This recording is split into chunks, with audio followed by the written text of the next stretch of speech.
Chapter 18. Zadie. Please tell me where we're going. I won't. But I asked so nicely. Amir slid a sly smirk my way. You always ask nicely, Zadie, because you're a good girl. A sweet, nice girl. I made a face at him that he didn't see since his eyes were on the road. I can be mean. Watch what happens if it turns out you're taking me to, I don't know, a monster truck show. That made him laugh.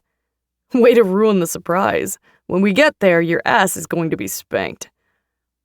I pressed my legs together involuntarily. If you're really taking me to a monster truck show, you're going to get spanked too. He cupped himself. Keep talking dirty to me, Mama. We'll never get to the monster truck rally. I groaned, covered my face with my hands. I can't tell if you're being serious, and I hate it. I'm always serious, he replied. I know. I peeked at him through my fingers, which is why I'm really scared right now. This was the night out Amir promised me, only it was happening a week later. Last Saturday, well, we hadn't made it out of his house.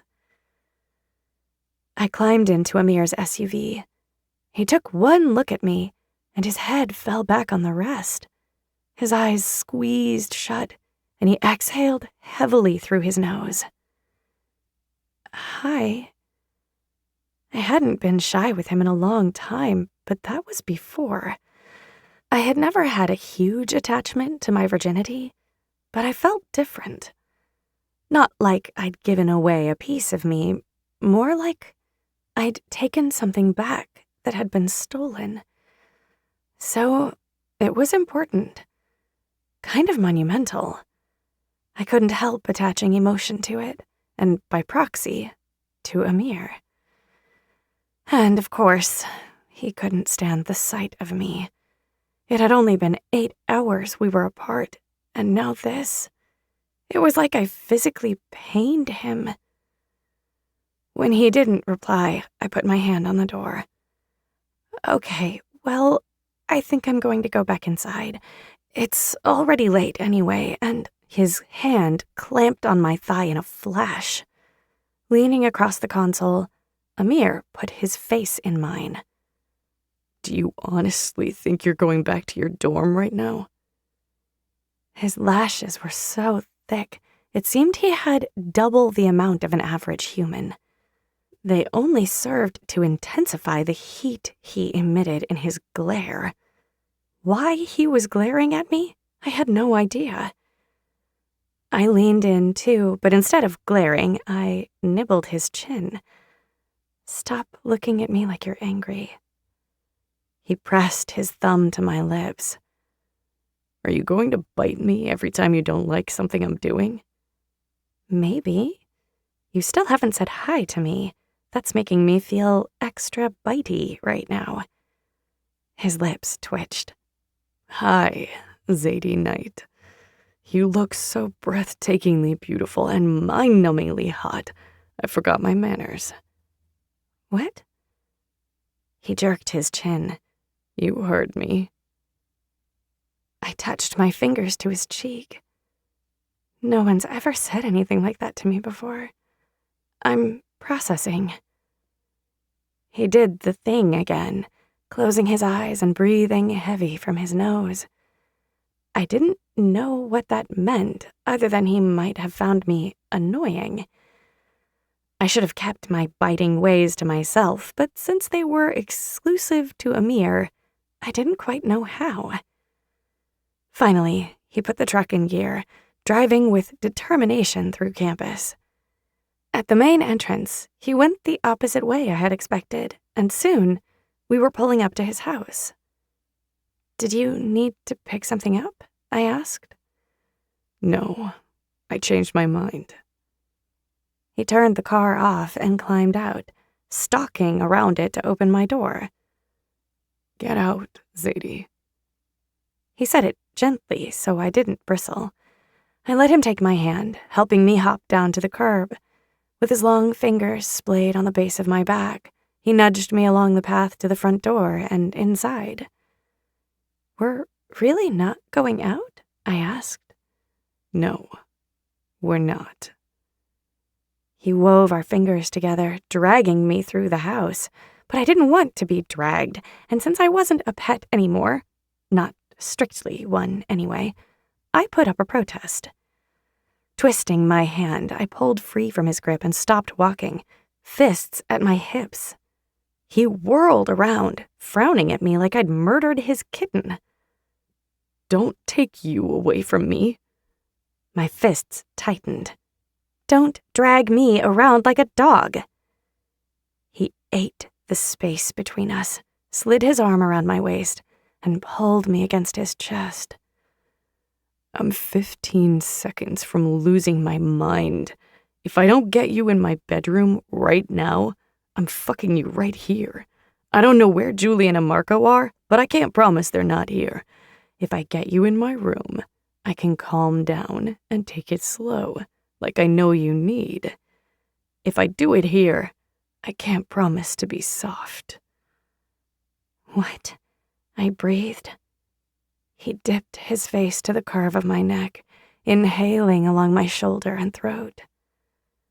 "Have you seen yourself tonight, Mama?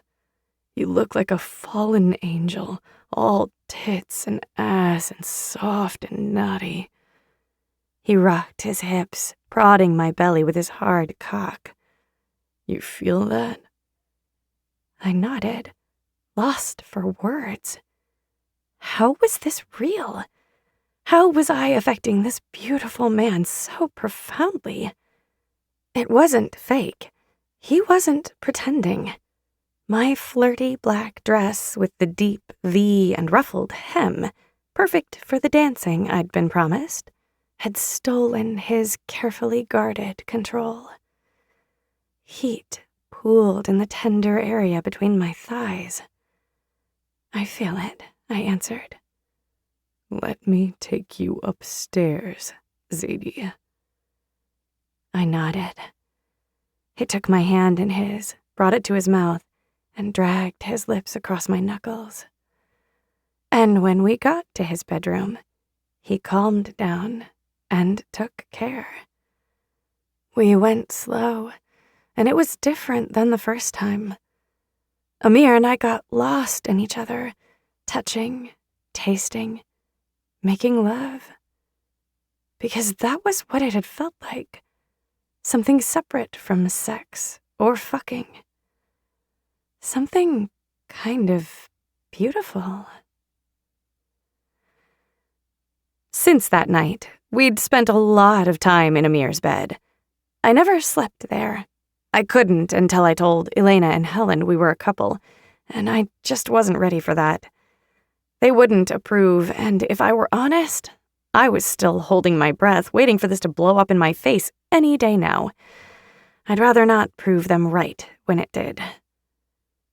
We drove for longer than I'd expected, and I still had no idea where we were going. I was promised dancing, but that was all I knew. If I ended up at a hoedown at a monster truck show for real, I was walking home. Somehow I didn't picture Amir, in his sleek, tailored black pants and button-up shirt, enjoying monster trucks. Just a hunch. When we drove through a quaint beach town, I really didn't know what to expect, and Amir wasn't spilling. He parked, tucked my arm in his, and led me down a small boardwalk next to the sand to the entrance of a restaurant surrounded by tiki torches. Live music floated on the ocean breeze, and as the hostess showed us to our table on a patio by the beach, my stomach fluttered with excitement. A band was set up on the far side of the patio, playing music that sounded like it had come straight from the tropics.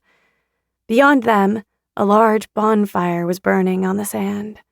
Couples were dancing on the beach, having made their own dance floor. Wow. When I finished scanning my surroundings, I brought my gaze to Amir's, finding him already watching me. I love this. "Better than monster trucks?" I laughed, my cheeks heating with pleasure. Yes, unequivocally. Please never take me to a monster truck show. I will never forgive you. He took my hand, running his thumb along one of my fingernails. One day, you're going to have to tell me what you have against monster trucks. Seems like a deep-seated thing. I smiled at him, at the side of himself he was showing me. Instinctively, I knew he hadn't shown this side to many people, so I would guard it as carefully as a lit match on a windy day. Have you been here before? I asked. No, I asked around. I thought you'd take me to a club to dance. He nodded. I would take anyone else to a club, and we'll do that too.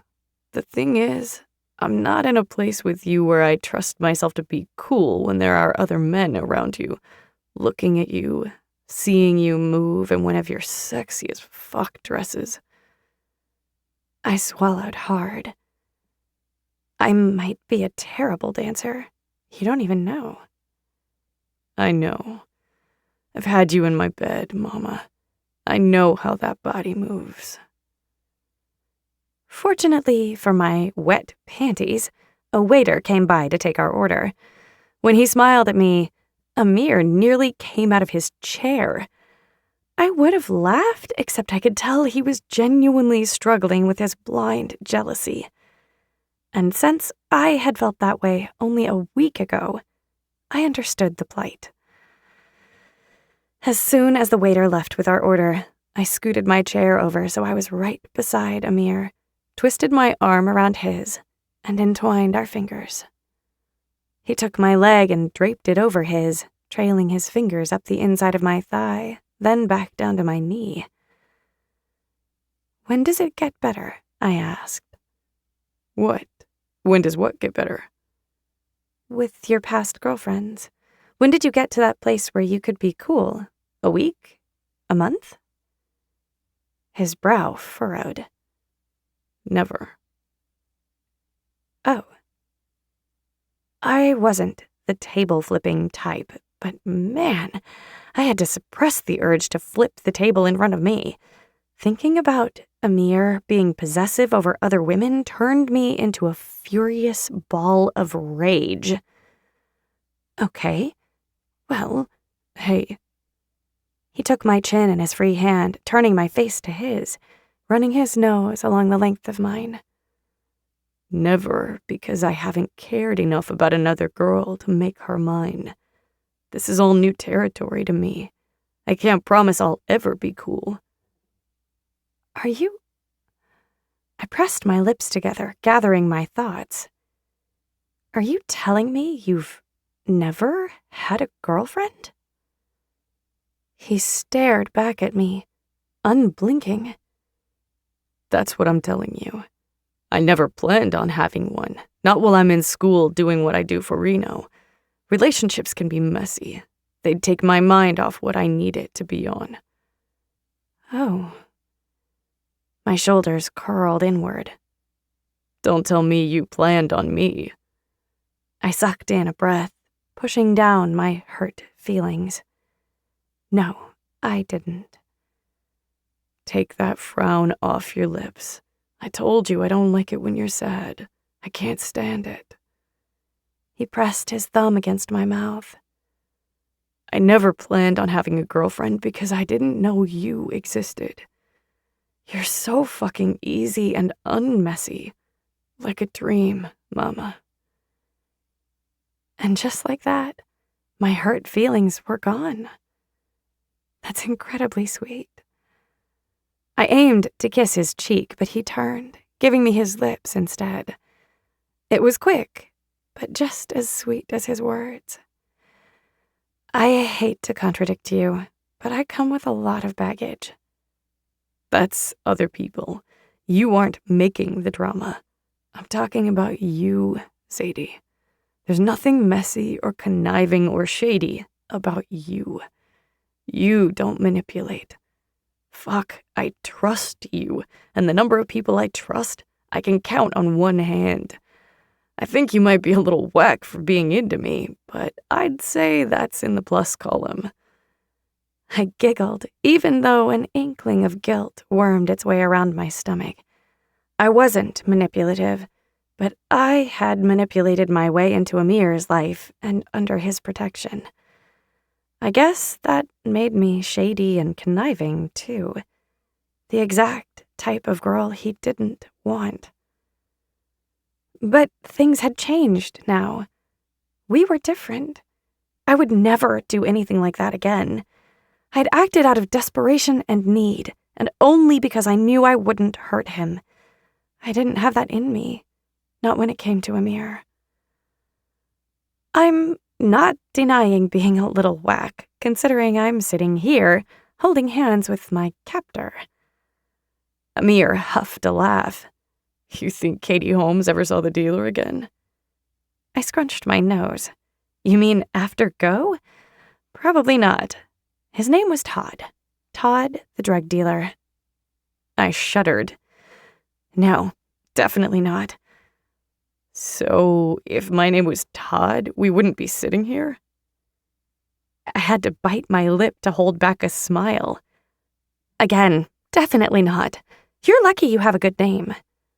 He touched his lips to mine. Definitely lucky, Princess. I'm Princess now? I've been thinking about the story you told me about your name. Something occurred to me later. Something I'd forgotten. I leaned closer, my breasts flush with his bicep. Tell me right now. I demanded. Bossy. He grinned into another light kiss. You know what Amir means in Arabic? I don't. It means prince. My breath hitched. You're kidding. He shook his head. I'm not. You and me, we're some kind of prince and princess out of a twisted fairy tale.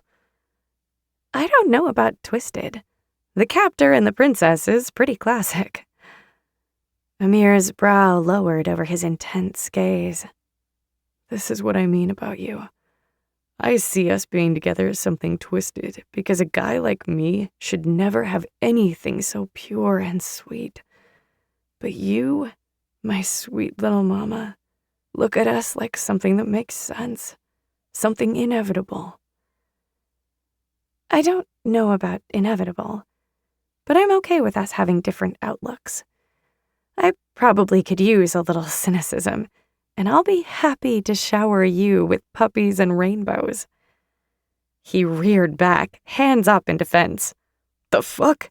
Do not throw puppies at me. Laughing, I grabbed the front of his shirt and yanked him to me. He wrapped his arms around me, pulling me right into his lap. Even though we were in a restaurant, surrounded by other people, I decided not to care since he didn't. Not one little bit. My toes were sinking into the sand. My body was sinking into Amir's.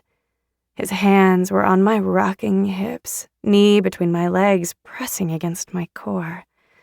He led our pace, stirring our bodies to the rhythm of this sultry Caribbean music. We weren't alone, but it felt like it, the way we were wrapped in each other. Amir could dance. He'd led me out here after we finished our dinner, and we hadn't taken a break since. He took charge of us both, leading me the whole way. The way he moved, fluid and confident, had me aching for him, to find somewhere dark and take him inside me. At the same time, I never, ever wanted this night to end. The music slowed, but remained just as sexy. Amir spun me around and bent his knees so my butt was cupped by his hips. Under the light of the moon, we rocked together. His hands were all over me, running down my sides, over the curve of my stomach, faintly touching my breasts. I reached up and threaded my fingers together behind his neck, giving him full access to all of me. We weren't alone, not by a long shot, but we were so lost in each other, we might as well have been. Everything faded. My troubles, our differences, the secrets neither of us were willing to touch. We were whittled down to 2 bodies, breathing and moving, touching and feeling. You're so fucking sexy, Mama. His teeth scraped my earlobe.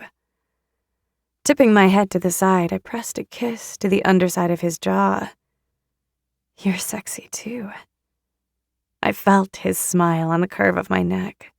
Yeah, you think I'm sexy? I don't think many men can dance like you do. He took my hand and spun me in a dizzying circle. We ended up with our chests flush, our hands clasped between us, his other so low on my back, his fingers brushed my ass, and my hand curled around his neck. I'd definitely never had such a romantic moment in my life. Every inch of my skin prickled with awareness of the man holding me. My insides were thrumming. How could I have this? Dancing on the beach with the exact person I wanted to be with. This entire night was so far removed from my life 2 years ago, I would have thought it was a dream. Except I would have never been so audacious to dream something like this. Above us, lightning cracked the inky sky. I might have jumped had Amir not had his arms around me. A fat drop of rain landed on my shoulder, followed quickly by another and another. Is it raining? I asked, incredulous the weather would dare interrupt our perfect night. He dropped his forehead to mine, heaving a sigh. Damn, I didn't even think about checking the weather. There was something about the way he sagged with disappointment that made my heart swell. He cared about giving me this. It was important to him. I would dance in the rain with you. Once I realized the truth of my words, the raindrops spattering on my shoulders and head weren't such a big deal. The night was warm, and my skin was heated from being so close to Amir. I didn't mind the rain one little bit. The sky took that as a challenge, because a moment later, it opened up with a deluge so powerful we were soaked to the bone in an instant. This, I conceded in my head, was a lot less fun. We ran, hand in hand, along with the rest of the crowd. Unlike them, I was laughing and not the least bit upset. When Amir heard me, his steps slowed until we were standing still beside his SUV. He cupped my smiling face. Why aren't you upset? Your dress, your hair, it's wet, and I can't find it in me to care. I rose on my toes, catching his chin with a kiss. Dance with me for a little bit longer. Amir studied me with eyes darker than the jet-black sky. Then he spun me in tight circles before pulling me into his chest with a wet smack and rocked me to the beat of the rain slapping the ground. His smile was indulgent and fevered as I laughed. I'd never danced in the rain with anyone, and it made perfect sense that my first time would be with Amir. He was quickly claiming all my first times and turning them into something so much more than I could have imagined. I tipped my head back to the sky, letting the rain drop on my face. Amir held me against him, and I felt his eyes on me, watching, always watching. His hand scraped up my back to tangle in my hair, pushing my face forward so our eyes met. His gaze was bright, but somewhat frenzied. "Hi," I whispered, just loud enough to be heard above the falling rain. "You're so fucking mine," he declared in a tone so ferocious my toes curled. His mouth descended onto mine before he gave me a chance to agree, but the words bounced around in my head. I'm so fucking yours. Chapter 19. Amir. We were in the back seat of my truck.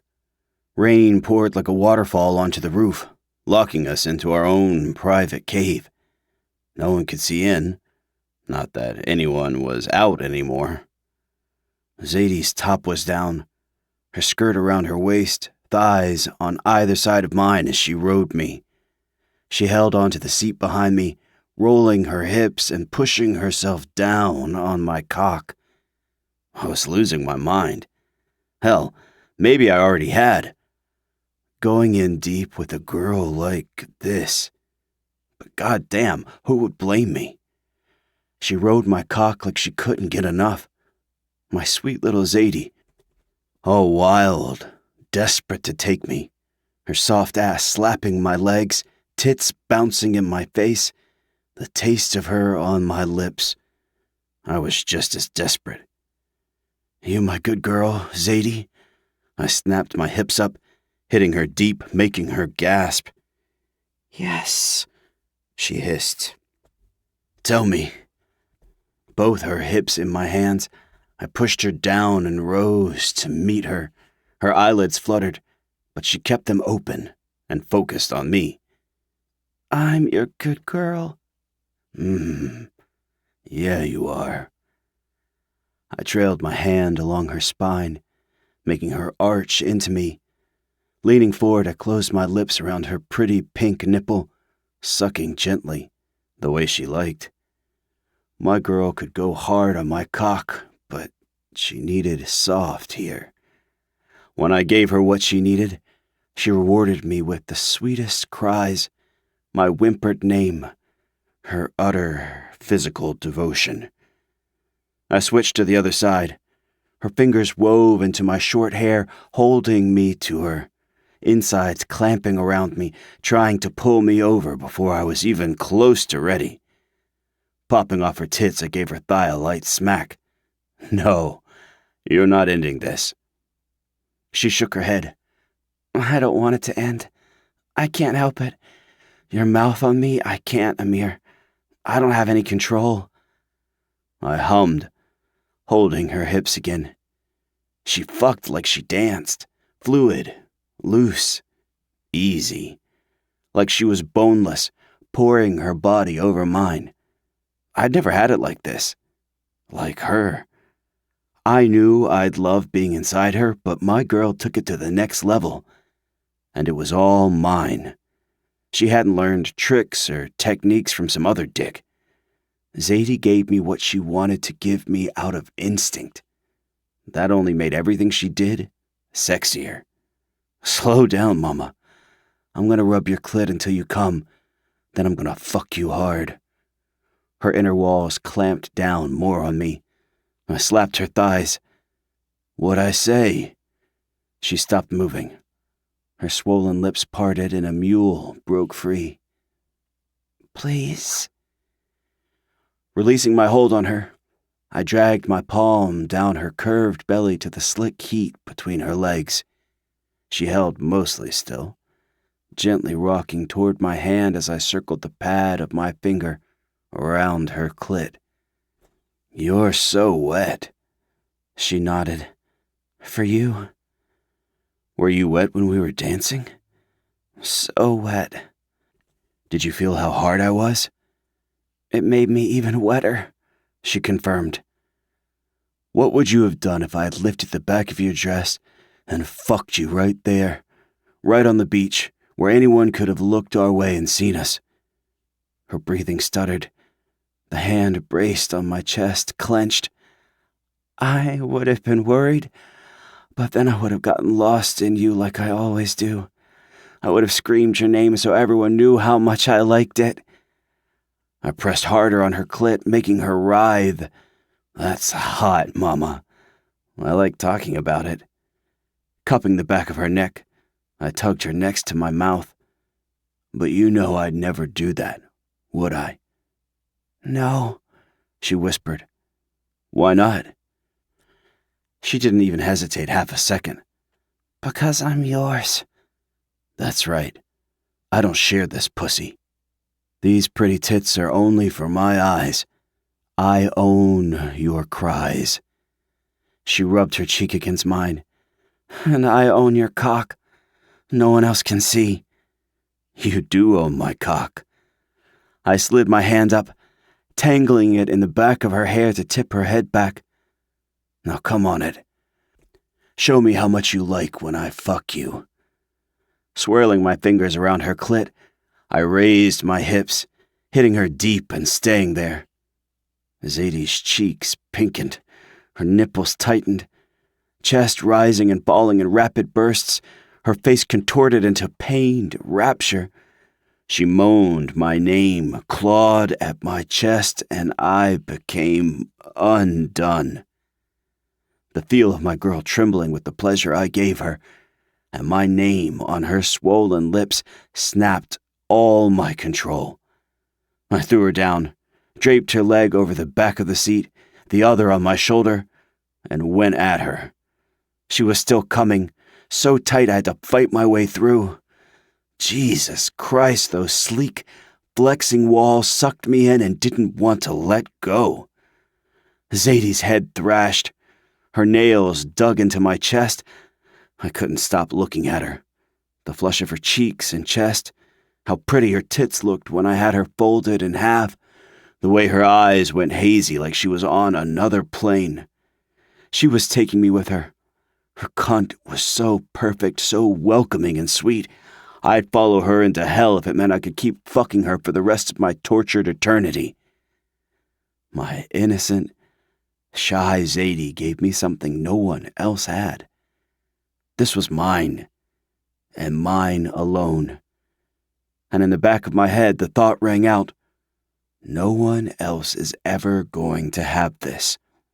This will always be mine and mine alone. Always. I spilled inside her while her eyes were locked on mine. Somewhere inside my chest, there was a crack. Small but deep. It hurt, but was a relief at the same time. It was too much. Too fucking much. I shoved my face in her neck, taking in her berries and rain. Need to take you home, I murmured. She nodded slowly, stroking my hair. Okay, let's go home. When I pulled into the driveway at the house, Zadie touched my arm. I thought you were taking me home. I did. Having zero desire to hear her protests, I turned off the car and hopped out, circling to her side. She was still sitting in her seat, chewing on her lip. Get out of my truck, Mama. She scrunched her nose. It's late. I should go back to my dorm. Think it's pretty clear I disagree. Come inside. I'm not sending you back to your dorm with my cum inside you. That's not what this is between us. I let it slide last week, but that's done. I held out my hand to her. Come on. She placed her hand in mine and allowed me to help her out of the SUV. When she was standing in front of me, she pressed her palm to my chest. If you think I don't want to be with you, you're wrong. Things are just so new and a little complicated. I brought her knuckles to my mouth and grazed them along my lips. Nah, nothing's complicated about this. I take my girl to dinner and dancing. She ends her night asleep in my bed. That's how it is. She sighed, leaning into me. We need to talk about this. I'll talk when you're in my bedroom wearing my t-shirt. Zadie relented, following me inside where it was quiet. It was rare for any of us to be home this early on a Saturday, and yeah, midnight was early. Marco and Julian were probably out, finding trouble, while I'd brought my trouble home with me. After a hot shower and gentle fucking against the tiles, I slipped one of my black t-shirts over Zadie's head and let it drape over her body, She wore it well, tight at her tits, loose in the middle, hugging her hips. It did nothing to cover her ass, but I didn't have a single problem with that. In my bed, she turned on her side, tucking her arm under her head. Her fingertips trailed down the center of my chest. Our feet were tangled in a knot. "I don't know how to tell Helen and Elena about this," she whispered. "Just tell the truth." She gave my chest hair a sharp tug. "That might work with Elena. Helen, though? No." "I don't give a fuck what your girls think, Zadie. All I care about is what you think. Are you gonna let them influence you?" My gut twisted.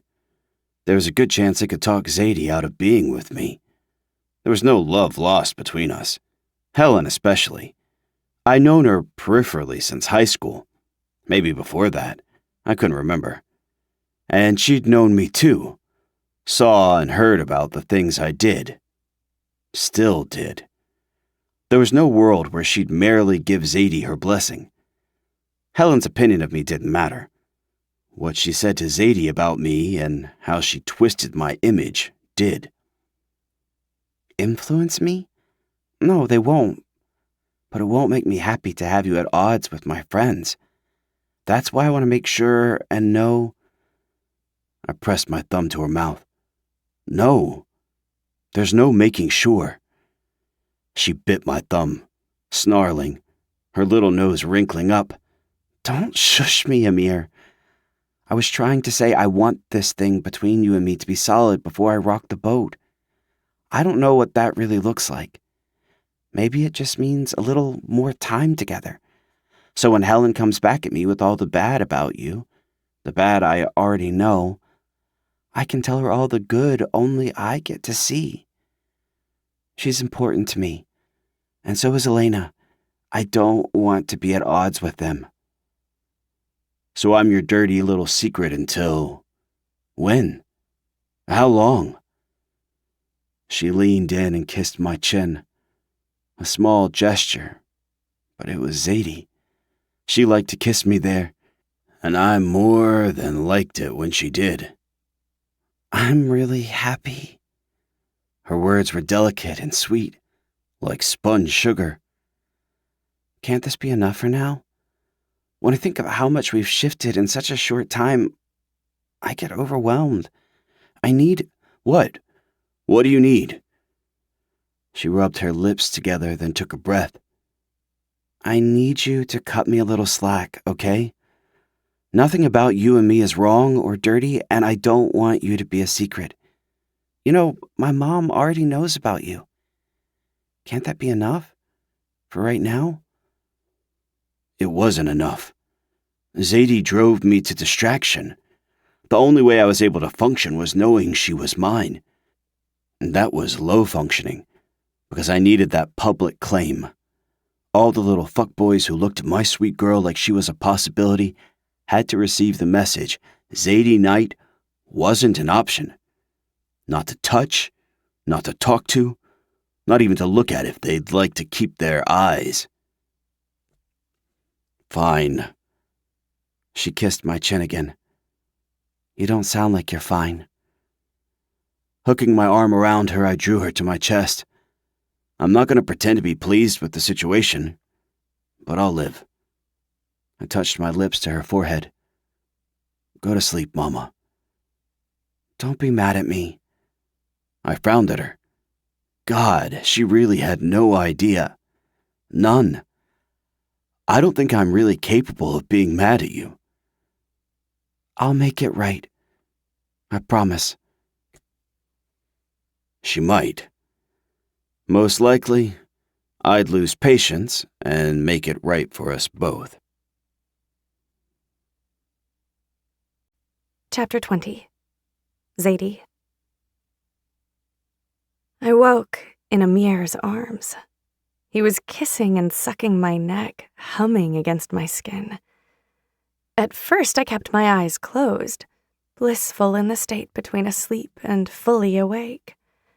His lips were so soft, but when he sucked, my toes curled.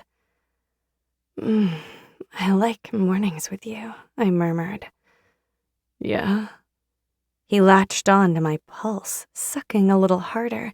At the same time, his hand slipped between my thighs. Bare from the waist down, he had nothing impeding him, and he took advantage. Dipping into my opening with a warm finger, swirling around my clit with another. He made me come within minutes before I had ever opened my eyes. Then he curled around my back, holding me close, sliding inside me. You like that? He asked softly. Do you like waking to me kissing you? Getting my cock inside you before you leave the bed? Yeah. I took his hand from my belly and kissed his fingertips. This is perfect. We could have this, Mama. All the time.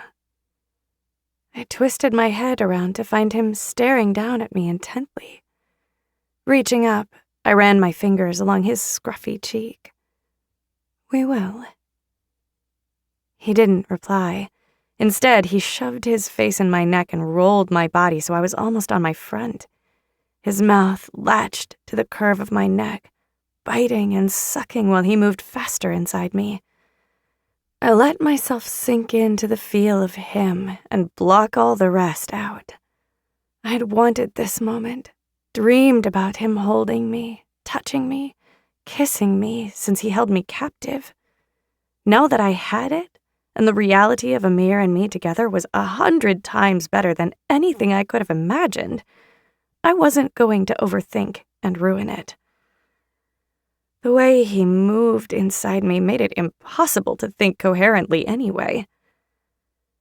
He may not have been happy with my choices, but he treated my body like a treasure. Any self-consciousness I should have rightly felt fell away with my thoughts. His tightly muscled body riding my rounded curves was the most carnal feeling in the world. He kept kissing me, grinding into me, rolling my nipples around between his fingers, murmuring sweet, filthy words in my ear. And I was a trembling wreck. I said his name. He answered with mine. The end came quietly, but no less consuming.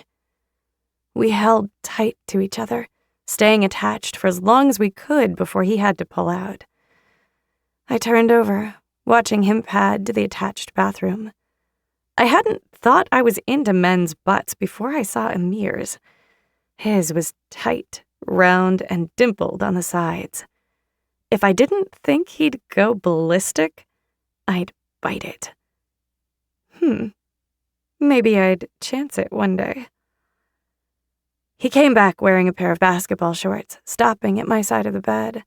He trailed his fingers along my breasts and stomach, dipping one in my belly button. "What time is it?" I asked. Early. Thought you'd want to sneak back to your dorm. I caught his hand before he could wander between my legs. That was surprisingly thoughtful, considering you didn't want me to leave last night. I pushed my borrowed shirt down and sat up, smoothing my palms along his bare sides. Did I kick you while I was sleeping? Hog the covers? Snore? He grinned, pushing my hair back from my face.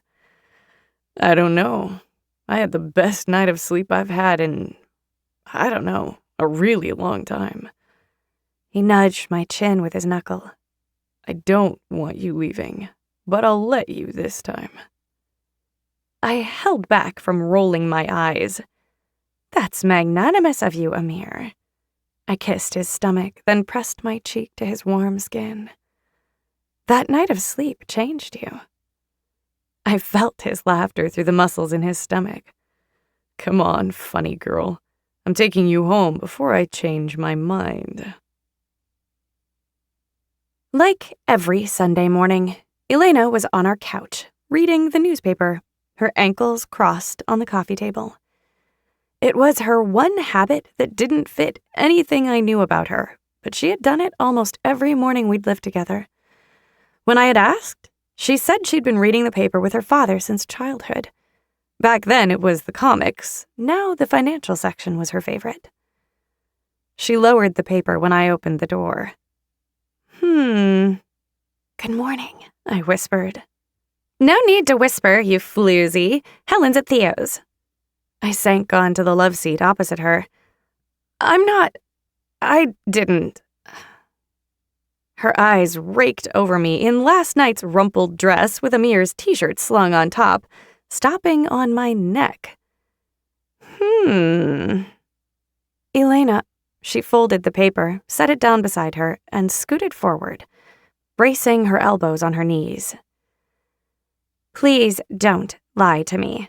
Tell me you won't answer, but don't lie. Your neck is covered in hickeys. My hand flew to the side of my neck. Crap, I hadn't even looked. And you're wearing a man's t-shirt. Not to mention, you didn't sleep here last night. If you try to tell me you fell and hit your head and neck, got temporary amnesia, and spent the night in the hospital, I'll be very disappointed. My mouth twitched despite being caught red-handed. I spent the night with the guy I'm seeing. But it's new, so... Her head bobbed. Noted. I'm happy you're getting laid. Every girl deserves a good dicking now and then. My teeth dug into my bottom lip. It was on the tip of my tongue to tell her it was Amir. But then I remembered how pissed she'd been when she found out about our whole go situation last semester and decided to hold off. I wasn't ready for our bubble to burst. It was really good, I agreed. She patted my knee. I'm happy for you, but I'm also seething with jealousy since my sex life is beyond pitiful. How about we don't go into detail, okay? I'm 2 seconds from saying fuck it, shaving the back of my head, and learning to love eating pussy. The orgasms have to be better when they're coming from a woman, right? My eyes went round. I had no answer to that. Fortunately, she didn't want one, picking up her paper and moving back into position like it had never happened. I took that opportunity to escape to my room. The first thing I did was go in the bathroom and inspect the damage Amir had done. I gasped at the reflection of my bruise-mottled neck. Amir's sweet kisses didn't seem quite so sweet anymore. I snapped a picture and texted it to him. Me. Why? My captor. Pretty. Me. This isn't nice. The whole side of my neck is black and blue. I bruise really easily. My captor. I'll remember that next time. Did I hurt you? Me. You didn't. You annoyed me. My captor. Annoyed, I can live with. Hurt? Nah, not so much. Me. I'm not hurt. I'm going to shower. XOXO. My captor. XXX. If you keep staring at me, I'm going to think you want to fuck. My teeth dug into my bottom lip to hold back a grin. Amir was studying, and I was too, sort of. It was hard to concentrate when he smelled so good, and the sun streaming in through the kitchen window hit his bare chest, highlighting the golden tones of his skin. And when he glowered at me over his textbook, he got a spark in his midnight eyes that reminded me of the North Star. I want you to study. I closed my book.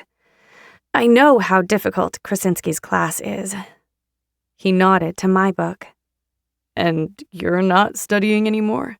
You're gonna sit there and distract me? I snarled at him. He chuckled. I'd yet to figure out how to intimidate this man, but that was okay. I didn't really want to. I need to stretch my legs. I can't think if I sit for too long. Normally, if I was engrossed enough, I could study for hours without moving. But nothing was more interesting to me than Amir. Luckily for me, he was a much better student than I was. Instead of going to the library during the week, I'd taken to coming to his house. Julian and Marco were usually out, so it was quiet. Just the two of us. Alone, with lots of beds and flat surfaces and perfect sunlight. I never thought it would turn out that I was the problem. Amir ignored me while I stared. At least, I thought he was ignoring me until his shoulders started shaking. What's wrong? He put his book down, laughing silently. You, Mama, you keep looking at me. Weren't you going to take a walk, stretch your legs? Can I play the piano? That was my second favorite thing about coming to Amir's house. The first was pretty damn obvious since I was mildly obsessed with him. The piano belonged to Julian, and he had no trouble sharing it with me. That was, after he'd watched me play and deemed me fit enough to use his prized possession. He cupped his forehead. Zadie, I want to say yes to every fucking thing you ask, but I really need the quiet for now. Why don't you go watch TV in my room for an hour? Then I'll give you as much attention as you want. Fine. Lifting his hand to my mouth, I nibbled his index finger. I'm going to check in with my mom. His brows rose. Nothing?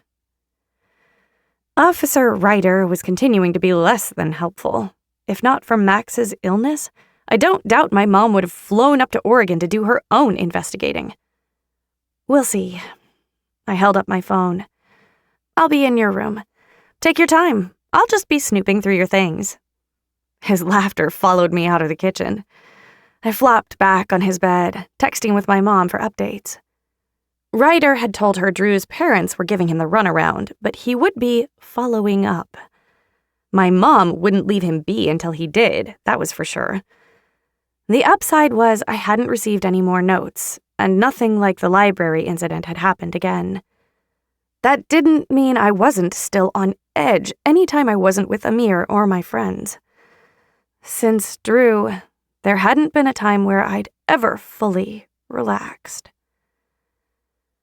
I must have dozed off, because the next thing I was aware of was Amir's mouth on my jaw, working his way to my neck. No hickeys, I mumbled. He had me trapped beneath him, holding my arms over my head. Sleepy, Mama? I opened my eyes to his and shook my head. Not anymore. He sat back on his knees and flipped my skirt up around my waist. My panties came off easily after that. He placed my legs on either side of his knees, spreading me wide. Then he looked. His eyes raked over my core, studying me like a piece of art. I started to reach for him, but something black on my arm stopped my movement. Amir. Amir's girl. Property of Amir. Amir. His name was down the length of my inner forearm in stark black. In small letters and large, he'd branded me. What is this? I asked. Tell me this isn't Sharpie. His fingers slipped inside me, making me gasp. It's Sharpie. I held up my other arm, but all he'd drawn on that one was a small heart with an A in the center. What did you do? He curled his fingers, hitting that spot on my inner walls that made my eyes roll back. And they did, because I couldn't help it. But I tried to squeeze my legs closed to push him out of me. Amir kept up his treatment, caressing me from the inside, adding his thumb to my clit from the outside. Stop it, I whispered. I can't believe you. Really? You can't believe me? My eyes shot open. My glare would have had more impact if I hadn't been panting. Or maybe not. Amir didn't find me intimidating in the least. Why? Because Shifting, he braced one hand beside my head until he was over me again. My beautiful, sweet angel of a girlfriend likes to walk around campus like she isn't taken. She likes to go to sleep at night without me. She's mine, but no one knows it. He thrust his fingers in and out of me. There was no anger behind his words or the way he touched me. Amir was bringing me to pleasure even while he was disappointed in me. I don't like any of those things, I protested weakly. I know I'm yours. That's right, Mama. You are mine. You fell asleep in my bed today. When I lay my head on that pillow tonight, I'm gonna be smelling your shampoo, missing your fucking soft little body next to mine. I'm sending you home with my name on your arm so you don't forget, because I never do. He dipped to run his tongue along the curve of my bottom lip and groaned. Sweet, even when she's angry, he murmured. My thighs clenched as pressure built in my belly. If he wanted to make me come, I'd take it. There was no going back now anyway. He wouldn't stop, and my body would murder me if I tried to make him. My hips rose and fell with his fingers, sliding, curling, driving into me. Lips parted, I panted his name. Amir, Amir, Amir. And then he stopped. My eyes flipped open. He smirked down at me, withdrawing his fingers. Tell me when. I don't know. I rubbed my thighs together, but it wasn't enough. Soon. From his subtle flinch, I knew that answer wasn't enough either. He'd given me more than a week, but I wasn't there yet. I didn't want to see Elena and Helen's faces when they discovered I'd been keeping this secret. Amir's nose trailed over mine as he sighed. Do you know how beautiful you looked when I walked in here and found you sleeping? So incredibly beautiful. It hit me in the gut. All I could think was how much you're mine. You won't let me claim you the way I want, so I claimed you like a toy, Zadie. You've got my name all over you so the other kids know you belong to me. That's how out of my mind you drive me. I'm unequivocally yours, Amir. But that also wasn't enough. I didn't have the words to reassure him. I'd shown him over and over how strongly I felt for him, but I hadn't done the one thing he'd asked. I would, and soon, but just not yet. He fell back on the bed with a sigh, and I followed, kneeling between his legs. Zadie. He drew my name out like a curse. He was hard beneath his sweatpants. I freed him, pulling them down around his hips, and slid my palm up his length. He rocked into my hand, the tip already leaking. Gathering the moisture in my hand, I rubbed it into his skin, all the way to the root and back up again. I'm yours, Amir. Dropping down, I took him in my mouth. His fingers automatically tangled in the sides of my hair, pushing it away from my face so he could watch me. He always watched me, just as I watched him when he was between my thighs. This was more than quick and dirty pleasure, though I wasn't denying it was that, too. This was connecting on a level words couldn't touch. I was showing him how important he was to me, setting his pleasure center stage and reveling in giving it to him. This was just for us, not a show for anyone else. What happened here was between Amir and me, and it was all that mattered. His length slid along my tongue, as deep in my throat as I could take him. Amir let me set the pace and depth, rocking with me, but never pushing. Because he pushed me a lot, but never when I was giving him this, which only made me want to do it even more. And I wanted to do it a lot. I loved the way he felt in my mouth, the sounds he made, how surprised he was each and every time I let him finish in the back of my throat. Amir grunted, reached down for me, grabbed me by the hips, and flipped me around. I was straddling his face before I knew what was happening. He lapped at me, making feral sounds when my taste hit his tongue. Oh, God, I'm close. Put me back in your mouth. We're coming together this time. His fingers dug into my flesh, pulling me down on his lips. I bent forward, taking him in my mouth again. It was messy this time, my rhythm erratic. He was distracting me, bringing me back to the edge. And from his jerky movements, he was getting close too. We kissed and licked and worshipped each other until we were tumbling. Amir spilled on my tongue, and I fell apart on his lips.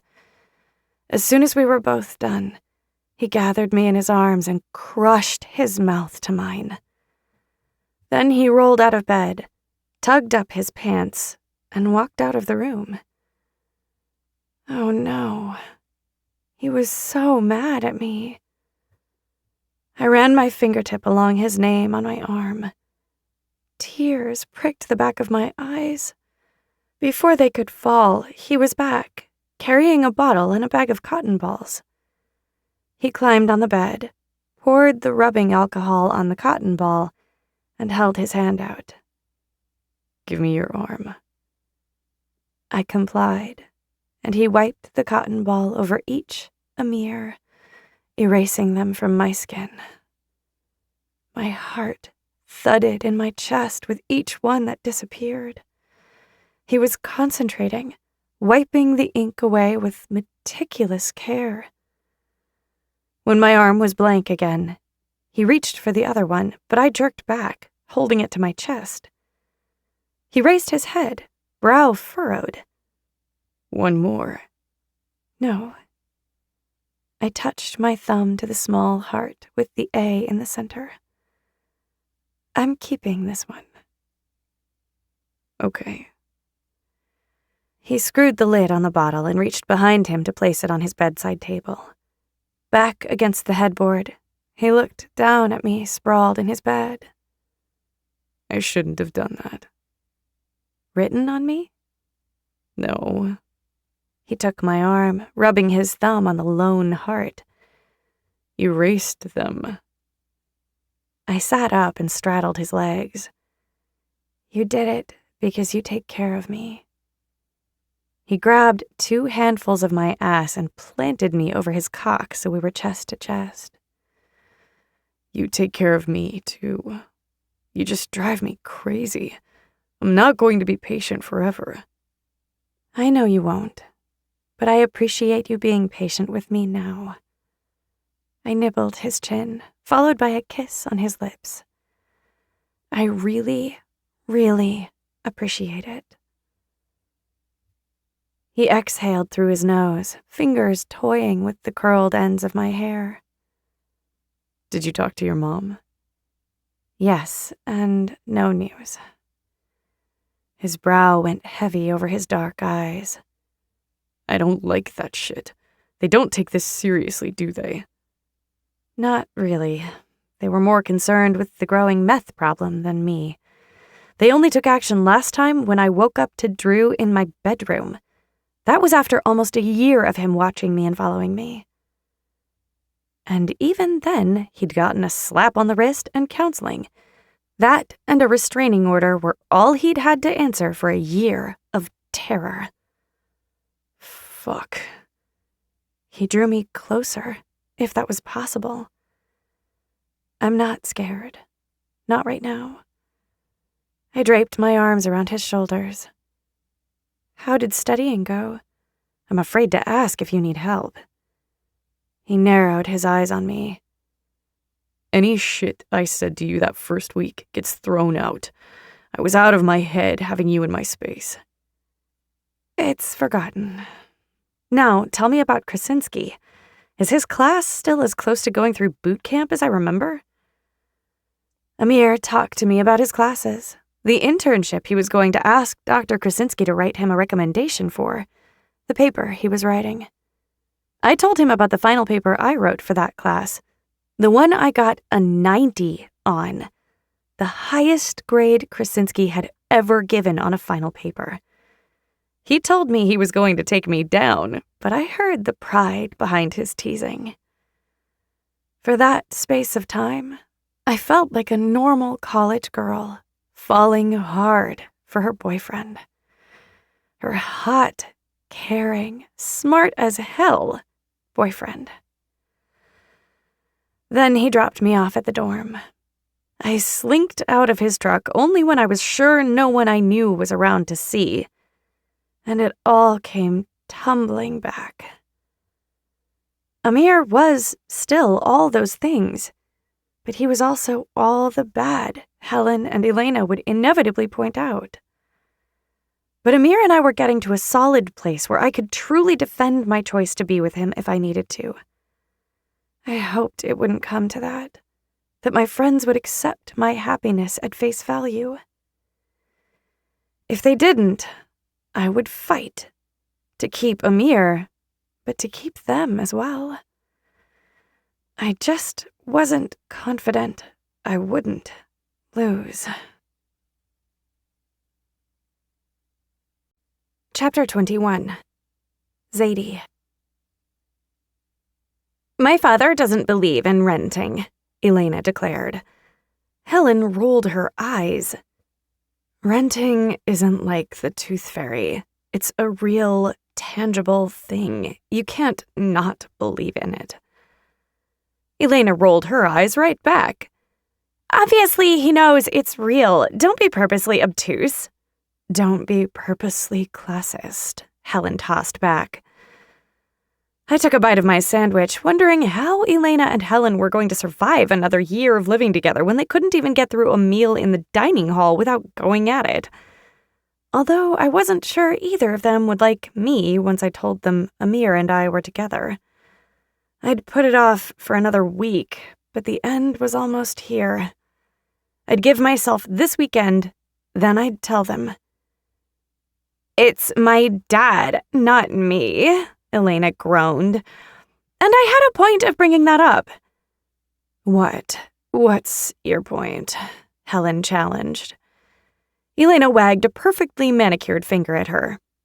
My point is, I mentioned to my father that I wanted to start to look at houses for the three of us to live in. He balked at first, then came back with the idea of investing in rental properties near campus. Helen's face flushed. Her red lips parted. So, your dad is buying you a house? He plans on buying a few as investments. We'll live in when. It's honestly very cool. My dad won't be a slumlord or anything, and he's agreed to allow me to help fix up a few of them. Helen snorted. You're going to do manual labor? Elena held her hands out. Look at these nails. Are these the nails of someone who does manual labor? No. I'll be designing the improvements. I think it's a great idea, I interjected. The two of them could go back and forth forever, and while they amused me, Amir was picking me up in a half hour, so I couldn't sit here with them all night. He was already impatient enough to get me. I'd just texted him I was still at dinner, and he sent me a scowling emoji back. I don't think college students need designs, Helen drawled. Elena arched a brow. Oh, so I should just let the contractor choose new tiles for the bathrooms? And the cabinets in the kitchen? She snapped her fingers. 1 second, those sound like design choices, which I will make. What's your problem? I told you we'd pay equitably. I don't get why you wouldn't want to have a nice place to live. Helen started to say something else, but my attention was pulled away when someone took the empty seat beside me. Cold dread pooled in my stomach and spread through my veins like ice. "Can we talk?" Elliot Schiffer had his arm draped around the back of my chair and was leaning into me, creating a false intimacy between us. "Hey!" I leaned back, hitting Helen's shoulder. "How are you?" His brow furrowed. "Forget me. I'm worried about you. Are you okay?" I hadn't heard a peep from Elliot since he'd offered me up as a human sacrifice. Not a text or call. Nothing. And that was good, because I had no doubt Amir would follow through on his threats and eviscerate Elliot if he caught him even looking at me. "I'm fine. You should go, though." "I miss you, Zadie. I shouldn't have done what I did. I realized what a good thing you and I had, and..." I frowned at him. "We barely kissed. I'm pretty certain you don't know my last name or where I grew up. I don't know..." "I know your last name is Knight." His eyes shifted to the side, then back. "I don't remember where you grew up, if you ever told me, but we can get to know each other. How much longer do you have to do this thing with him?" He brought his hand up from my chair to graze my shoulder. I shivered, the dread in my belly turning to revulsion. I tried to pull away more, but since Helen was beside me, I had nowhere to go. It didn't matter anyway. 1 second, Elliot was looking at me with sad puppy dog eyes. The next, his head was slammed down on the table. Amir had arrived. I jumped up with a yelp, my chair clattering to the ground behind me. "The fuck, Schiffer?"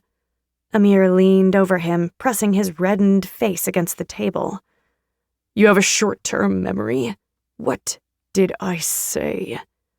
"I was checking on her," Elliot screeched. "Making sure you haven't hurt her." Amir's head whipped to mine. "You don't move." I held my hands up, pleading for him to listen. "Amir, he snapped his fingers at me. "Need you to be quiet, Mama. We'll talk after I deal with this asshole." Helen and Elena surrounded me, both laid hands on my shoulders. Amir grabbed Elliot by the scruff, hauling him from his chair. Elliot barely put up a fight, allowing himself to be shoved several feet away.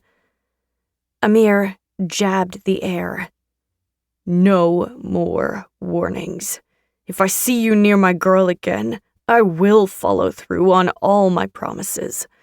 Reno won't be happy with your shit, and you don't even want to know what happens when he isn't happy."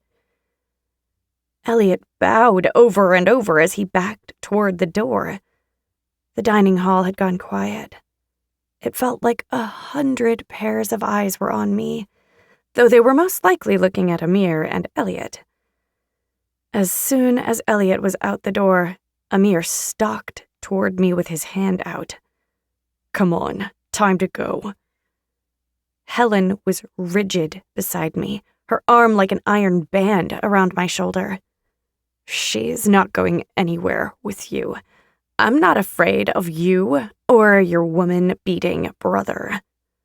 Amir tipped his chin, his eyes only for me. "You gonna correct her, Zadie?" My chin was trembling. I couldn't bring myself to speak. I didn't quite know what to say to any of them. I wanted Amir, but I hated this. I couldn't lose my friends. I was supposed to have the weekend to prepare. I wasn't prepared. "Your deal is null and void," Elena added. "Now shoo, weirdo." Helen laughed under her breath, and I almost did too, but only because it was absolutely absurd to hear Elena call Amir a weirdo. Like we were kids. Like he wasn't dangerous. Like he wasn't the villain who rarely went anywhere unarmed. Amir shook his hand at me. "Right now, Zadie. Come." Helen shoved me behind her, getting in Amir's face. "Dude, catch a clue. Zadie only agreed to be your little slave because she wanted protection from her stalker. She doesn't like you. She just knows you're demented enough to kill anyone who would deign to threaten something or someone you own. Helen, no. Elena clasped my hand, holding me back. Helen wasn't listening to me anyway. She had her own reasons to be angry with Amir. Mine were just the tip of the iceberg. Whatever you think is going on between the two of you isn't real. She's hanging around you for one thing and one thing only: protection. That was always the point. But she doesn't need you. She's got me, Elena, Theo, Locke. We have her back. So you can crawl back into your fucking hole, dude. You're nothing. A girl like Zadie would never be with trash like you. Amir's eyes were on me the entire time Helen spoke. I shook my head, but I still couldn't form words. I just couldn't force them out. Because what she was saying wasn't entirely untrue, but it also wasn't true at all. Zadie. Fury filled every cell of Amir's body and overflowed, rising into the air around him like smoke. Jaw clenched tight, hands fisted, legs spread wide. He looked like he was prepared for battle. Helen pushed forward. Did you not hear me? Get over yourself. Zadie does not need you. If she had told us what was going on from the very beginning, she never would have come near you. Get out of here.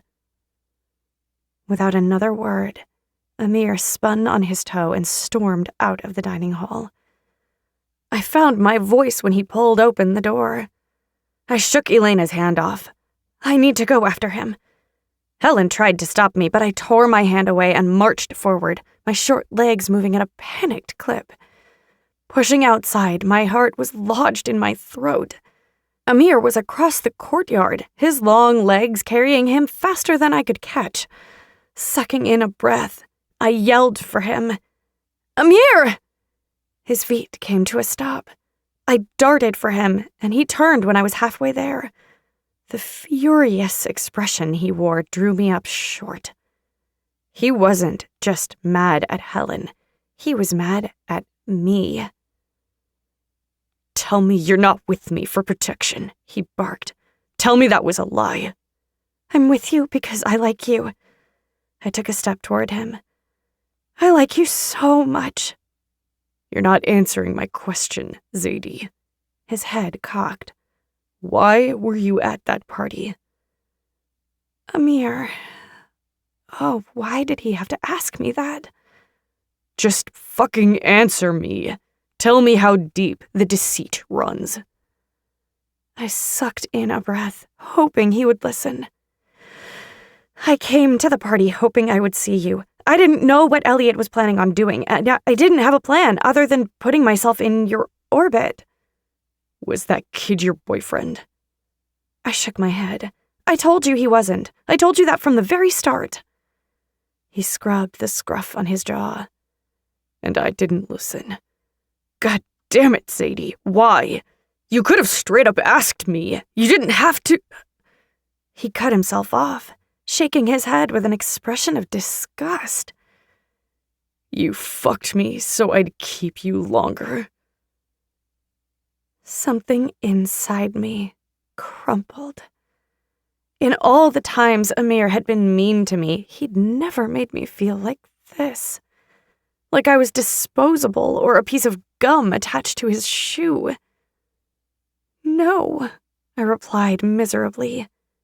How could you ask me that? He pounded his chest. I'm the one who was deceived here. Don't act all injured.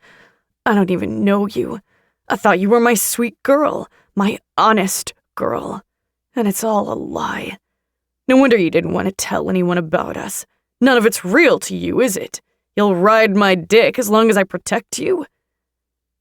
Tears welled in my eyes. Not from what he was saying, but from the place I knew those words were coming from. I'd hurt him. My dishonesty had brought us here, and I couldn't stand the injured look on his face. It was an excuse, I cried. He went still, peering at me from narrowed eyes. What does that mean? I licked my dry lips and let loose everything I'd been holding back. It means I haven't stopped thinking about you since you left my suite almost half a year ago. I saw you 3 times on campus, and each time you looked right through me like I didn't exist. When I started getting those poems, I was scared. I was really, really terrified. And I remembered your promise. Whatever we are to each other when I walk out of your door, you'll tell me if this guy comes back. I slapped my hair out of my face. Of course I remembered your promise. I remember everything about that night. You let your brother hurt my friend, and yet I wanted you. I knew you didn't want me, but I thought if maybe you were protecting me like you said you would, you'd really see me again like you did that night, and maybe you'd want me too. So it was an excuse. All of it. It was an excuse to see you, to be near you. And that's it. I manipulated everything so I could spend time with you. I laid myself on his altar, sacrificed my pride for the truth. I would never want Amir to think I was using him as a shield. He was so much more than that, and those blossoming feelings I'd had at the start had bloomed into something so huge and bright. He'd had to be blind not to see. Even if he was blind, he had to feel the way I was so obviously into him. I'd never tried to hide it. Amir stared at me. He stared and stared, his chest heaving like he'd sprinted for a mile straight. He opened his mouth a couple times to speak, but shook his head and closed it again. Finally, he raked his hand through the side of his hair and nodded to the ground. I gotta think. Go find your friends, Sadie. I was rooted to my spot. He lifted his head, his brow pinched tight. Go, Zadie. Get out of here. As much as I didn't want to, I knew I had to give him this. If he needed time to think this over or forgive me, I'd let him have it. I'm really sorry I wasn't truthful. I hope this isn't the end. I spun around and stumbled back to the dining hall. Elena and Helen were waiting for me outside the doors.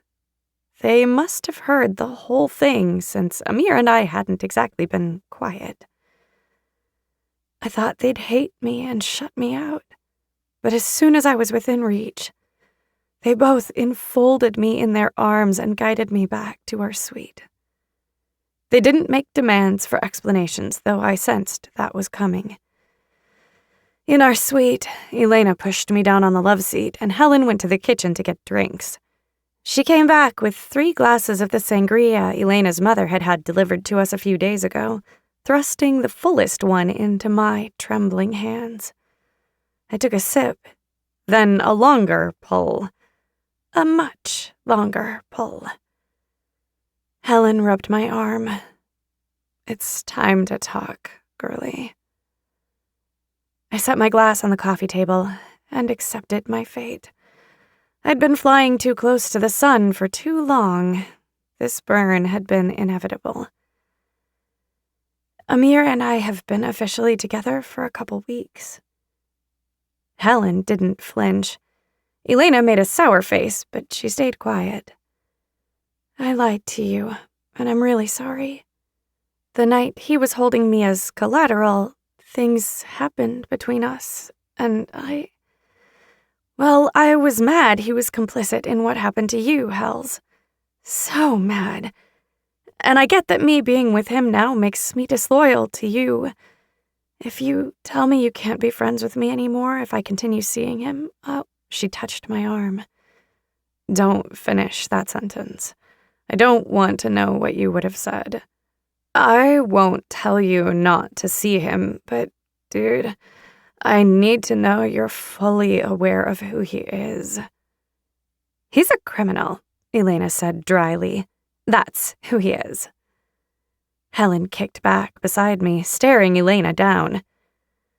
I hate to agree with Elena, but yeah, Amir is a criminal. His brother is a monster. You have no business getting mixed up in that world.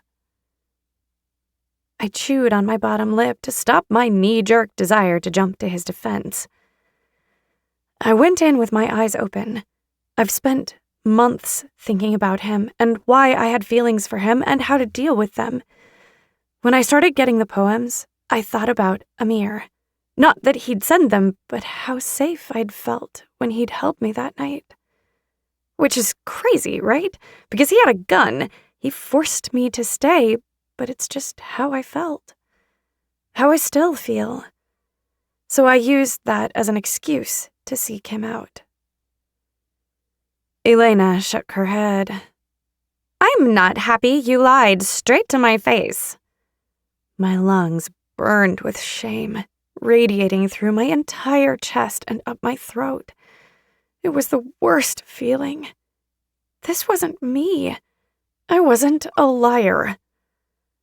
I'm really, really sorry. I clasped my hands together in my lap, my head bowed. I don't know what else to say except I haven't had friends in a long time. I didn't want to lose you guys. Helen nudged my foot with hers. Jesus, girlie, you're not gonna lose us.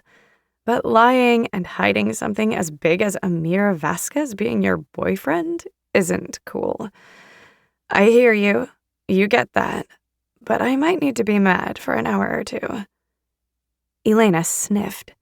More like a day or two. Then her eyes narrowed. You know that dude showed up tonight, so you couldn't deny him. I scrunched my nose. Amir? She nodded. Yes, Amir. He walked into the dining hall to stake his claim. I'm going to guess you were surprised he showed up. So much had happened, it hadn't even occurred to me. Amir had been supposed to pick me up in front of the dorm, but he'd known I was having dinner in the dining hall. He had forced the issue, and here we were. The truth was out, but I didn't know if he'd ever look at me again. On that thought, I drained half of my sangria and wiped my mouth with the back of my hand. He wasn't happy I was keeping him from you, I told them. Helen studied me for a long beat. He really treats you right? I nodded. We started out rocky because of how things ended last time, but yes, he's really so good to me. I don't know how to explain it, but I have never been comfortable with another man the way I am with him. Elena popped a brow. And the sex is amazing. I giggled softly. It is. Tramp. She rolled her eyes, but I knew Elena now and understood she was being affectionate in her own twisted way. Helen clicked her tongue. I really don't like you being in that world, Z. Helen, I admonished gently. The first day I met you, you took me with you to collect drug money. I think you, of all people, should allow me and Amir both some grace. She flinched at the reminder. I shouldn't have brought you along. I own that, but I was dealing out of desperation. What's Amir's excuse? My brows fell heavy over my eyes. What do you mean? Elena sat forward, looking at Helen. She doesn't know. Helen frowned at me. Hasn't Amir told you about his family? I mean, besides his woman-beating brother. I shook my head. No. I know his uncle owned the warehouses and left them to Reno, but I guess I thought he grew up like you. Elena snorted. Nope. I didn't know Amir in high school, but Miguel Vasquez has served as part of my father's legal team for years, and his mother, Dr. Farah Abadir, has worked on half of the faces in Savage River, my mother included. My mouth fell open in shock. Why hadn't I asked about his background? Why had I assumed he did what he did because he had to? I felt so stupid. Helen folded her arms. Your boy's family is rich. A plastic surgeon mommy and a lawyer daddy, and their 2 boys are living a life of crime. They must be proud. I didn't know, I whispered. Helen knocked my foot again. I'm sorry I had to be the one to tell you, dude. My stomach churned the same way it had when I'd ridden the Old Yeller roller coaster 3 times in a row at the Oregon State Fair when I was 12. I had to swallow again and again to keep bile from rising. It's good you did. It feels like everything is out there now. I gave her a weak smile. Can we talk more later? I kind of want to bury my head under my covers for a little while. They let me go, and even though things weren't quite back to normal, I was pretty certain I wasn't going to lose them. Not if I kept being honest with them. Phone clutched in my hand, I pulled my covers up to my chin. Every night when Amir dropped me off, I always texted him a picture of me. If I didn't do it within a minute or 2 of me leaving him, he'd call. My chest pinched with the knowledge he wasn't going to call tonight. He might not call me again. I wouldn't be the one to give up, though. I took a picture of myself and texted him. Me. I'm home, thinking about you, wishing we could talk, but I understand you need space, so I'll give it to you. XOXO. I fell asleep, waiting for his reply. I dreamed he came and we danced on the beach. Even in my dream, I was sad and clung to him so he couldn't walk away. My ringing phone pulled me away from the feel of his hands on my hips. I tried so hard to stay, but my eyes fluttered open, and I was back, alone in my room. My phone was next to me in bed, my mom's name on the screen. It was already 10 in the morning. I'd crashed early last night and had slept hard. Hi, Mom. Hey, baby, did I wake you up? Sort of, but that's okay. I'm being a bum. She chuckled. Well, now's the time to be a bum, before real life starts. Although, I'm still a big fan of lazy Sundays. I smiled, despite the misery weighing on my chest. Where do you think I get it from? I taught you well. As we speak, Max and I are bumming on the sofa. Eli hasn't emerged from his room yet. He's got another hour before we drag him out. I gasped. He's a growing boy. You have to let him sleep until at least noon. 11 is my limit. How's Max? He's okay. We're getting through.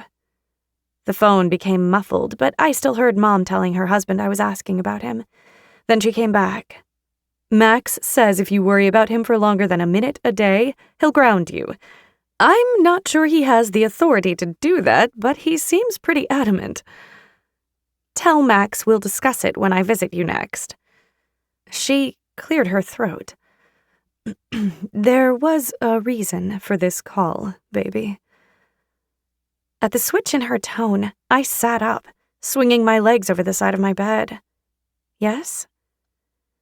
I finally got answers from Officer Ryder about Drew. He made some calls, including to Drew's parents. They didn't want to tell him anything, and it took a few conversations before they finally admitted his whereabouts. My nails dug into my knees as my heart thrashed. Is he here? No, he's not. Drew was admitted to a mental health facility 90 days ago. It's a long-term treatment program. They didn't tell Ryder his full diagnosis, but they admitted Drew had a bad psychosis episode and harmed himself severely. He, tried to end his life with his father's table saw and lost a hand. I don't know if it makes you feel better to know he isn't the one who's been sending you. She kept speaking, but I had folded in at the news of what Drew had done to himself. I'd been angry at him for so long for what he'd put me through, but I couldn't help the rapid rush of sympathy that punched me in the gut. What kind of mental state had he been in to use a table saw on himself? And to lose a hand? Zadie? Zadie? Honey, are you there? Tears dripped down my cheeks. Oh, God, what had he done to himself? Even if he got the help he needed, he'd never be the same. The phone was taken from me. Then Amir was in front of me, crouching down, wiping the tears from my face. He spoke to my mom, telling her I was okay. He had me, listening to her for a minute before he said goodbye. He placed the phone on my nightstand, then urged me to lie down. He stretched out next to me, pulling me into his arms. I didn't know what this meant, why he was here, but my thoughts were too filled with the tragedy that was Drew to try to figure it out. Amir stroked my hair and held me. He didn't speak or rush me. He gave me exactly what I needed. And I thought, this was what Helen and Elena didn't see. They didn't know he could be like this. I loved that this side of him was solely mine, but a little part of me wished they could see so they would understand. I'm okay. I lifted my head from his chest, taking in his tired eyes and the frown lines around his mouth. It isn't, Drew. He barely moved, only the slightest tip of his chin. Felicity told me. Fucking awful. Yeah. Shuddering, I let my gaze trail over his unhappy face again. What are you doing here? His frown deepened. Did you really think I'd stay away? I hoped you wouldn't, but I wouldn't have blamed you. He pushed my curls off my face and cupped my jaw. I was so... His jaw clenched and unclenched. I was going to say angry, but that's not it. Disappointed is more what I felt. I flattened my palm over his heart. I understand. You don't. He rubbed his thumb along the underside of my mouth. I was disappointed because of my ego. Once I had some space, gave myself a chance to really take in what you'd said, I got pissed. When I opened my mouth to apologize once again, he pressed a finger over my lips. I got pissed at myself for walking away from you the first time. For saying ugly shit to you I didn't mean because you called me out on something I wasn't proud of. You mean telling Reno where Helen was? His eyelids lowered. Mm-hmm. I told him that to appease him, so he didn't go apeshit and make good on all his threats. I was stupid not to think he'd go there. And maybe I didn't give enough of a shit about what would happen if he did. So, when you, the pretty, sweet, sexy as hell little angel, called me out, I reacted because you were right. And I did not like that. And now? And now, I'm gonna say thank you for pushing me. You looked past the ugly I showed you. I don't know why, but I'm not gonna question it because I don't want you rethinking me. He pushed the strap of my tank top down and pulled me close to touch his lips to my shoulder. You were never with that asshole. I shook my head. I told you I wasn't. I heard him talking about your brother's parties, and I suggested he take me. I thought you would probably be there. Amir's frown shattered and reformed as a grin. Low laughs vibrated in his chest. You really are devious, aren't you, Mama? I like that you have that in you. I don't know about that. I'm just lucky my very poorly thought out plan worked out. He took my face in both hands. You thought I didn't want you, but I couldn't want you. Not after I left you in your bed. Do you see that? You're still too good for me, but I'm way too weak to give you up now. Grabbing his hand, I brought it to my mouth and bit down hard on his fingertip. He stared at me, nostrils flaring, but he didn't jerk away. Stop saying you're not good enough. You're insulting me because I chose you. His mouth quirked. No one's perfect. You're close, but you have fucking terrible taste in men. You said it yourself, you like guys who will likely wind up in jail. I snarled at him. Please don't joke about that. What? That I might end up in jail? You know what I do. I do. I just don't know why you do it. I thought I did, but I was wrong. His brows pulled together. What's that mean? It means I naively thought you were like Helen, doing what needed to be done to rise above what you were born into. But that isn't you. Helen told me. She told me who your parents are. I don't know why I never asked you about them. I guess I thought you'd tell me if you wanted to. His jaw hardened. I wouldn't have. I don't talk about them. Okay, you don't have to. I rushed out. But tell me why you're working for Reno. Please? Sighing, he threaded his fingers in my hair, then brought my head down until our foreheads met. It's my brother, Mama. Maybe you don't get that because your brother didn't come along until you were already grown, but there's no breaking that bond. He needs me, so I'm there. This was the first time we'd talked about what he did for Reno. Like I'd assumed he'd grown up poor, I also assumed there was an end date to his job. Maybe even an end date to his relationship with his brother. Or maybe I'd just buried my head in the sand because it was easier than facing the real answers. He's going to need you forever? I asked. Amir tipped his head back. He's always my brother, even when he's a piece of shit. That's not changing. Will I always work for him? If that's what you're asking, then no, I won't. But that comes later, after I graduate. Another year, I murmured. Now you know.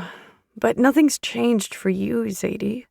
Nothing between us will be any different, except now all our secrets are out in the open. What I do for Reno is separate. It won't touch you. It won't touch us. I need you to hear that because I'm not going to discuss it with you. It won't be up for discussion ever again. His hands in my hair were gentle, his words delicate and soft, but his message was unyielding. When it came to Reno, Amir was and always would be an unmovable brick wall. If I pushed, he wouldn't be happy. My relief at having him back, at being forgiven, overrode the screaming protests in my mind. if you get arrested, that affects me." His eyes bored into mine. "I'm not getting arrested. I've been doing this too long. I know how to be safe and keep the important people in my life clean and away from all of it. I'm not giving you up, so you need to accept this is the way it's going to be. I will bend and discuss and maybe even compromise on occasion, but not about this." I nodded. Okay. I let it go, and I let Amir back in. I might regret it one day, but on this day, I was too relieved he came back to me to feel anything else. Chapter 22. Amir. I spent one semester in a dorm and vowed never again. Even with how cushy the suites were at Savage U, I've been claustrophobic. But once Zadie let me into her room, I had no desire to leave. Then again, her room contained her. It smelled like her, and everything was soft and girly, like her. We'd spent the day kissing and talking and quietly fucking. One of her suite mates left food for us by the door, so we ate, kissed, fucked, and talked some more. She showed me the last poem she had received, more than 2 weeks ago. This time, someone had bastardized an Eminem song. I was beginning to think, and Zadie was too, these poems were from some kid with a crush. Some socially awkward geek thought my girl would be impressed by pitiful love notes. It was late, near midnight, and I was starving. "Is there any food in that little kitchen out there?" "There's some snacks." She ran her palm along my stomach. "Are you hungry? Do you want me to go get you something?" "I'm good. I'll find something to eat. You look too good in that bed for me to let you out." She was comfortable here, even sweeter than she normally was. That might have been because we'd broken down most of the walls between us. I wandered out into the quiet living area to the minuscule kitchen, opening cupboards. They had one stocked with snacks, and I grabbed some granola bars. My stomach was going to be eating itself by morning, but I wasn't going anywhere until the sun rose. I found a bottle of water in the fridge, stacking it on top of the granola bars. I turned to go back to Zadie's room and found Helen standing in her own doorway, arms folded over her chest. "You should let her go." I set the bars and water down and mimicked her stance. "Not an option. And not your business. She's not a child. She can make her own decisions." Helen stalked across the small living space, stopping a foot from me. "Zadie isn't a child. She's an incredibly intelligent woman. She's also good. I don't know many good people, and I have a feeling you don't either." Her fingers curved into a claw near her middle. "I have this instinct to preserve that goodness because it's so rare. But you? Well, you're going to suck it away. Because I know you, dude. You might like her and want her, but when it comes down to it, you're a leech. You're going to suck and suck her goodness out until you're fat with it, and she's a shell." "That's what you think?" Her eyes narrowed. "That's what I know. I'm not going to let you do it, you know." I clicked my tongue. "You're so wrong." "Am I?" "I don't think so. But let me tell you this. If you in any way hurt her or cause her harm because of the way you choose to live your life, I will burn your goddamn house down. And I mean that both literally and metaphorically." "Nothing's going to happen to Zadie." I swiped a hand across my jaw. "I appreciate your concern for her, which is why I'm going to let the threat you just laid down slide. But because I'm with your friend does not mean you have a free pass to disrespect me. You need to think before you speak to me." She rolled her eyes and slowly raised her middle finger. "Get over yourself, Amir." I couldn't even hold back the laugh that burst out of me. "Get the fuck out of here, Helen." "You're in my suite, dick." That's right. I scooped up my snacks and water, and I have a girl waiting for me. Nice catching up. Zadie was sitting on the edge of the bed when I came back to her, worrying her bottom lip with her teeth, asking me a question with her big blue eyes. I tossed the granola bars and water to the side to cup her head and tilt it back.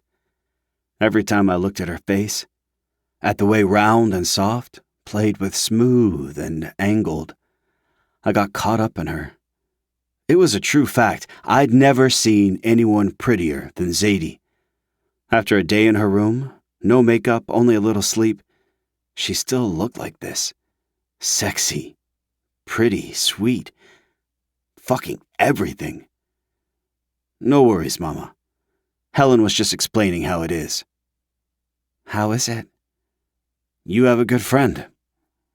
I pushed her back on the bed and crawled over her, caging her body with mine. But it felt like I was the one who was caged. My skin was 2 sizes too small. My insides restless, pacing, needing, always fucking needing around her. Take your clothes off. Her lips fell open. Again? Open your legs. I need to eat. I sat back on my knees, giving her room to slip her t-shirt over her head.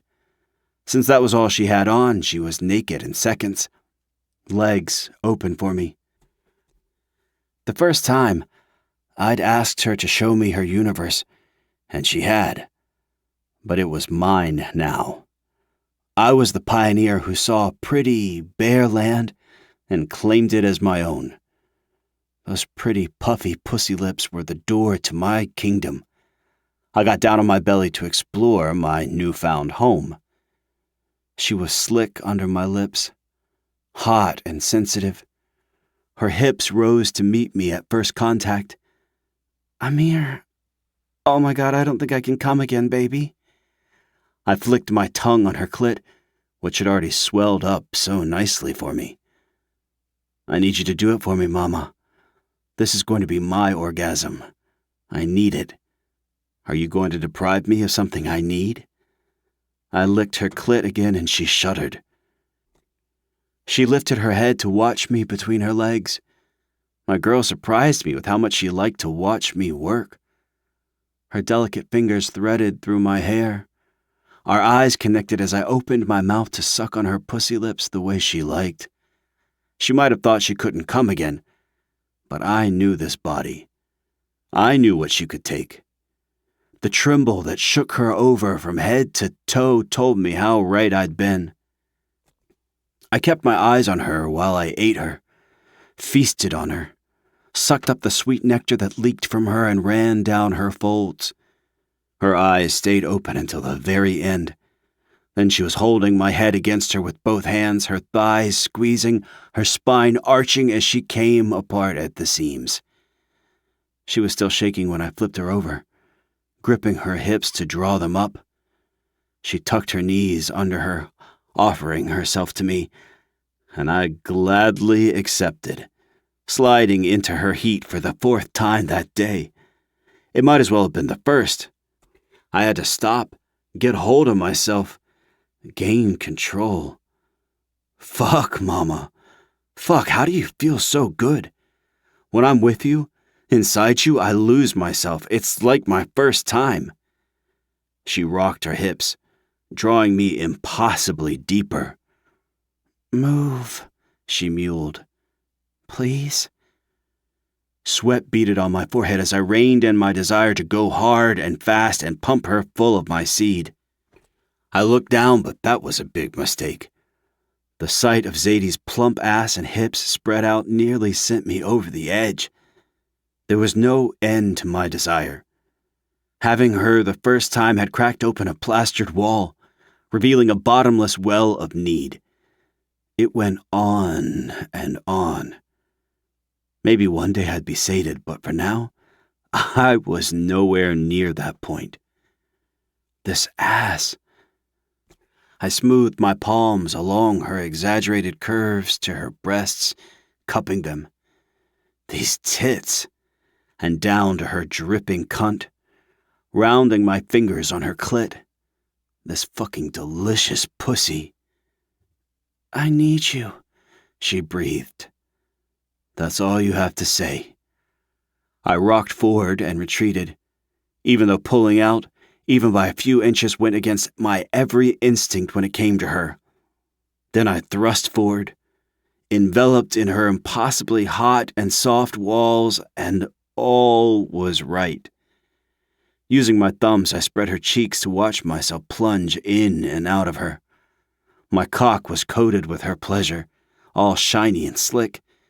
She let me take her raw, the only woman I'd ever wanted to go there with, and there was no going back for me. Nothing would ever come between us.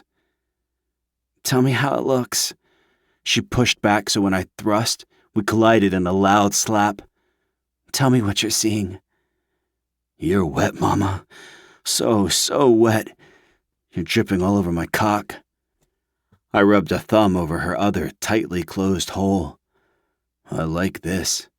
It's so tempting. You want me to take you here? I dipped down, only entering her with the tip of my thumb. She pushed against me harder, releasing a low moan. Yeah, you like that, don't you? You like the idea of me owning every hole. She moaned again in response, her fingers curling to grip the sheets. Yeah, you like that. We'd talk about it until we were both there, then I'd follow through. I'd own Zadie, because she damn sure owned me. Sliding my hand up her spine, I gripped her nape, the other hand holding her hip. I'd talked both of us into a frenzy. My smooth plunges became frantic, hard thrusts. She answered by rearing back, her ass slapping against my hips. She whimpered as her walls fluttered and clamped down, sucking me in so deep my choices were taken from me. The only thing I could do was unload, painting her insides with my seed. Knees giving out, she collapsed onto the mattress and I followed, half on her back, half on the bed. She threw a granola bar at me, glancing off my shoulder. That wasn't very nice. I touched my lips to her nape. Didn't I make you feel good? Turning her head, she peeked at me from one eye. You have drained me dry. I have nothing else to give. Her words were uncomfortably close to Helen's, and they dug into my brain. I think it was you draining me. She shifted to her side so we were face to face, and trailed her fingers along my hairline. We're good, you know? I nodded. I know. We have time. We don't have to fit it all in one day. You think that's what I've been doing today? I don't know. She pressed her palm to my chest. I'm not complaining. I guess I was feeling it too. I mean, I always feel like I want you to fling me into bed. I grinned wide and she shoved my mouth gently. But that was heightened today, right? Right. And for the record, I always want to fling you into bed, or against the wall, or over the back of the couch. She pushed on my lips again. What did Helen say to you? She was being protective, telling me you're too good for me, everything I already know. Zadie's mouth twisted to the side. Can I tell you a story so you might understand a little about me? Then you'll stop wondering why I hate you saying you're not good enough, or I'm too good. Please tell me a story, little mama. I always want to understand you better. With the long exhale, she began. My mother had an affair with Max for 6 months before she left my dad. My brows shot up. For real? Felicity? She nodded. My parents were miserable at the end. When everything with Drew happened, instead of turning to each other, they turned away. My dad smoked weed, researched guns, stalker laws, vigilantism. He let the situation consume him. I don't know if my mom even tried to get to him. She leaned on Max, though. He was her college boyfriend, her first love. I don't know why they broke up back then, but I don't think the feelings ever went away. Anyway, they started an affair. He came up to Oregon, she traveled to California, and my dad spiraled. I don't even know if my mom was hiding where she was going, you know? I guess she got consumed too. Oh, fuck. Were you angry at her? She bit her bottom lip, taking her time to answer. I was at first. Of course I was. Our family was already broken and she'd shattered us. But my dad, he didn't fight for her. He accepted she was leaving with barely any reaction, and I met Max and saw them together. Yeah? It was the first time I really saw my mom as a whole person, not just my mother or my dad's wife, you know? I saw she was human, that she'd had a life before me, a life outside of me, and would continue to have a life when I left home. She messed up. God, did she mess up. I don't like what she did to my dad, but I don't like what he did to her by pulling away. The thing is, even though I'll never understand why either of them responded to my crisis the way they did, I love them. They're human and fallible, but they love and adore me. They've always been devoted to me as my parents. They hurt you. Yeah. She kissed my chin, then my lips. They hurt me, but that's human too, isn't it? Not if I can help it. She laughed softly. Well, you can't. I'm going to be hurt because it's part of life. You hurt me, I hurt you, but we're better for it. When you were my captor, you scared me until you didn't. Until I saw you as a person and not just the man with the gun. I don't like what you do. I don't agree with it, and I think you're way too smart to lower yourself the way you do. But that doesn't make me better than you. It also doesn't make me think less of you. People mess up. They mess up over and over. That doesn't change who they are. They are not the sum of their mistakes. I still love my mom. I love my dad, and now I've grown to love Max and Eli like family, and She clamped her mouth shut, but her cheeks were glowing red. I wanted to hear what she'd stopped herself from saying, but I let it go for now. She'd already said a lot. You're a good girl, Zadie Knight. I tugged her against my chest, enclosing her in my arms. Like always, I had an urge to keep her trapped with me and never let her go. You're not the villain you think you are, Amir Vasquez. She patted my chest. But that's not the point. I'm telling you, I'm just as flawed as you and my parents. My mother betrayed my dad, but I've chosen to look past it for selfish reasons. By all rights, I should be angry with her. I shouldn't accept Max, but I do. And it didn't take long for that to happen. Zadie. This girl really had no idea. She thought she was flawed because she forgave her mother, the mother who adored her. God. Drew had done a mind fuck on her. He'd warped her perspective so much she didn't see straight. If I could have taken a table saw to his other hand, I would have. That motherfucker didn't deserve to have any extremities. And you, Amir, I've chosen to look past things with you I never could have imagined myself looking past. Also for selfish reasons. Because I want you. And I had to give up everything I wanted for too long. I took her face in my hands. The prettiest fucking face in the world. You don't have to give me up. If she ever thought she had to, I would find a way to rewind the world again and again until she changed her mind. Zadie giving me up wasn't a possibility, not now. She scrunched up her nose. I just told you I'm not going to. Zadie might not have thought I was a villain. Perhaps that was debatable, and I sure as hell hoped I was redeemable. But the fact was, I wasn't a misunderstood bad boy with a heart of gold.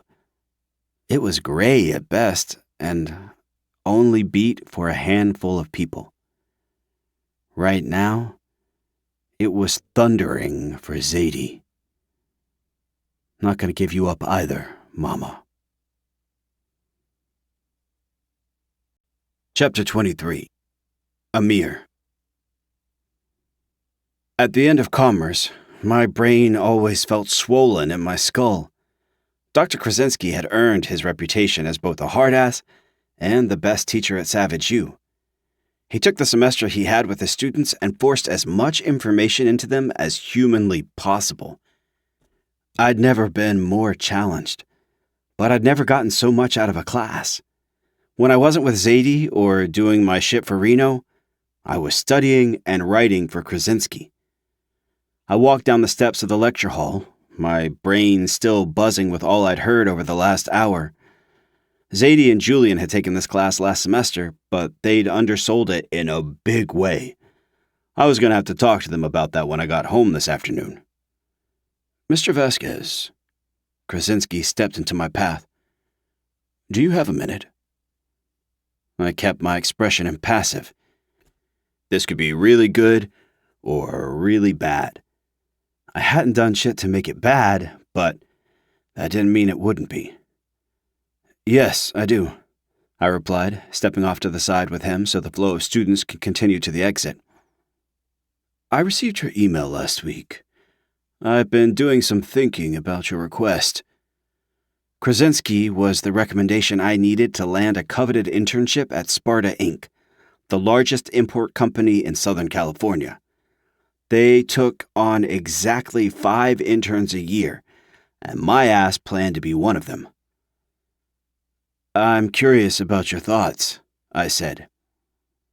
He crossed his arms and rubbed his well-trimmed gray beard.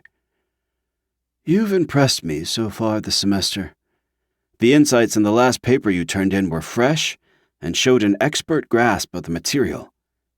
You've also brought a lot to the discussions we have in class.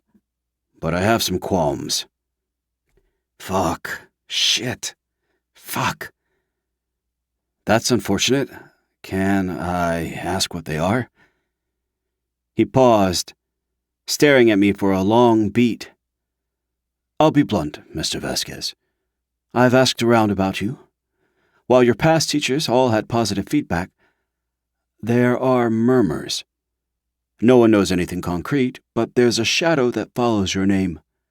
I don't need confirmation from you whether you know what I'm talking about. I'll assume you do.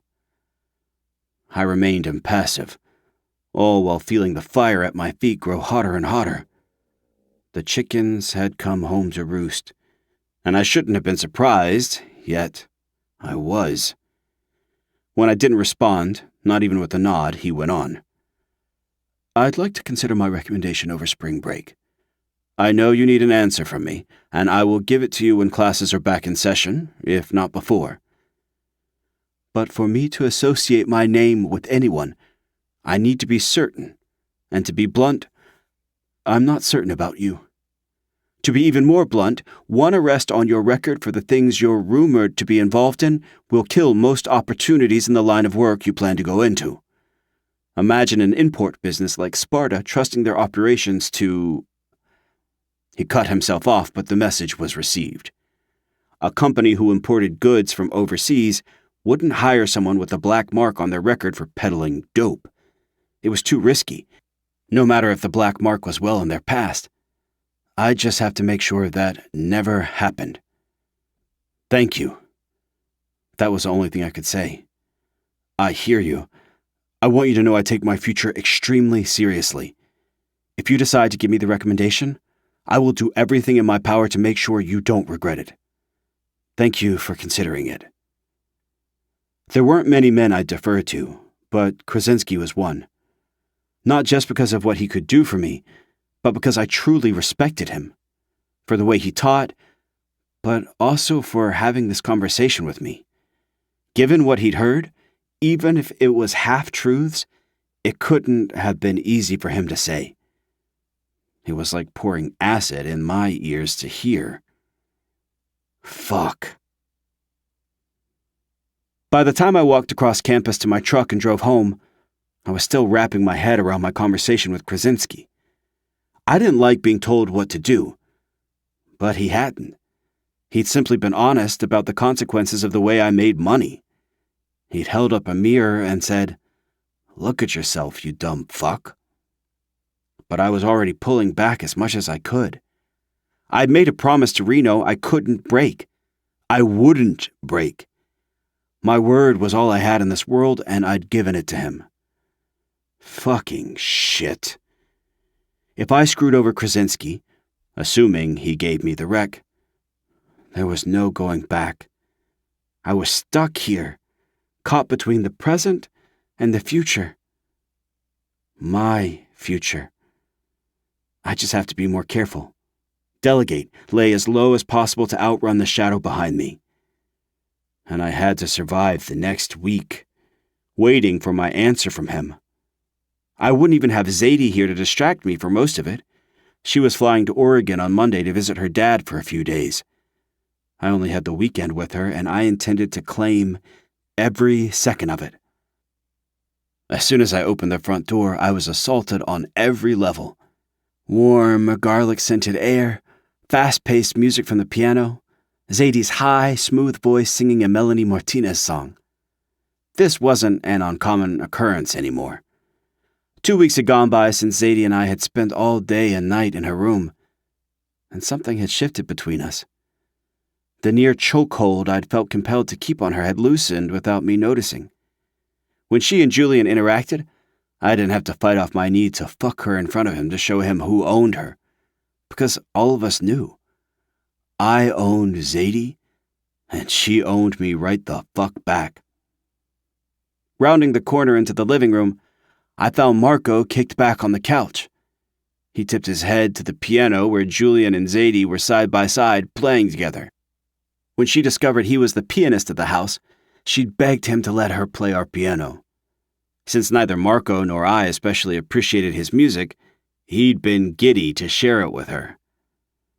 My girl turned her head, the grin that was already on her face brightening.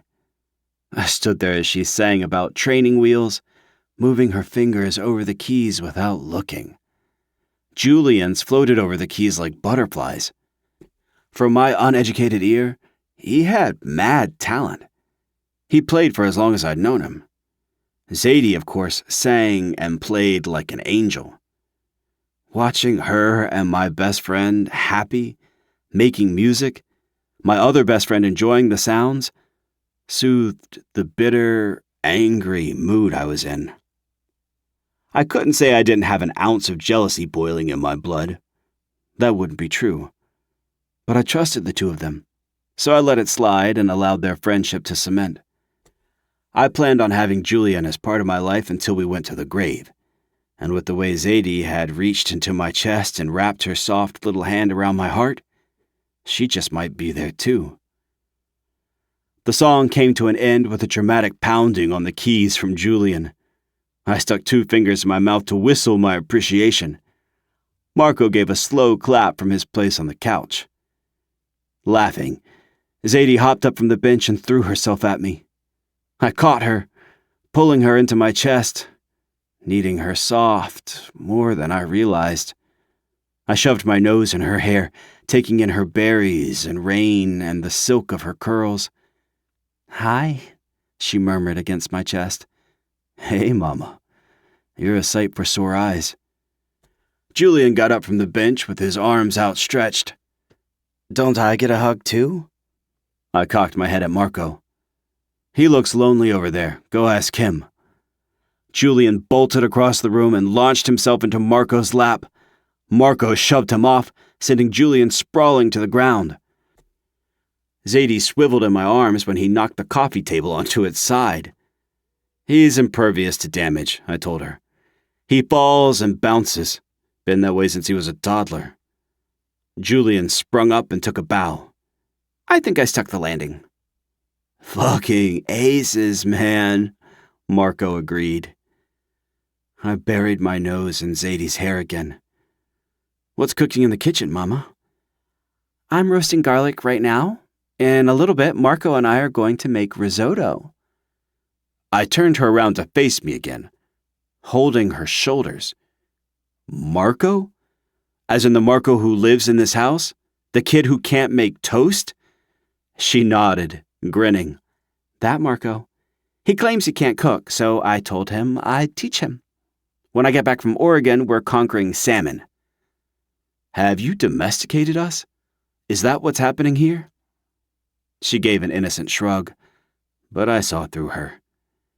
Zadie wasn't required to cook for us anymore, but she still did a few times a week because she liked it.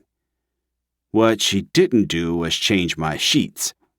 I'd learned my girl could hold a grudge, and every so often, she brought up my slutty sheets, even though she was the only one who'd been in them in a long time. So I changed them now, and she watched. Utterly domesticated. It came with copious blowjobs, a plump ass parked on my dick pretty much any time I wanted it, and a sweet girl who touched my face as she was falling asleep. So I wasn't even complaining. I pulled Zadie into the kitchen, backed her into a cabinet, and took her mouth.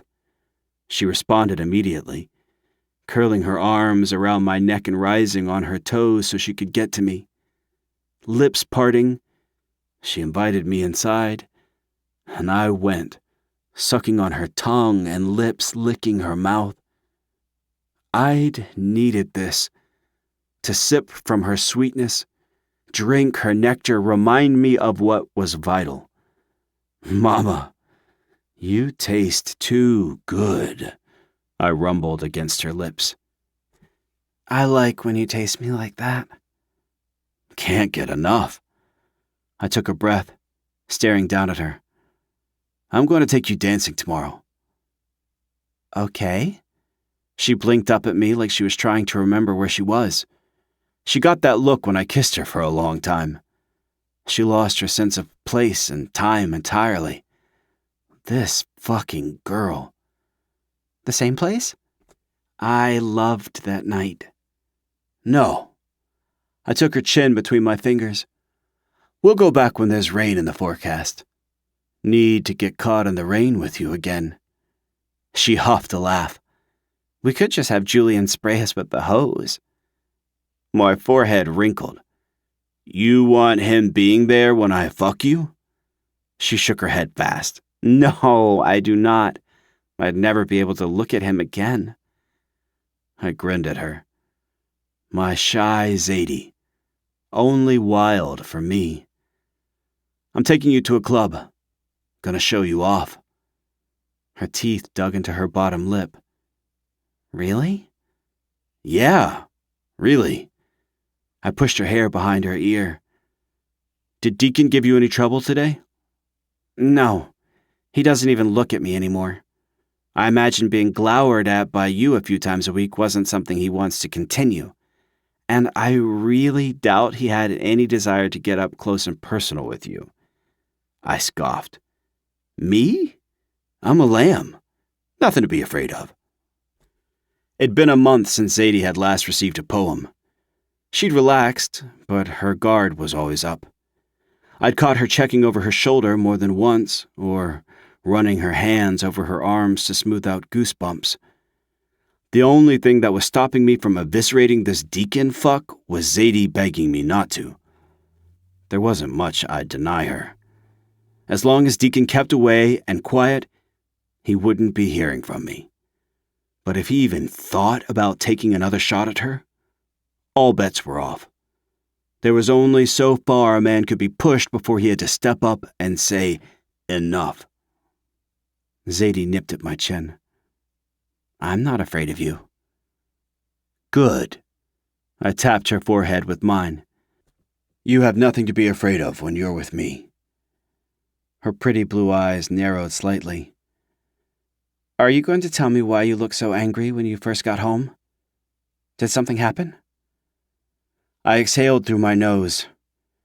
Normally, I liked that Zadie was attuned to me and my moods, but this wasn't one of those times. Discussing what Krasinski had said to me would only lead her to worrying or questioning my job. Both options were unacceptable to me. I had to remind myself I didn't want to rip Julian's head off for being so close to you. That's all. That's all? 2 words, so loaded with skepticism I almost buckled. But this topic wasn't for Zadie, and that was for her own good. That's all. Chapter 24. Zadie.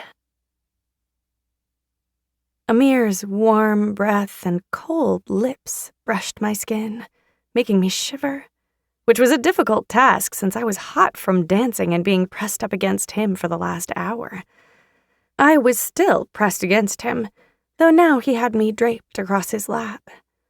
We'd just sat down in a private booth in the VIP lounge of some club in a beach town not far from Savage River. "Cold?" he murmured beside my ear. "Your lips are," I replied.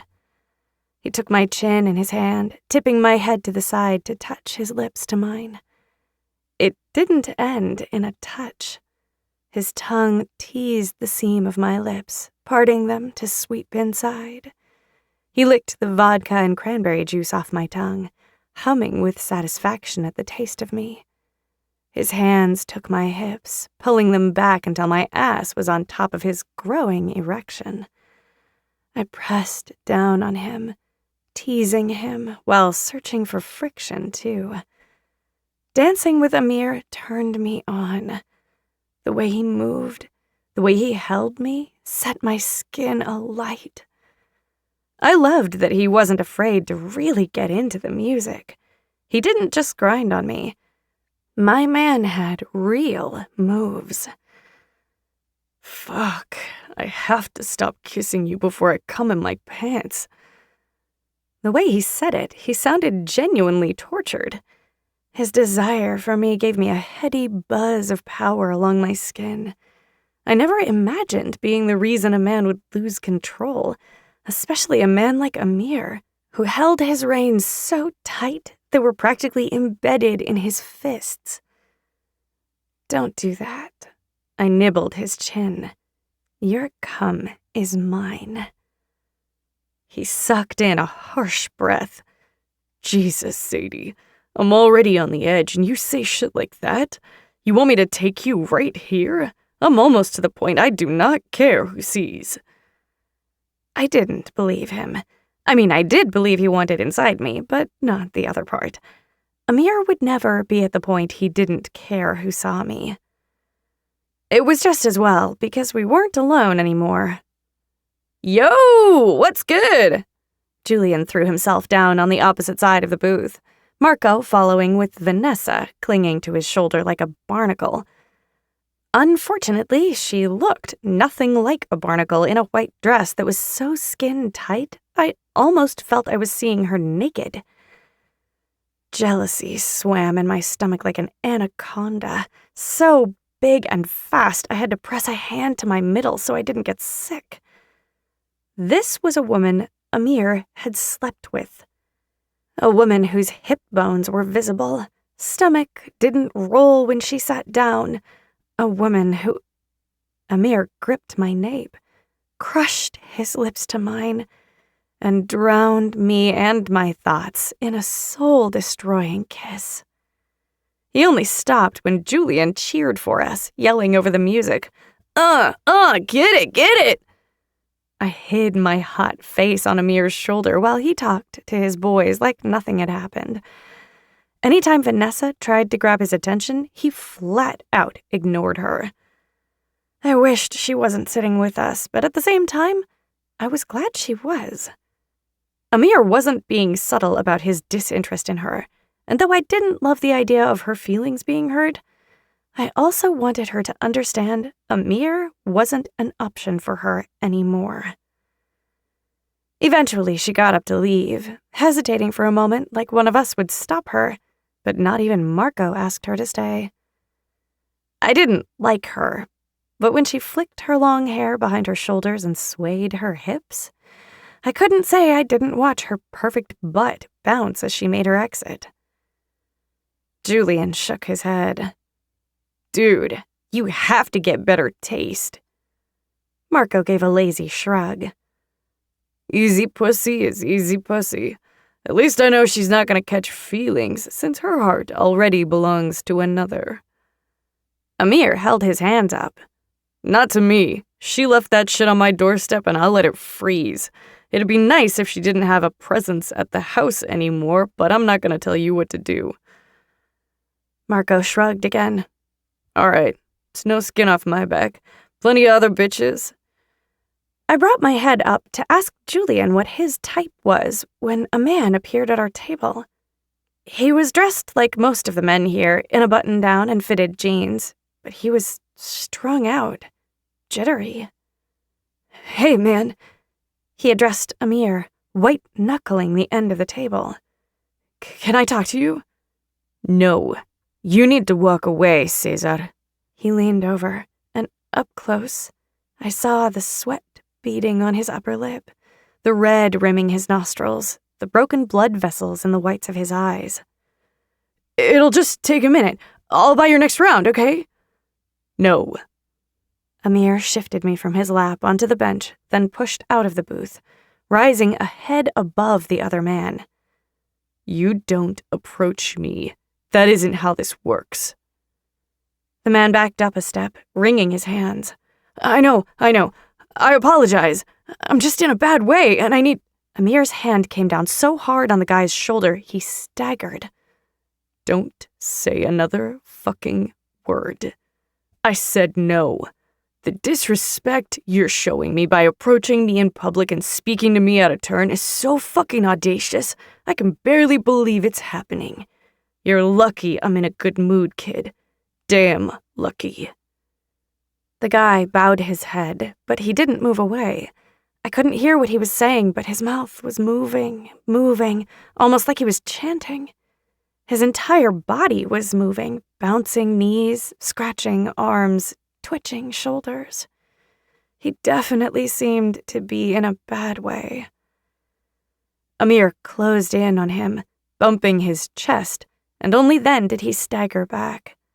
His mouth kept moving, and though I couldn't hear his pleas as Amir herded him away from us, I knew from the expression of anguish in his eyes that was what they were. Julian clucked his tongue. Junky trash. Marco's nostrils flared. Stupid fuck. Now Amir's never gonna sell to him. He should have gone to the corner if he needed a hit that bad. They bantered back and forth about the man, Cesar, how his desperation stank, that he was about to lose his house because all his money went up his nose and into his veins. He'd already lost his kids. They were laughing at how low he'd fallen, that he'd let himself get there. Cognitive dissonance. It tumbled out of my mouth, only a whisper, but Julian stared at me, leaning closer. What did you say? I lifted my eyes to his. I said cognitive dissonance. You're making fun of Cesar for being hooked on drugs, but you live with the man who sells them to him. He's your best friend. I touched my forehead. I mean, I do it too, but I guess I didn't find anything about what just happened funny. Julian reached across the table, laid his palm on my wrist. You're not wrong. I'm always going to be on Amir's side, but I get what you're saying, Z. Marco scrubbed his mouth and exhaled, turning his head to the side. Insensitive, he muttered. I'm not trying to police you guys, I rushed out. I swear I'm not. That was more about me realizing something. I shouldn't have said anything. My stomach lurched with feelings that weren't happy ones, and I didn't know what to do with them. I couldn't talk to Amir about how much I'd hated that scene.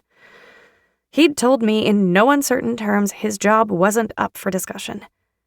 And that man, I didn't know anything about him. He might have been a rapist or a serial killer, but the anguish in his eyes would stay with me for a while. Marco turned back, his dark eyes blazing into mine. You have to be a lot tougher than that, Zadie. That shit was nothing. Do you hear me?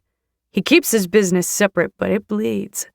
If a low-life junkie's gonna make you sad, then you need to walk, because you're gonna be facing a lifetime of sad.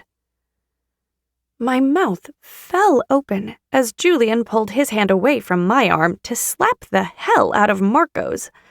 I slumped back against the booth, willing myself not to cry. This wasn't the time or place.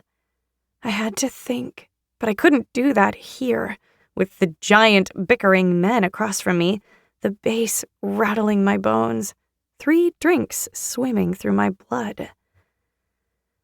Amir slipped back into the booth, straightening his sleeves, then wrapped his arm around me. His mouth touched my cheek, sliding up to my ear. I'm sorry, Mama. You didn't need to see that. I nodded, curling into him. Can we go soon? He peered down at me. What's wrong? Did something happen while I was gone? No, I just got tired all of a sudden. If you're not ready, I can wait. It's okay. Amir lifted his chin to Marco and Julian, who'd stopped bickering when he'd showed, and were now watching the two of us with warring expressions.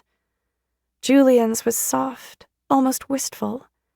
Marco's lip was curled in the barest sneer, making him seem dubious, and I knew that was aimed squarely at me. He probably viewed my doubts as disloyal, and maybe he was right. I certainly didn't like where my mind had gone tonight. We're heading out, he told them. See you in the morning. Within minutes, we were out of the club and in his SUV. Amir kept one hand on me during the drive back to his house, like he was afraid I'd get lost. The thing was, I was already lost. I couldn't forget that man's anguish, and I hated it. I was truly my father's daughter, helpless in the face of suffering. What happened to him? I asked. Amir started at my sudden question, his hand flexing on mine. I had security remove him. I hope he went home and slept it off, but knowing what I do, he's probably looking to score somewhere else. In my periphery, his head turned to study me for a second before he focused on the road again. Were you scared? No. I think I'd say surprised. He scoffed lowly. Me too. That never, ever happens. He must have seen me tonight and gotten desperate enough he took a chance. The people I deal with know discretion is my top priority, and that scene tonight was anything but discreet. He slammed the heel of his palms against the steering wheel. God damn, motherfucker, little bitch! Amir roared, and I did my best not to cower. His anger wasn't at me. It probably wasn't even wholly at that addict.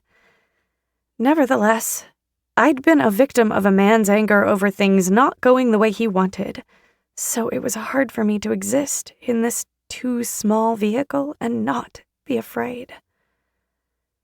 Panting, Amir grappled with my hand until our fingers were woven together.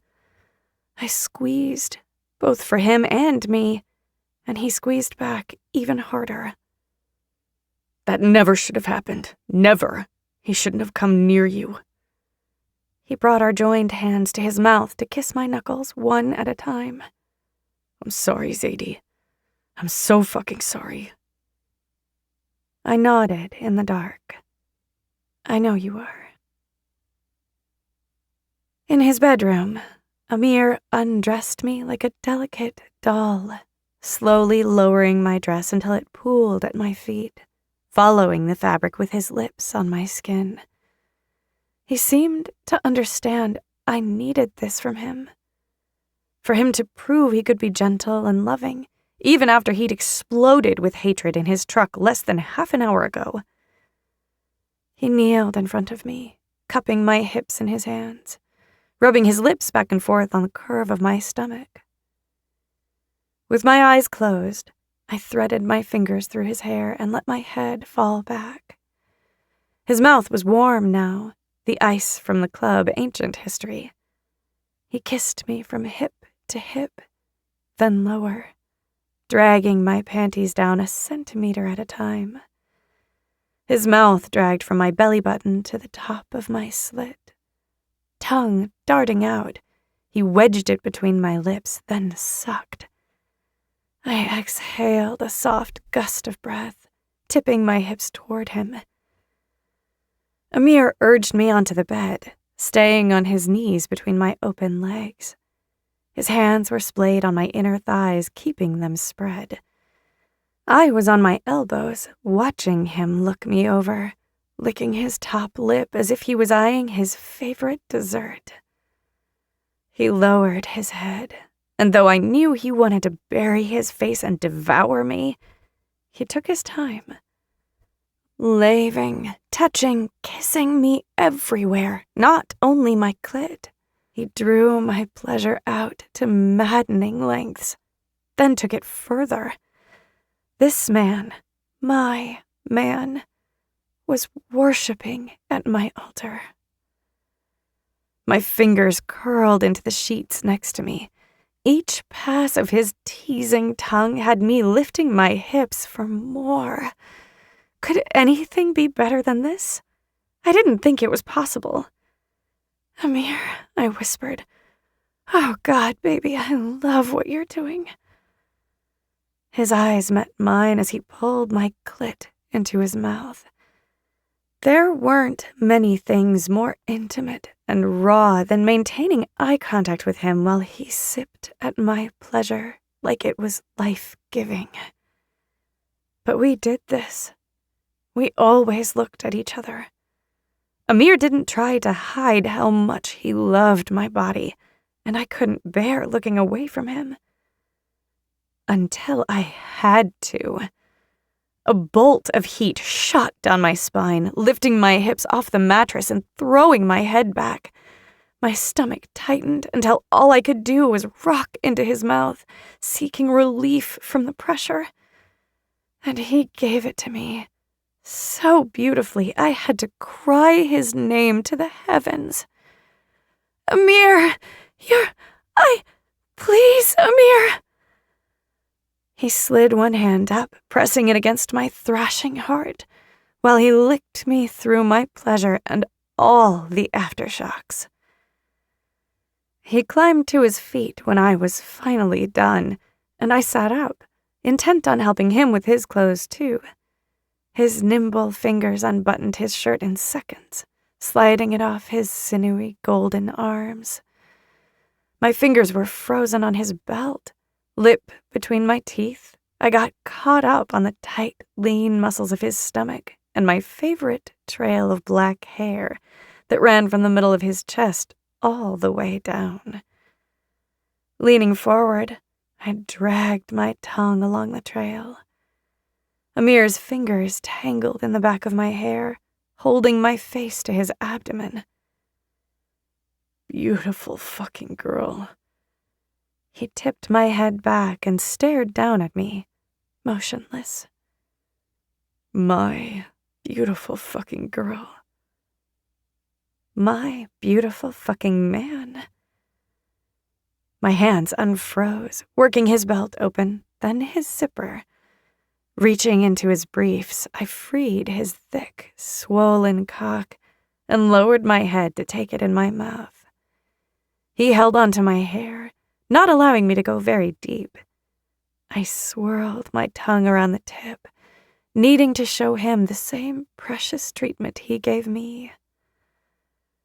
Zadie, he groaned. I want that, Mama. You can give me your mouth all you want any other time, but right now, I want to hold you while I'm inside you. He tugged me away from his cock, holding my face in both hands. He stared down. I peered up. The corners of our mouths tipped at the exact same time. I loved him. I had fallen in love with this violent, corrupt, loving, beautiful man. It didn't make sense, but I did. I loved him. And when he lay on his side, draping my leg over his hip, slowly sinking inside me, I considered he might love me too. If not now, then one day.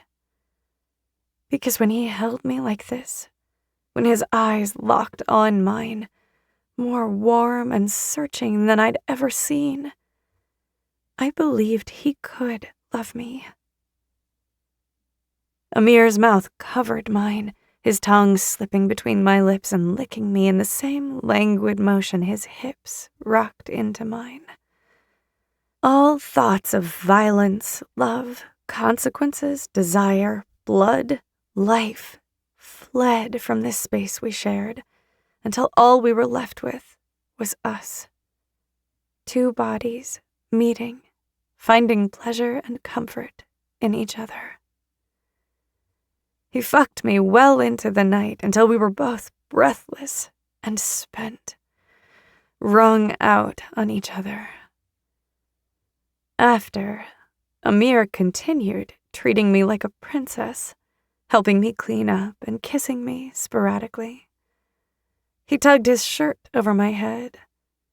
He'd told me he liked how they were tight on me in places they were loose on him, so I couldn't bring myself to feel self-conscious when his tees didn't hang on me like they did Vanessa. I sat against the headboard, watching him pull on a pair of basketball shorts that hung so low on his hips, my mouth went dry. He caught me looking and chuckled at my blush.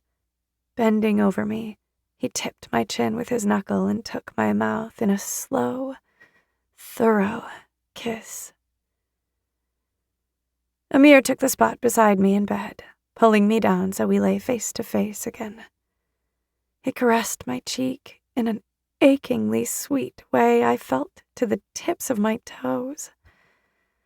I didn't think he even realized he was capable of being this gentle with anyone before me. I'd given him so many of my firsts, willingly and with pleasure. He gave me this first without being aware, but I'd treasure being the first, and hopefully only, girl he took such great care with.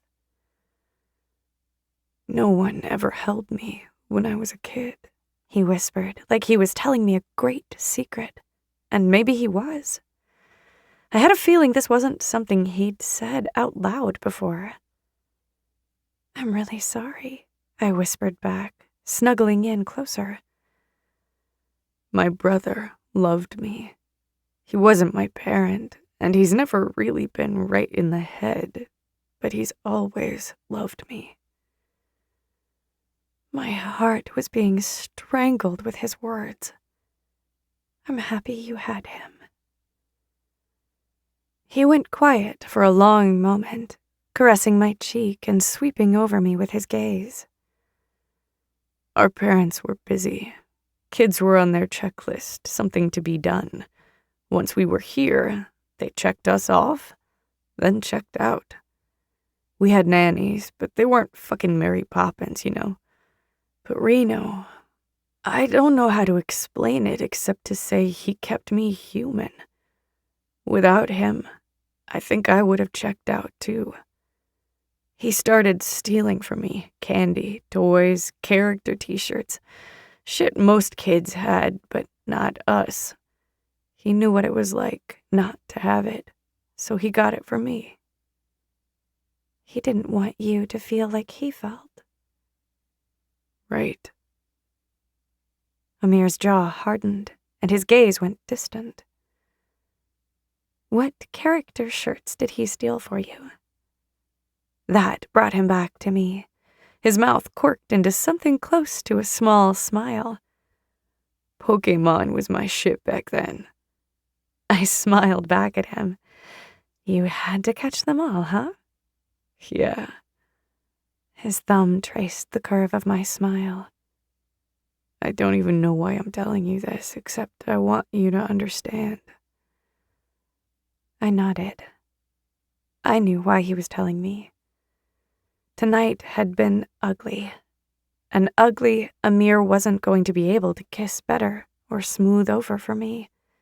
He needed me to know why he couldn't turn away from that ugliness, even if it hurt me and other people in the process. Thank you for telling me, baby, I murmured. His lips touched my forehead. Like when you call me baby. Then he tucked me under the thick cover, pulled me into his chest, kissed my lips, and whispered goodnight. I hadn't fallen asleep. It had been maybe an hour or two since Amir had drifted off. He'd kept me close. Even in his dreams, his arms never loosened. My thoughts were keeping me awake. My trip to Oregon was coming at both the best and worst time. I needed to see my dad, to touch the huge old trees that filled our backyard, take a hike, remember who I was. But I liked who I was here, too. I didn't want to run away from that. It was just that I was seeing falling for Amir had been flying a little too close to the sun. He lived a lot of his life in the jet black of midnight, but he, himself, was bright. The kind of bright I couldn't resist. Except now I was feeling a little singed and raw. A shadow passing under the door caught my eye. I didn't know why it drew my attention since there were 2 other people in the house and it could have been either of them. But something in my gut screamed at me. Something wasn't right. The distant sound of breaking glass sent my heart pounding. Drew? No, he's not here. Drew is in a hospital in Oregon. Maybe it's nothing. Maybe Julian broke a glass in the kitchen. It's probably nothing. I couldn't settle. Couldn't convince myself everything was okay. So I eased out of bed and tiptoed to the door. As slowly as I could, I cracked it open, peeking into the hall. And I found someone peeking back at me. I froze, my gaze locked with one that was wild and crazed. In the back of my mind, I recognized this man, equally frozen at the opposite end of the hall. Cesar. His arm unfroze. He reached into his pocket, pulling something small and silver out. A snick sounded, and the object flashed silver. My mouth opened. To scream? To gasp? I didn't know. But nothing came out. Because that was a knife. This wasn't the first time I'd woken to a man in my home who wasn't supposed to be there, holding a knife. My dad heard him before he could act, but my dad wasn't here tonight.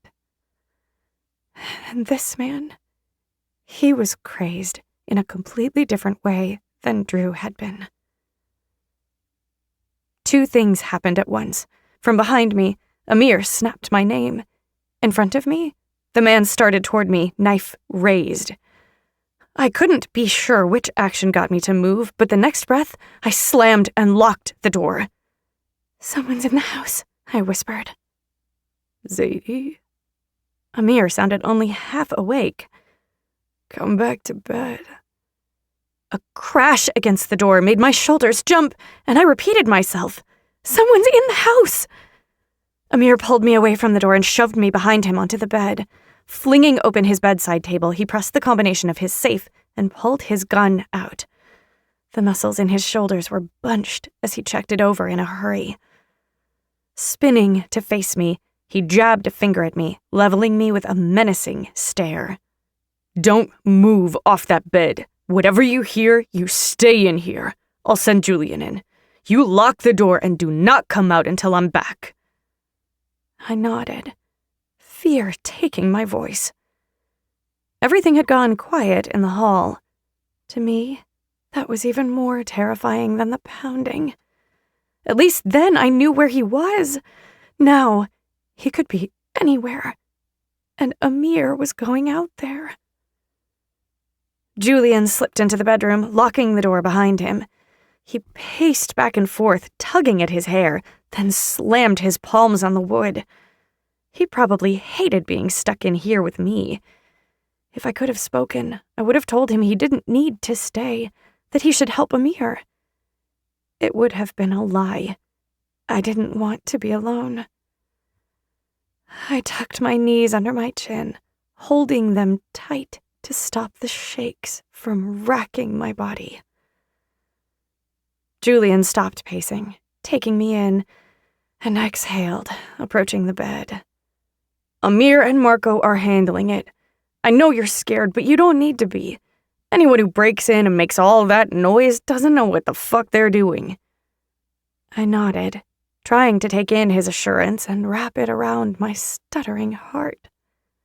Okay, I rasped. Just wait for Amir, okay, Zadie? Just wait for Amir. Chapter 25. Amir. The house was deathly quiet when Marco and I returned 2 hours later. One of Reno's guys had come by, swept up the shattered lamp in the living room, and boarded up the broken panel of glass next to the front door. It'd be fixed in the morning, but for tonight, my gun was staying out and ready. Marco went to his room, probably straight for the shower. That was where I headed too. Julian was in the hall outside my bedroom, hands on his hips. Did you take care of it? Yeah, it's done. I jerked my chin to the door. How is she? She was terrified, but she wouldn't talk. Fell asleep a bit ago. She's been quiet. I squeezed my eyes shut. This wasn't what Zadie needed. I'd promised her this part of my life wouldn't touch her, and in one night, it touched her twice. I hit Julian's shoulder. Thanks for looking out for her. I appreciate it, man. He dipped his chin, waving me off. I slipped into my dark bedroom, letting my eyes acclimate, finding the small lump on Zadie's side of the bed. Her hair spilled over her pillow, only her forehead visible atop the covers. Relief coursed through me at finding her asleep. I crept into the bathroom, shutting myself in. In the unforgiving light, I examined my hands, flexing my stiff fingers with a wince. My knuckles were swollen, a couple bloody. They needed to be bandaged, but first I had to deal with the rest of me. My white undershirt was splattered with blood. Same for my dark gray basketball shorts. I dropped them on the floor and turned on the shower, letting it heat. Hands gripping the edge of the counter, I let my head drop forward. Tonight had been so fucked. So fucked. The only thing right about it was Zadie, and she probably wasn't going to like me very much when she woke up in the morning. I'd make her like me again. I'd done it once. I could do it 1,000 times over. I'd make her feel safe, prove to her none of this would seep outside of my carefully insulated other life. This was an anomaly. It would not touch her. The door behind me crept open, and Zadie's reflection appeared in the mirror. Our eyes connected there. Hers were wide and worried. Something she saw in mine made her gasp and rush forward. I turned my head to look at her. "You should be sleeping. Go back to bed. I'll be there in a couple minutes." What happened? I wasn't ready for this. The words weren't straight in my head. "You need to go back to bed, Sadie." She picked up my hand, sweeping her thumb over my battered knuckles. Then her attention dropped to my clothes on the floor, the blood spatters easily visible. Why was he here? How did he find you? There was no way out of this. I could lie, refuse to answer, shut her down. But I didn't want to. Not with her. And as sure as the sun would rise, Zadie wouldn't accept it. Cesar, the guy from the club, he thought I kept product in the house, so he followed us to find out where I live. Convinced his cousin to help him break in to steal from me while we were sleeping. They were both high off their asses, so a shit idea sounded reasonable. She nodded. Are they alive? My heart stopped beating. Those ugly words coming from her pretty lips drained the life out of me. Fuck. Shit. Fuck. What was I doing to this girl? They're alive. I'm not a killer. Big blue eyes rose to meet mine. They were shiny with unshed tears. She wouldn't let them fall. Not if she didn't want them to. Are they walking? Zadie. She licked her lips. What did you do to them? Tell me what you did. Her thumb pressed on my injured knuckle. You have to hit someone really hard to come back with hands looking like this, don't you? Where did the blood on your shirt come from? What part? I moved fast, circling my arms around her. You don't want to know any of that. No. She pushed at me hard, but I held fast. She wasn't getting away. Tell me what you did. I need to know who you are. What did you do? Who are you? I'm not going to do that. She was breaking me, this girl. My soft, sweet girl couldn't take any of this. She felt it deeply, even though Cesar had deserved everything he got. Jesus, he'd broken into my home, carrying a knife and rope. That wasn't some innocent. We were lucky his cousin had been so damn bumbling. He'd knocked over a lamp and alerted Marco and Julian. Zadie, too. I'd been so comfortable in bed, dreaming about my girl, I might have slept through getting my throat slit. Tell me, Amir. I won't let you hide this from me. She pounded at my chest with closed fists, fighting my hold as hard as she could. Let me go. Let me go. Never. Not going to happen.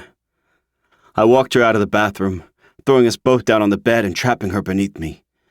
My fingers wrapped around her wrists, cupping them beside her head. She stared up at me like I was a stranger. I'm not doing this with you, Mama. I took care of what needed to be taken care of. That will never happen again. You're safe with me. This house is safe. No one is going to touch you.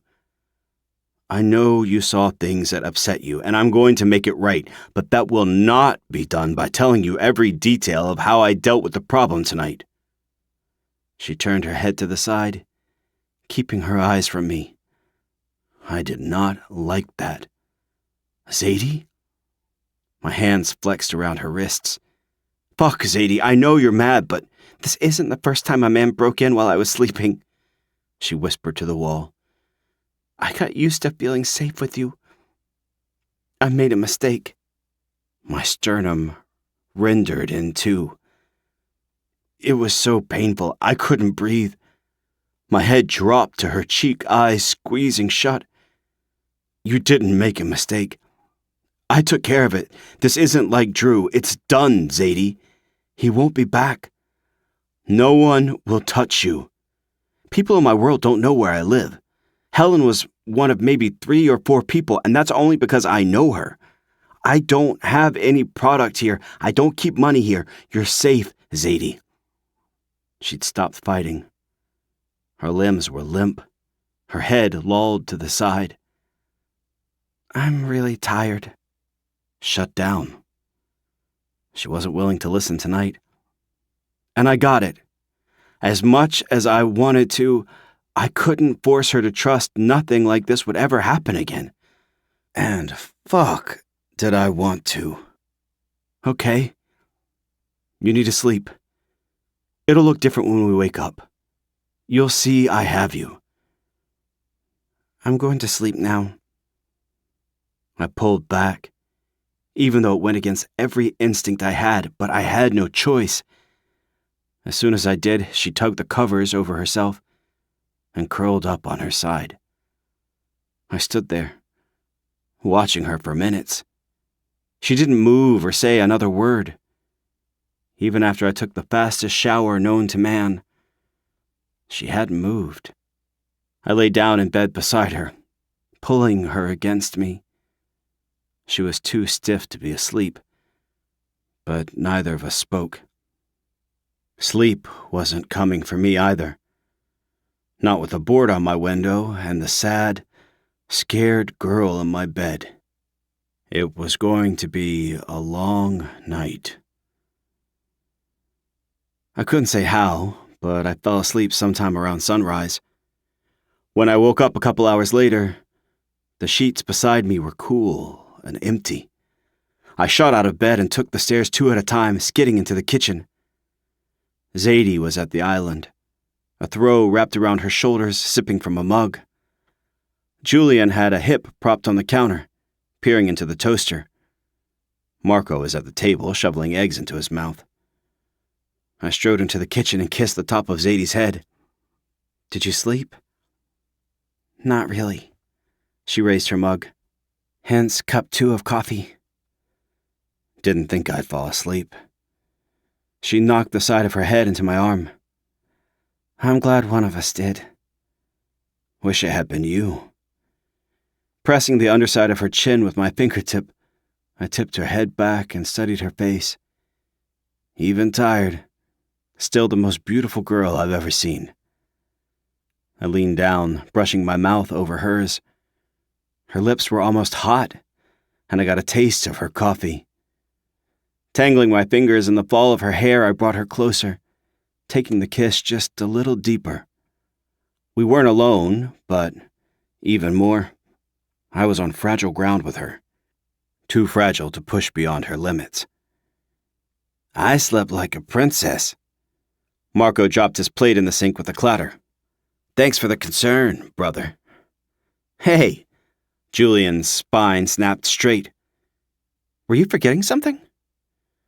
Marco scratched the side of his head, staring at him for a beat before his eyes widened.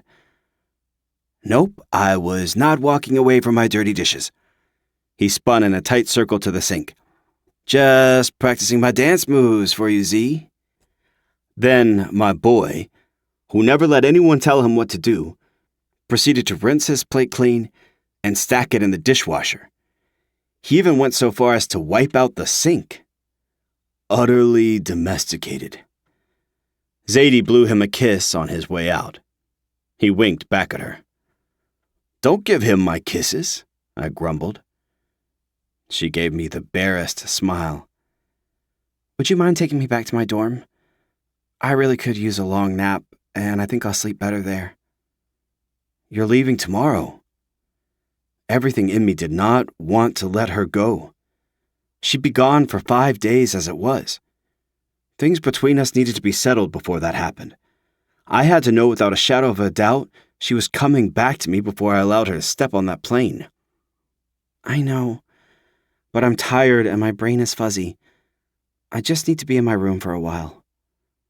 "All right. I'll take you and come back at noon to pick you up." Taking her mug, I placed it on the island and drew her from her stool into my arms. She buried her face in my chest, hugging me tight. That made it easier to give her a few hours. Not easy. Zadie leaving me was never easy. "I just need some sleep," she murmured into my chest. She wore my shorts and t-shirt on the ride back to her dorm, looking adorably disheveled, looking like a girl who just rolled out of my bed and I wanted to toss her back in it. I stopped at the curb. She unbuckled and leaned her body across the console, crushing her mouth to mine. Before I could say fuck it and drive her back to my house, she tore her mouth away and darted out the door, waving as she ran up the steps to her dorm. We weren't right. We weren't fucking right at all. My girl wasn't getting on a plane and flying away from me until we got back to where we were last night. It was 3 hours later. Still an hour before I was to head back to pick up Zadie. Julian and I were kicked back in the living room, both too spent from the night before to do much other than watch a movie on TV. Meanwhile, Marco was killing it at the gym. He was the most laid back of the three of us, but the kid did not take a day off from working out, even when he was running on a couple hours of sleep. Fuck him and his 8-pack. My head was beginning to throb. I needed to get up, swallow back some painkillers and guzzle water so it didn't develop into the kind of headache that had me locking myself in my dark bedroom, unable to do much except ride it out. Of course, the last one of those I'd had, Zadie had helped me ride it out, and it hadn't even been half as bad as they normally were. My phone vibrated. I flipped it over on my leg to check the screen. A text from Zadie. Zadie, I decided to change my ticket and fly back to Oregon today. I should have told you I was going today, and I'm really sorry I didn't, but I thought you would force a conversation on me I'm not ready to have. I need space and time to reconcile my mind with what happened last night. I know I'm not okay with it, but I can't see beyond that and what that means for us. I'm sorry I couldn't say this to your face. The plane is about to take off, so I have to turn my phone off. I'll text when I land, but I really need space, so I'm asking you not to call. XOXO. I read it, reread it, and reread it again. I couldn't believe she'd snuck out on me. My Zadie, my sweet little Zadie, had lied to my face and snuck out like a fucking thief in the night. She wasn't wrong. I would have forced a conversation, but God fucking damn it, we were adults. We needed to have a conversation. My forehead pulsed. Shit. You look ready to murder your phone. Julian craned his head to read the screen. Who sent you a paragraph? Princess Z? She's gone. Gone where? On a flight to Oregon.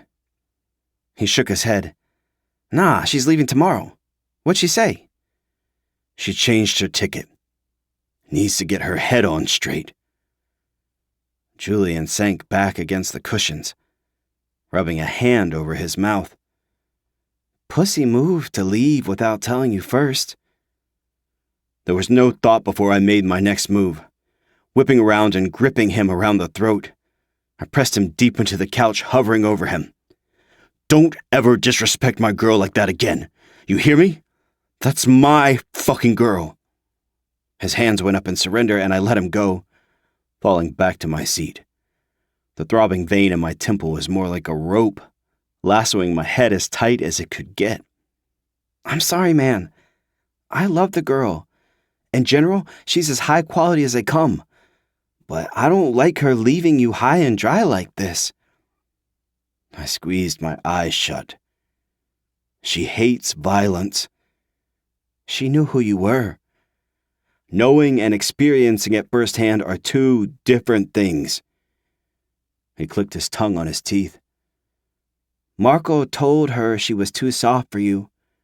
Her running away at the first sign things get tough pretty much proves it. I cracked an eye. When the fuck did he say that shit? Last night at the club, when you were dealing with Cesar the first time. Marco needs to not run his mouth to my girl. He wasn't wrong, though. You're not changing, we all know this. She knew this from the jump.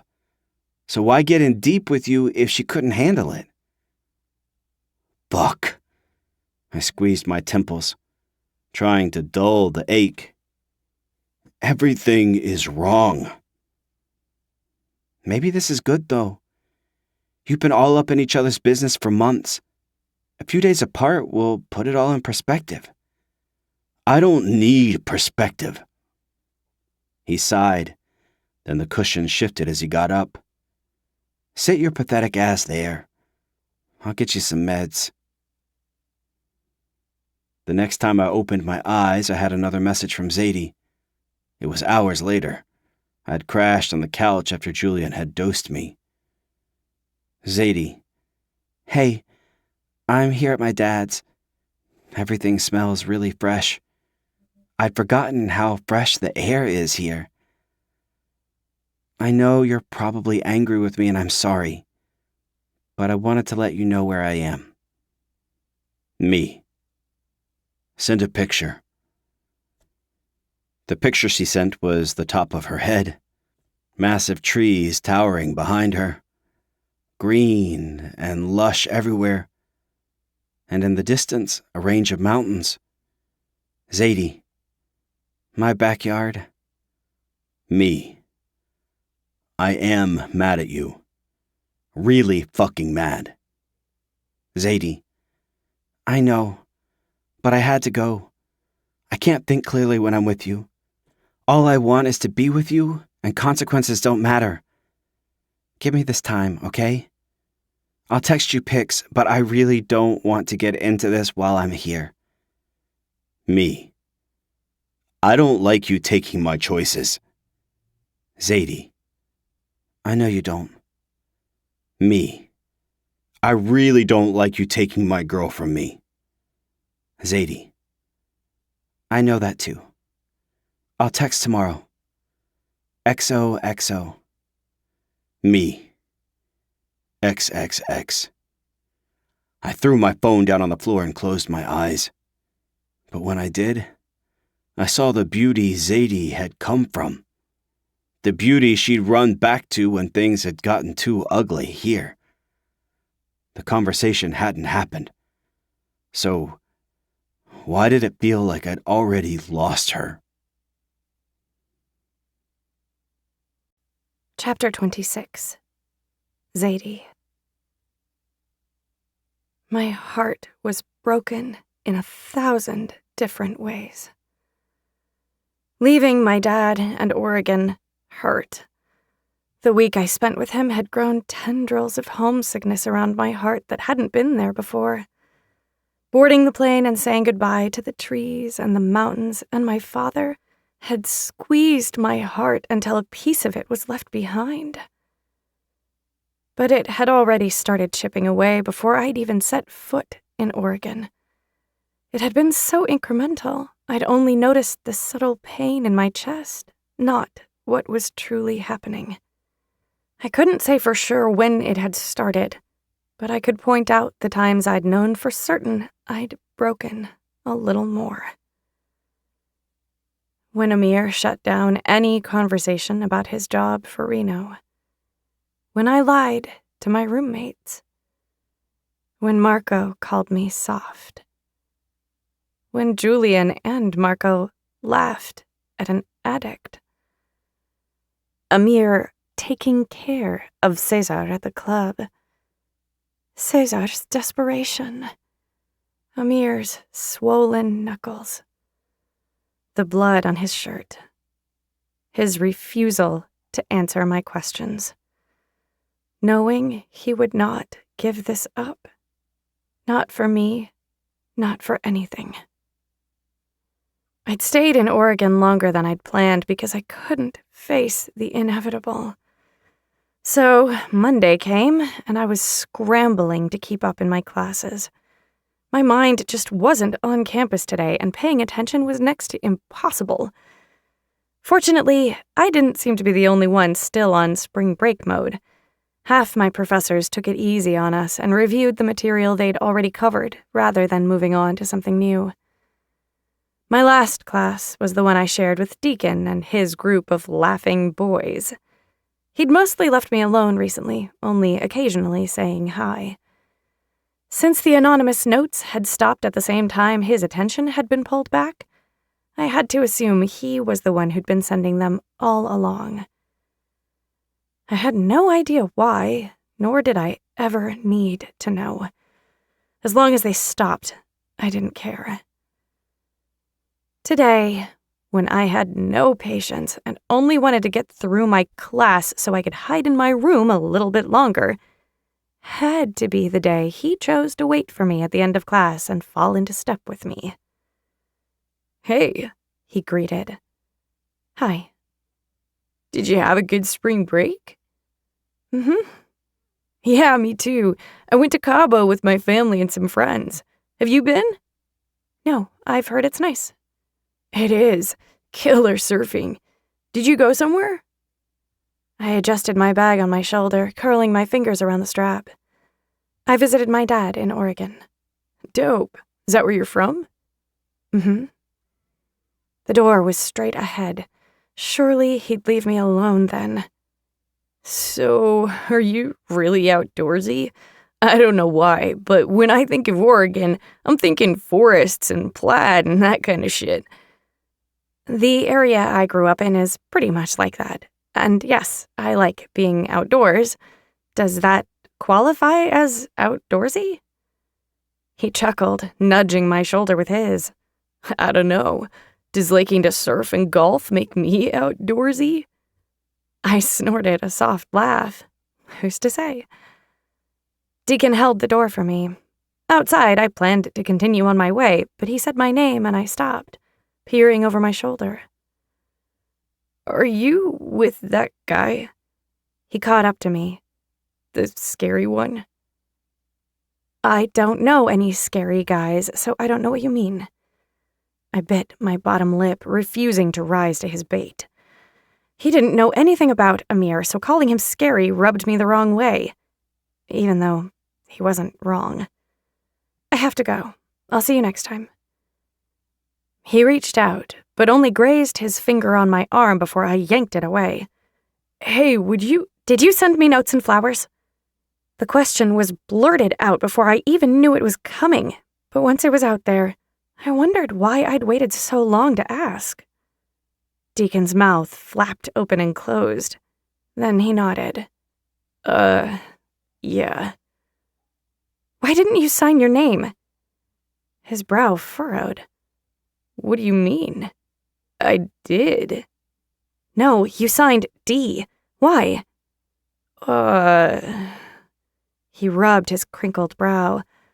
I didn't think I had to, not after the first one I dropped in your bag. I assumed you would know they were from me. In my bag? What do you mean? I hadn't gotten a note from him in my bag, and I'd certainly never seen one with his full name on it. His eyes drifted to the side, then snapped back to me. It was like 2 months ago? Beginning of the semester. I didn't really think you'd want to talk to me, but I wanted to talk to you. My boys convinced me to leave an apology note. I don't know, you got up to talk to the prof, I think, so I dropped it in. His head cocked. You really didn't get it? I have no idea what you're talking about. I dropped my bag to the ground, taking my computer and notebooks out. I had a tendency to throw everything in there, including receipts and random jots, so the bottom was lined with a mess of wrinkled papers. In that, since I knew what I was looking for, I spotted a folded paper, the same kind the poems had been written on, and pulled it out. I unfolded it, read Deacon's short and pompous apology, and there was the bottom. Instead of a D like he signed his poems, he had written Deacon Forrester. I nearly fell back on my butt. Pulling myself together, I tucked everything away and stood, waving the note at Deacon. I never saw this. If I had, I never would have gone to Amir. everything between us wouldn't have happened. I would have pined from afar for who knew how long. That would have hurt, but nowhere near the constant ache I was carrying now. His shoulders slumped. Fuck. No wonder you've been looking at me like a serial killer. Like a stalker. I don't think that, but the seemingly anonymous poems on my doorstep were creepy. And the library? The library. Yeah, I got out of there as soon as your scary dude appeared. He groaned. Let me take you out for a drink to apologize, or dinner, or coffee. You know, you really scared me. He made a sound at the back of his throat like a creaky door. Did I? Fuck. You kinda ran away in the library, and I guess I scared you? You terrified me. Deacon actually flinched. He stared at me like I was speaking a language where he only understood every third word. Was I the first person to call him out on his behavior? Perhaps other girls, less traumatized girls, found his relentless pursuit charming. Zadie! My head whipped around at the bark of my name, knowing exactly who I'd find. Amir was marching toward me, hands fisted at his side, eyebrows pulled into furious slashes over his eyes. That's the scary guy, Deacon mumbled. He sure was. I knew he wouldn't hurt me, but I still didn't love being the object of his rage. Leaving Deacon and his utter cluelessness behind, I walked toward Amir, meeting him in the middle of the path between buildings. My heart thumped hard in my chest. I loved this man. I'd missed him like crazy. But as much as I wanted to, I wasn't walking into his arms. I was preparing to walk away because he was making me. He took me by the shoulders without a single word, guiding me to the parking lot. At his SUV, I wrenched away from him. I can't go with you, I said. The hell you can't. Get in the truck, Zadie. No. He raised both hands, shaking as he stopped himself from touching me. I'm so fucking pissed at you right now. If you don't get in... What? You'll what? It wasn't a challenge. I said it gently.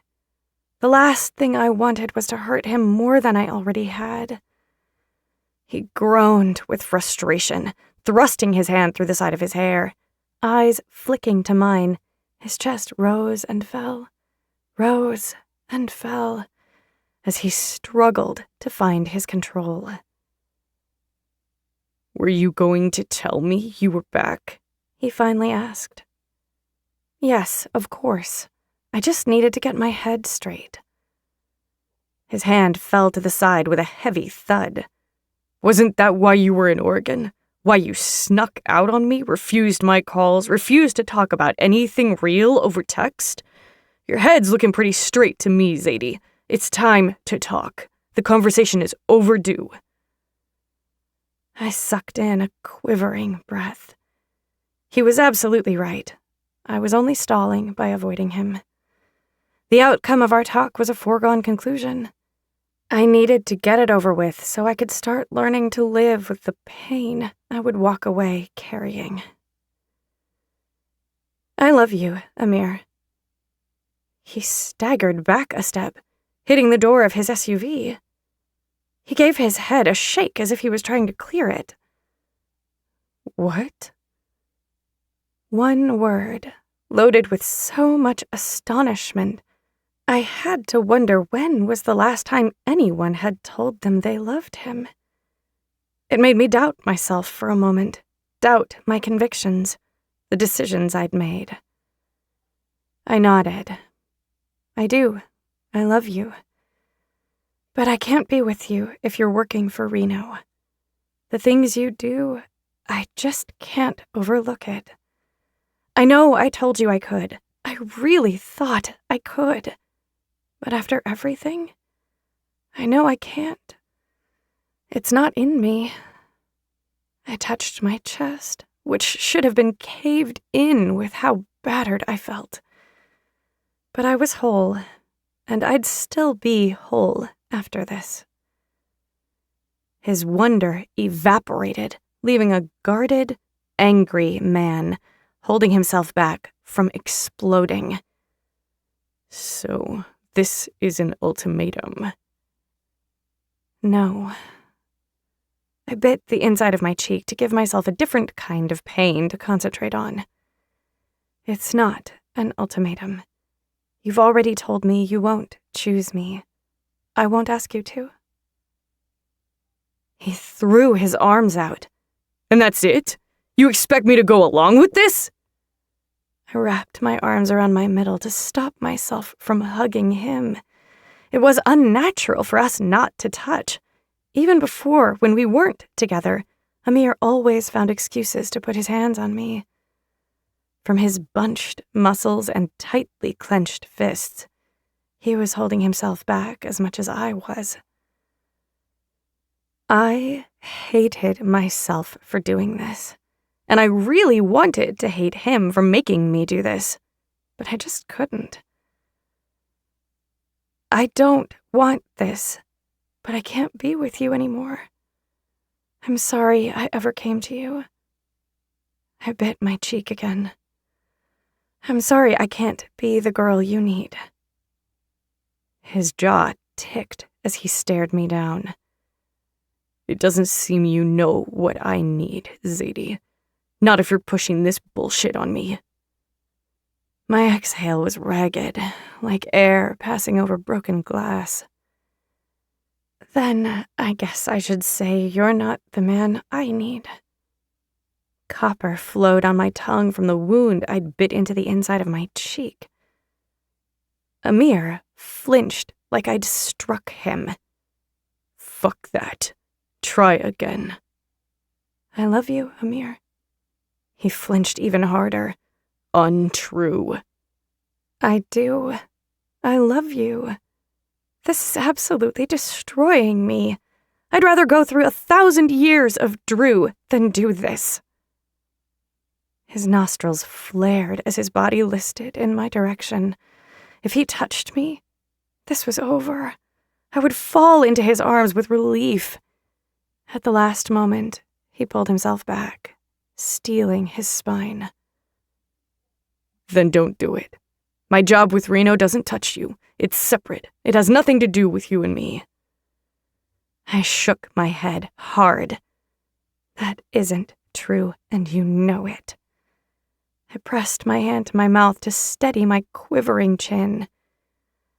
I love you, and I do not want this to be the end, but I can't be with you while this violence has a stranglehold on you. Stop fucking saying that. Will you quit? Right now, will you tell your brother you can't work for him anymore? He rubbed the top of his head, looking at me. I looked right back, seeing the defeat in his eyes. He wanted a battle, but he'd already chosen sides, and I'd laid down my weapons. It was over. No, he answered. I nodded once. It was what I'd already known. Then that's it. His palm slammed into his door. I never should have let you go. I knew you'd come back fucked.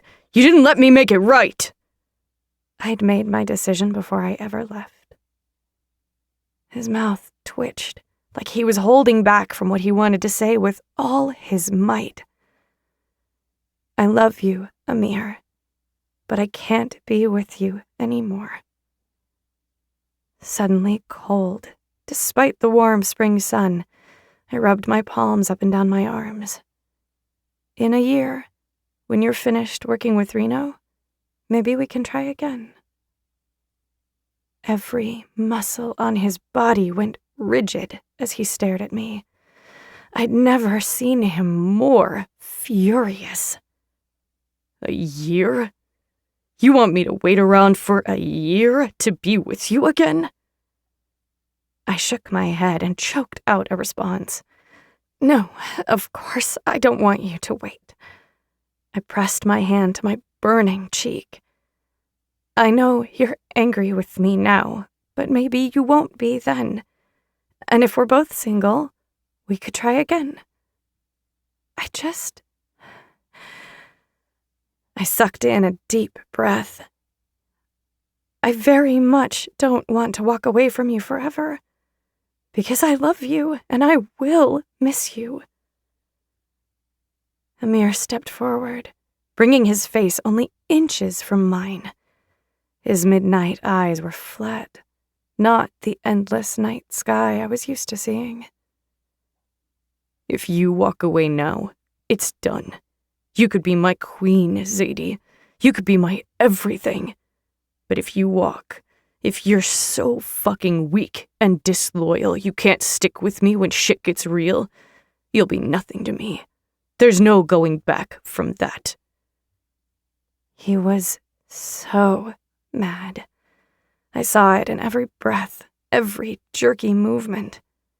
I didn't know if he loved me the way I loved him, but I was certain he cared for me very much. I was even more certain I was hurting him.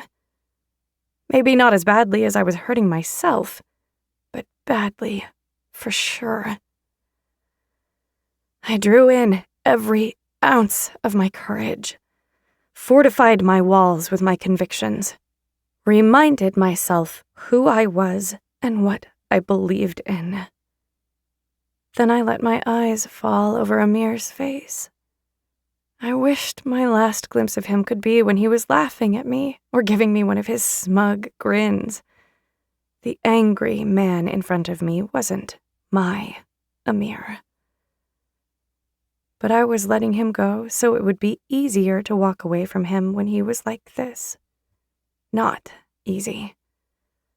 I couldn't imagine a scenario where this would be easy. I love you, Amir. His breathing hitched, and he started to hold his hand out to me. He'd misunderstood. Goodbye. I turned and walked away. Zadie! He launched my name at me like a grenade, filled with pain and burning anger. My steps stumbled, but I righted myself and kept moving. This was right. I couldn't be true to myself if I stayed, no matter how eviscerated it made me to walk away. Amir didn't chase me. I knew he wouldn't, but I both worried and hoped in equal measures he would. He didn't. It was over. It should have been over before it even began. Chapter 27. Amir. I walked into my house. Everything looked the same. Same scuff on the wall, same worn-out rug on the floor. My friends in the living room laughing over something stupid on TV. It was all wrong. All of it.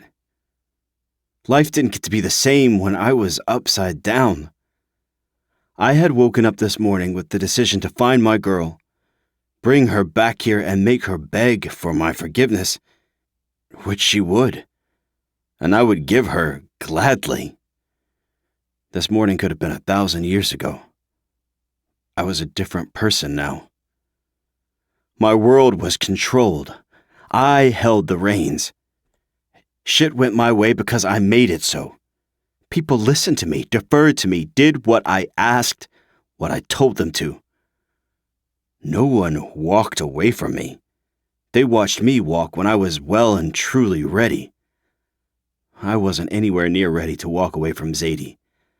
Hadn't I been thinking about keeping her forever? God.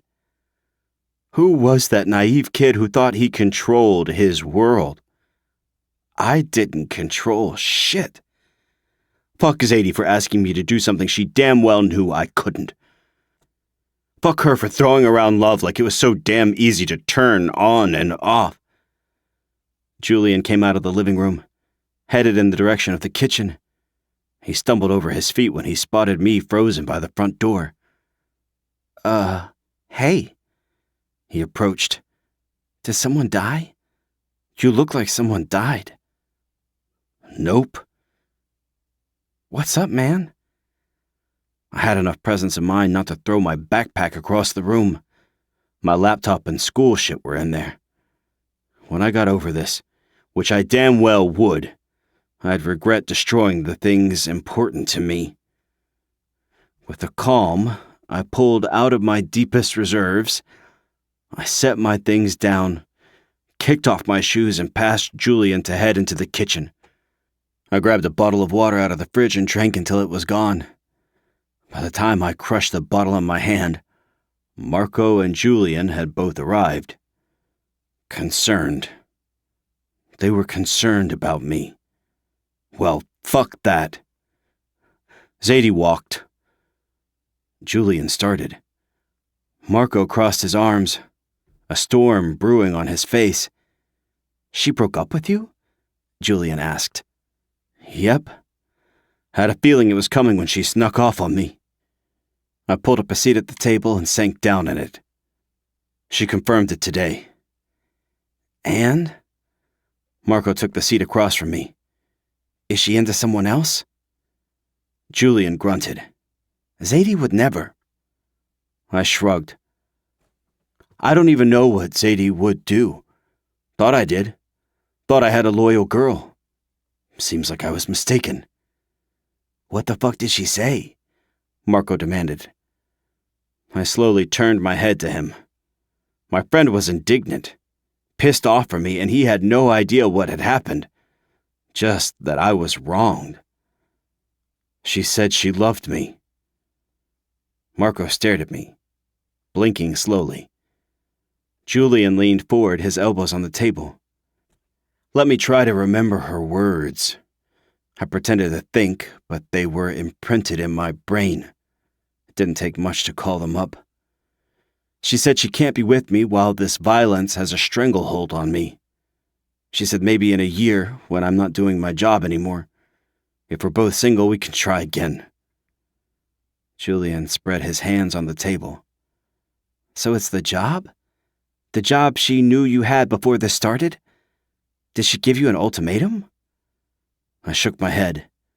No ultimatum. She asked if I'd quit. I said no. She said it was over. That was it. I have to fucking accept this girl who says she loves me won't be with me.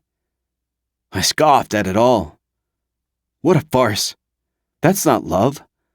That's more of her manipulative bullshit, telling me she loves me before she walks away. Nah, I don't buy that. Marco lifted a shoulder. If she can't deal with the violence, then she was right to walk. My gaze whipped to him. She doesn't need to deal with the violence. I keep my Reno business separate from my life. That doesn't touch the people I care about. I'm careful. You and Julian aren't a part of any of it. It could have been that way for her, but she walked, so she'll never know. Marco straightened, staring at his palms on the table. I'm sorry, man, but that's bullshit. Julian slapped his arm. Dude. No. I held my hand out. I want to hear this. Go on. Marco lifted his head. You convince yourself Julian and I are separate, but that's bullshit. Everyone in that life knows our faces. They know our names. If they wanted to get to you, they could easily go through us. Hell, if the cops showed up at your door, don't you think we'd be hauled in right along with you? It's not like my hands are clean. I help you out all the damn time. You don't ask. I have your back always. But saying we're separate? That isn't true by any means. Cognitive dissonance, Julian murmured. Marco nodded. Zadie wasn't wrong. My brows pulled together so tight it felt like my skull might crack. What the fuck? That night at the club, Julie and I were laughing at how pathetic Cesar was.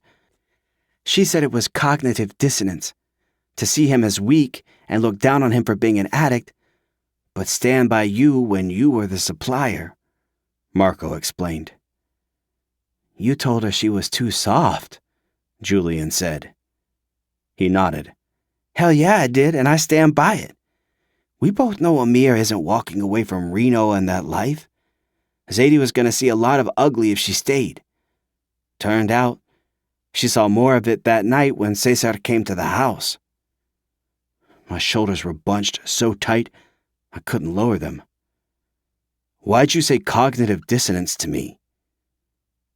Marco leveled me with a steady, open stare. Because you keep telling yourself you have two lives and they never meet. You've told yourself that so often you believe it.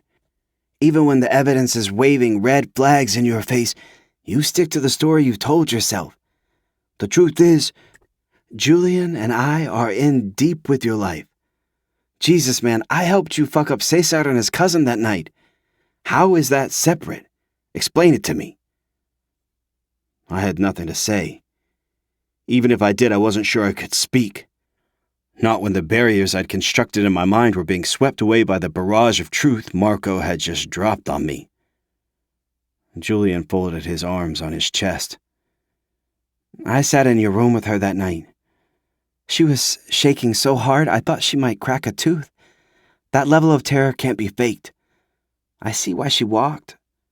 I'm sorry she did, but I see why. My head was roaring.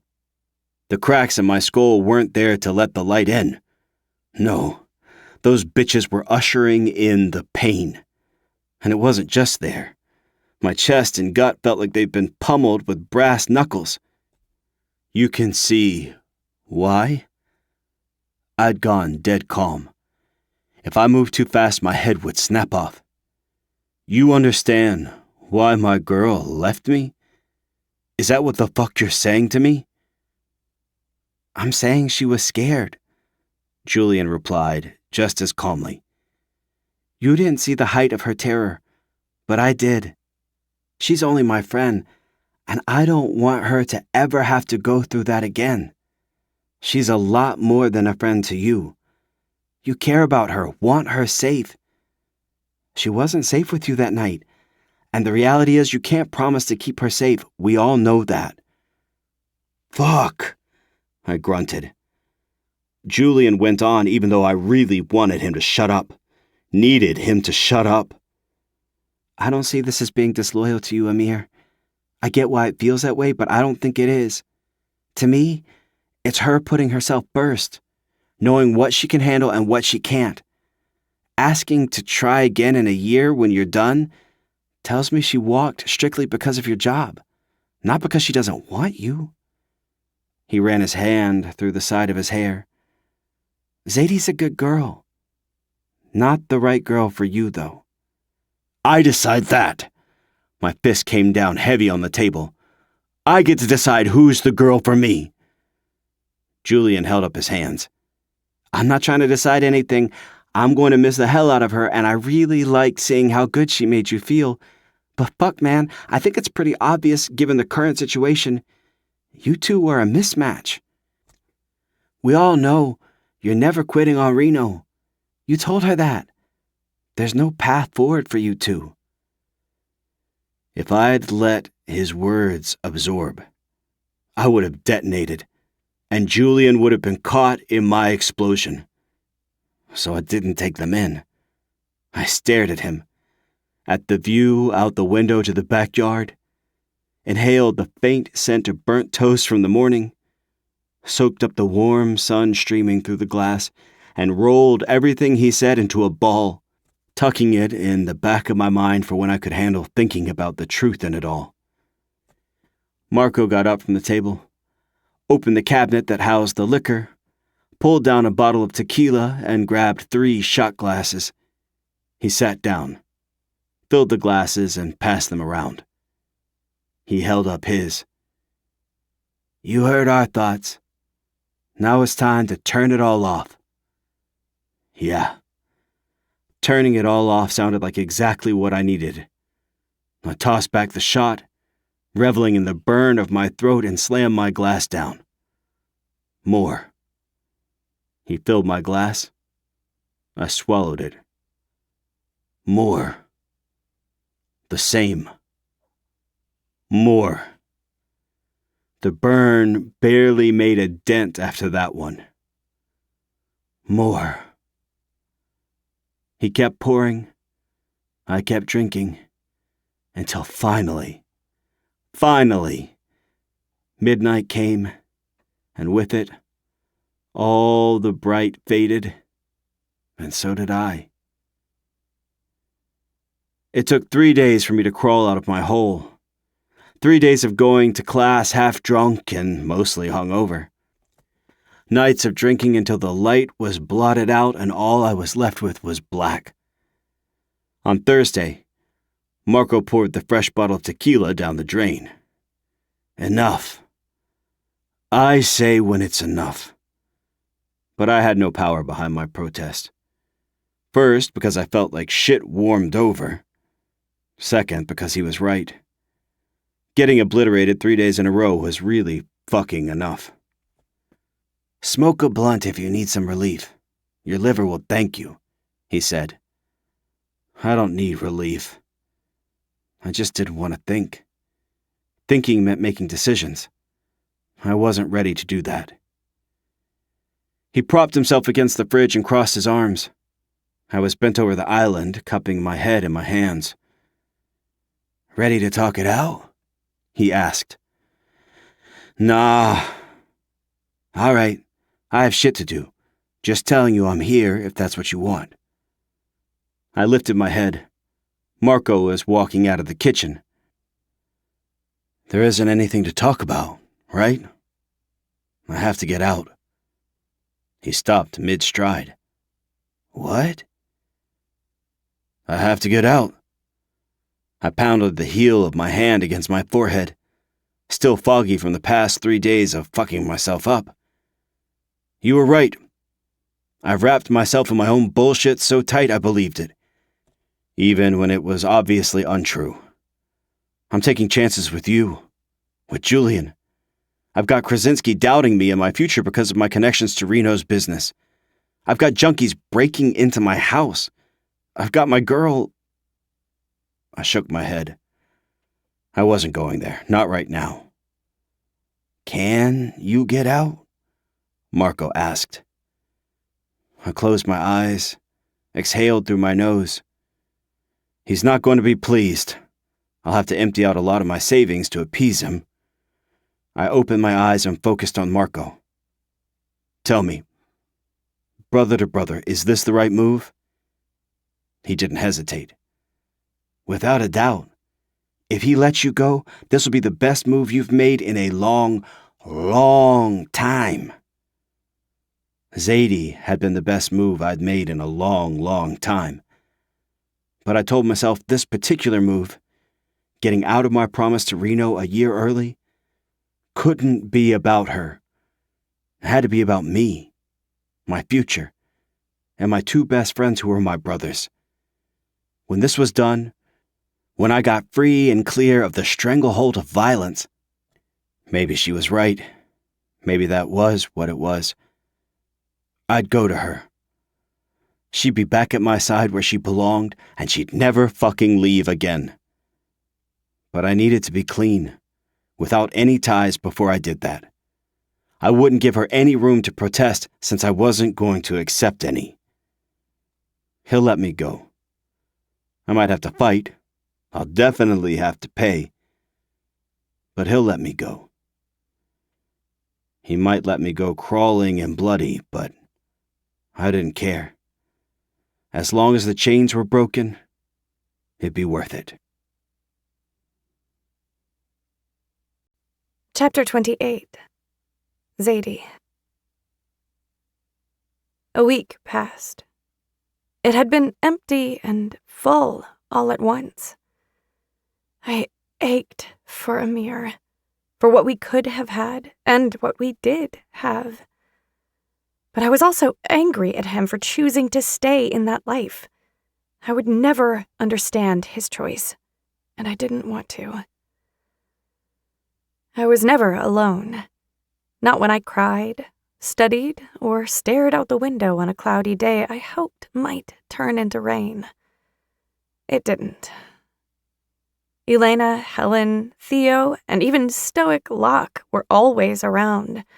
I was always being hugged and touched and reassured. I hadn't told them about the break-in, just that Amir and I split because of our differences. I guessed I was protective of him, even though it was over.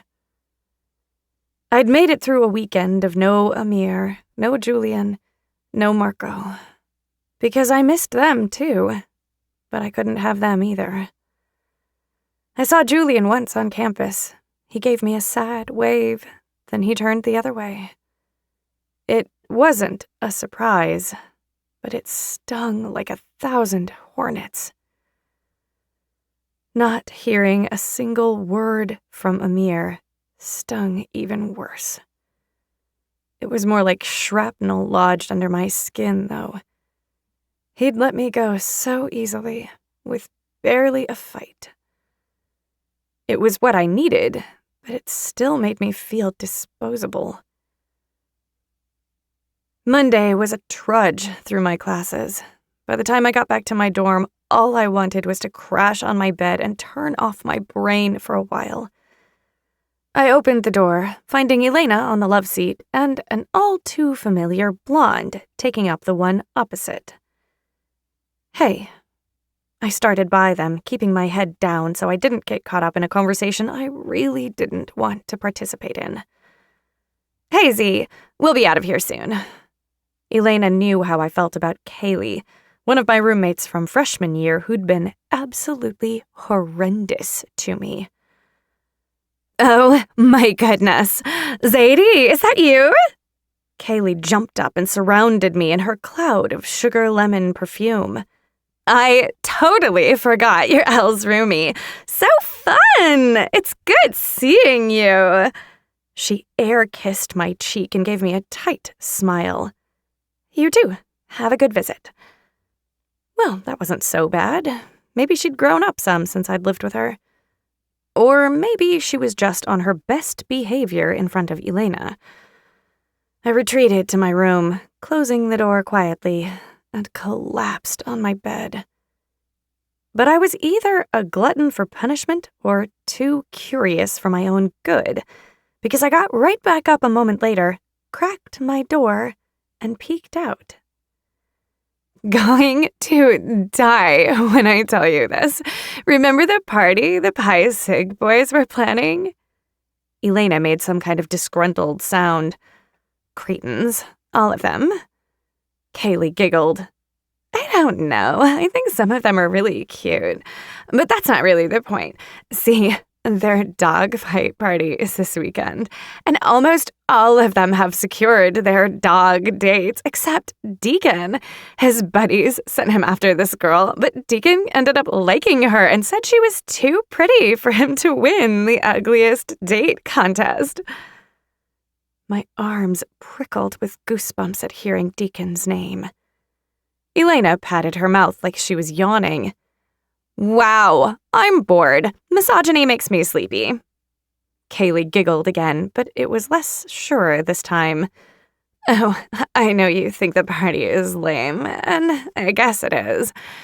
I wouldn't have brought it up, except you'll never believe who the girl is. She leaned forward like she was telling a secret, but didn't lower her voice at all. It's Zadie. Deacon is totally a chubby chaser. His boys are dying. What? Elena went as rigid as I felt. Isn't that crazy? I mean, she is cute, so Deacon's right. She wouldn't win him the grand prize, but can you believe it? He's so into her. He writes her the corniest poetry, and it's just the funniest thing I've ever heard. Elena rose to her feet. Get the fuck out of my suite. I couldn't see Kaylee's face from my angle, but I imagined her looking really stupid and scared. If Elena Sanderson was pissed at me, I sure would be. Kaylee unfolded from her seat, hands on her hips. Are you kidding me? Are you actually mad at me because A loud crack stopped Kaylee from spitting out whatever horror she'd had on the tip of her tongue. Elena blew on her red palm like a smoking gun and feinted a lunge in Kaylee's direction, sending her stumbling back a step.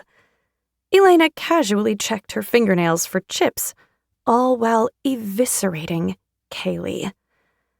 One day, Prada willing, you will have an original thought in your vapid head, and I hope it's the realization that you will never be as good as Zadie. You'll never be as pretty or hot, but above that, you will never be liked for simply existing. I know you've been around her and spent a year living with unbearable jealousy because you sensed, though you couldn't possibly understand because, again, vapid, Zadie is special and you never will be. You're ordinary and boring and, frankly, a piece of shit. So please, Kaylee, take your rotten snatch, busted extensions, and wretched veneers, and see yourself out of my suite. I can't believe you slapped me, Kaylee cried as she moved to the door. Oh, believe it. I've done much, much worse, and I'm always game to top myself. Elena slammed the door shut on Kaylee's back and dusted her hands off. Au revoir, salope. Elena sauntered into the kitchen, filled a glass with water, and took a long drink. I pushed out of my room, red-faced. She opened her arms, and I rushed into them, both of us squeezing tight. I got the sense Elena wasn't much of a hugger because she did it a little too hard, but I liked it anyway. Everything I said was true, she murmured. Thank you for saying it. I didn't cry. I wasn't sad. I'd heard worse things, and being called chubby wasn't really untrue, so I couldn't bring myself to care about that anymore. I really don't like that girl. I let out a wet laugh. No, me neither. I don't think she's actually jealous of me, though. Elena pulled away, holding onto my shoulders. Agree to disagree, sunshine. I tried to smile, but I couldn't force it. I think I need to do something about that party. I can't let it happen to the girls who got invited.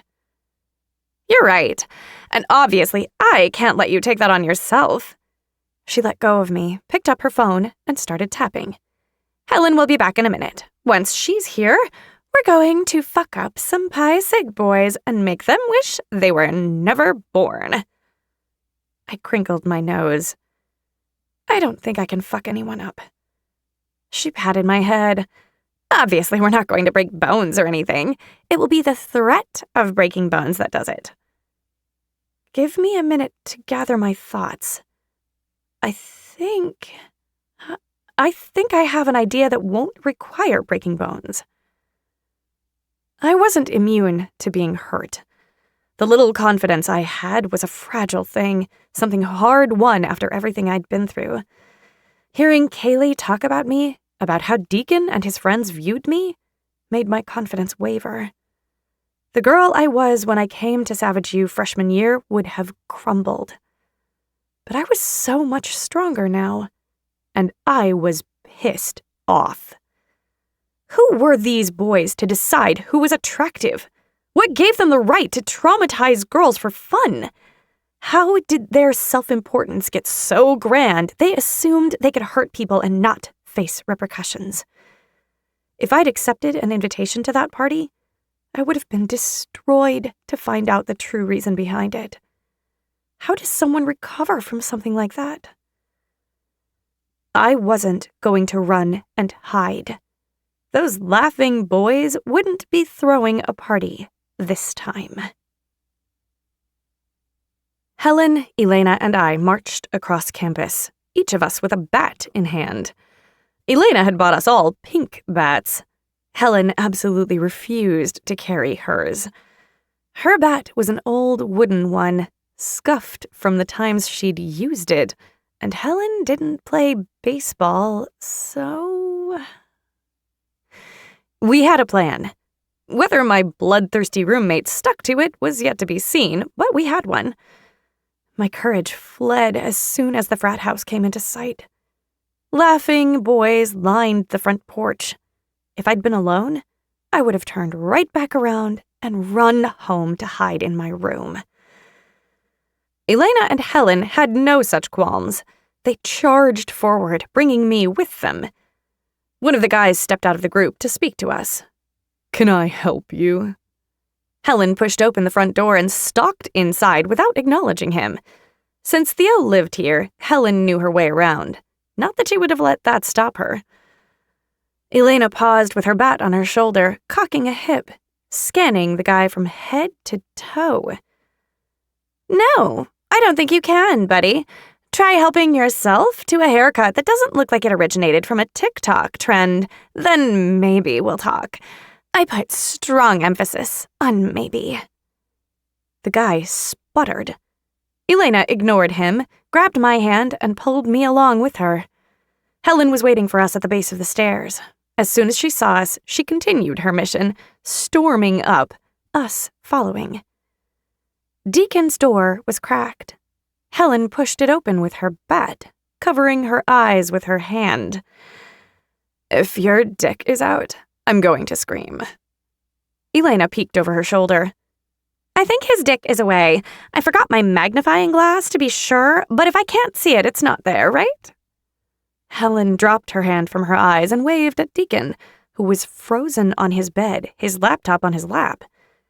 His eyes were on me, even though I was only peering at him from between Elena and Helen. Zadie, what are you doing here? My friends shifted, allowing me into the room, and pulled the door shut behind me. This was my show, unless I needed them. Gathering up the courage that had tried to do a runner, I found my words. I know about the party. The dogfight party. Deacon shut down his laptop and sat up straight. I was never going to invite you to that. You don't fit the, criteria. I swung my bat back and forth between my fingertips. What's the criteria? His mouth twitched. He swiped at it with his hand, glancing at Helen and Elena as they wandered around his room, picking up things from his dresser and desk. You know I like you.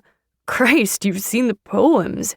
I've never written a poem in my whole life, but I think you're really pretty. And sure, you've got some extra pounds, but it doesn't even bother me. Not on you. I shook my head, frowning at him. What's the criteria, Deacon? He exhaled, shoving his fingers through his floppy brown hair. I guess it sounds bad, but it's not, really. The girls don't ever find out. The prizes are rewarded after, and honestly, you should see some of the dogs in the engineering department. They probably feel lucky to have been asked out for once in their lives. Helen bent down, getting in his face. Do you actually hear yourself? He scooted back, giving himself some space, craning his neck to see me around Helen. I know you think I'm an asshole, but I promise I was never going to invite you to that. Elena bent down on his other side, even more in his face than Helen had been. You said that, Deke. Is all the misogyny addling your brain, or is it naturally as puny as your dick? Helen cleared her throat. Actually, the last time I paid Deacon a visit, I got a front row view of his erection. You know life isn't fair when this douche has a decent-sized hard-on. Elena shrugged. I heard he finishes in 2 pumps, so it's a waste. Deacon leapt to his feet, angry now. You need to get the fuck out of my room. I'll call campus security if you don't. He swung around to Helen. And don't think I won't have you banned from the house. It won't be so easy to visit your boyfriend then, will it? Helen crossed her arms. Yeah, I don't think that'll be happening. I strode forward so I was closer to Deacon than I would have liked, but it was time to shut this down. You need to cancel the party. He glared at me. Then he sputtered a laugh. No, why would I do that? What makes you think I even have the power to do that? Are you saying you have no power? I gave him a pouty look and batted my eyes a little. It wasn't something I'd done before, so there was a chance I looked stupid. But from Deacon's softening eyes and the curl of his lips, I didn't think so. Who should I talk to then? Who planned the party? The leadership committee planned it, but you don't need to talk to anyone else, Zadie. It's just a laugh. No one gets hurt. If it bothers you, I won't even attend. If it bothered me? Oh, this guy was clueless. But I wanted to keep him talking, so I continued my pouty lip thing, adding in a little nibble to the bottom one. Deacon visibly shuddered. The leadership committee? Are you a part of that? I asked. No, that's Ryan, Sean, and Owen. Next year I will be, though. He puffed out his chest. I'll be the one making decisions. Not if I could help it. Elena tapped her bat against a frame on Deacon's wall. It held a Harvard scarf that looked vintage. This is cute. Looks like someone's grandpa was an Ivy Leaguer. I bet you really let the fam down when you came to savage you. Deacon instantly tensed and flew into action, rounding the bed. Helen popped up in front of him to block his access to Elena. Don't touch that. It's irreplaceable, he seethed. Elena tapped her bat a little harder. So you'd be super sad if I broke the glass and wrapped this whole thing around my neck? He tried to dodge around Helen, but she held her bat up, getting in his face. What do you want? I told you I can't cancel the party. There's nothing more I can do. Elena arched a brow. Oh, I think you can do a lot. She reared back and whacked the glass, instantly shattering it. Then she pulled the scarf off its matting and swung it around in her hand. Geez, this thing is scratchy. Put it down, he screeched. That belonged to my grandfather. It's more than 50 years old. It's fragile. Cancel the party, I said. Cancel it, or I'll go to President Whitlock. He glanced at me over his shoulder, red-faced and wild-eyed. I can't do that, Zadie. I've been patient with you because I like you, but it's wearing thin. Gather your army of cunts and exit my room. Well, you can stay if you want to be nice, but these bitches need to make a swift fucking exit before I lose my shit. He started to push Helen out of the way. She was a tough girl, but she wasn't big, and, well, Deacon was pissed. But I had enough. We could go. I pressed the button on my phone, stopping the recording, and ensured it was sent directly to the cloud. We should go. I held up my phone. I have enough. Deacon spun all the way around, the scarf forgotten. What are you talking about? Elena sauntered right by him, scarf in hand, to his desk. His eyes were on me, so he didn't see her opening his drawers and drawing out a long pair of scissors. I asked you nicely to cancel the party. Since you're unwilling, I'll be sending the recording I just made to President Whitlock. Elena and Helen will also act as witnesses to everything we heard. I crossed my arms, meeting him square in the eyes. And if you don't stop harassing me during and after class, including in the library and my suite, I will hand over all the notes you've left me to the police and request a restraining order. When I leave this room, I want nothing more to do with you, Deacon Forrester. Not that I ever wanted it in the first place. And in the future, when a girl tells you no, that's the final answer. Being creepy and writing terrible poetry will not change that. Before he opened his mouth, Elena giggled. Whoopsie! She'd sliced the scarf clean in half. I guess my hand slipped. She dropped the scarf and scissors, picked up her bat, and swiped everything off Deacon's desk. Damn! Slipped again. She skipped right past him to the door like a preppy Harley Quinn, giving him a crazed wave as she exited. I knew it was more for show than anything, to keep him on edge and distracted as Helen and I escaped. But I couldn't say she didn't scare me just a little, too. Deacon was hot on our heels as he ran toward the stairs. Fucking bitches! I'll destroy you! You're so fucking fucked, you pigs! You filthy fucking cunts! You're dead! He chased us all the way outside, where we were intercepted by two very big, very strong, very angry men. Luckily, they were on our side. Theo shoved Helen behind him. We'll talk about this later. Locke grabbed my bicep in one hand, Elena's in the other, and moved us behind him. When Elena tried to sneak right back in front of him, his arm shot out, blocking her. Stay, Elsa, or I will spank your ass red. He growled so low only the three of us heard. Elena froze, cheeks flaming, staring at Locke like he'd both lost his mind and pushed a button she hadn't known existed. He turned his back on her. She continued staring. Theo was having a word with Deacon and a few other guys I didn't recognize. Deacon was being held back and quieted by the guys with cooler heads as Theo calmly explained his father, President Whitlock, would be hearing all about the dogfight party from him personally. I let Theo handle it from here because I'd done it. I was the one who'd come up with this plan. I tricked Deacon into spilling everything about the party, including dropping names. And I was the one who would be taking this stupid, backward frat down. Bye-bye, laughing boys. Pride surged through my veins. I'd stood up for myself and other girls.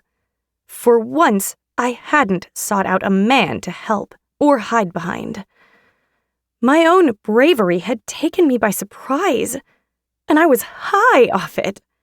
If this was what taking a stand felt like, I'd do it more often. I'd suck it up, find my voice, and use it. Helen tucked me under her arm. You did good, Z. Those boys are toast. You were pretty scary. I elbowed Elena. And you! Remind me not to meet you in a dark alley. She glared at Locke's wall of a back. Does he really not know my name? Are you kidding me? Helen and I made eye contact.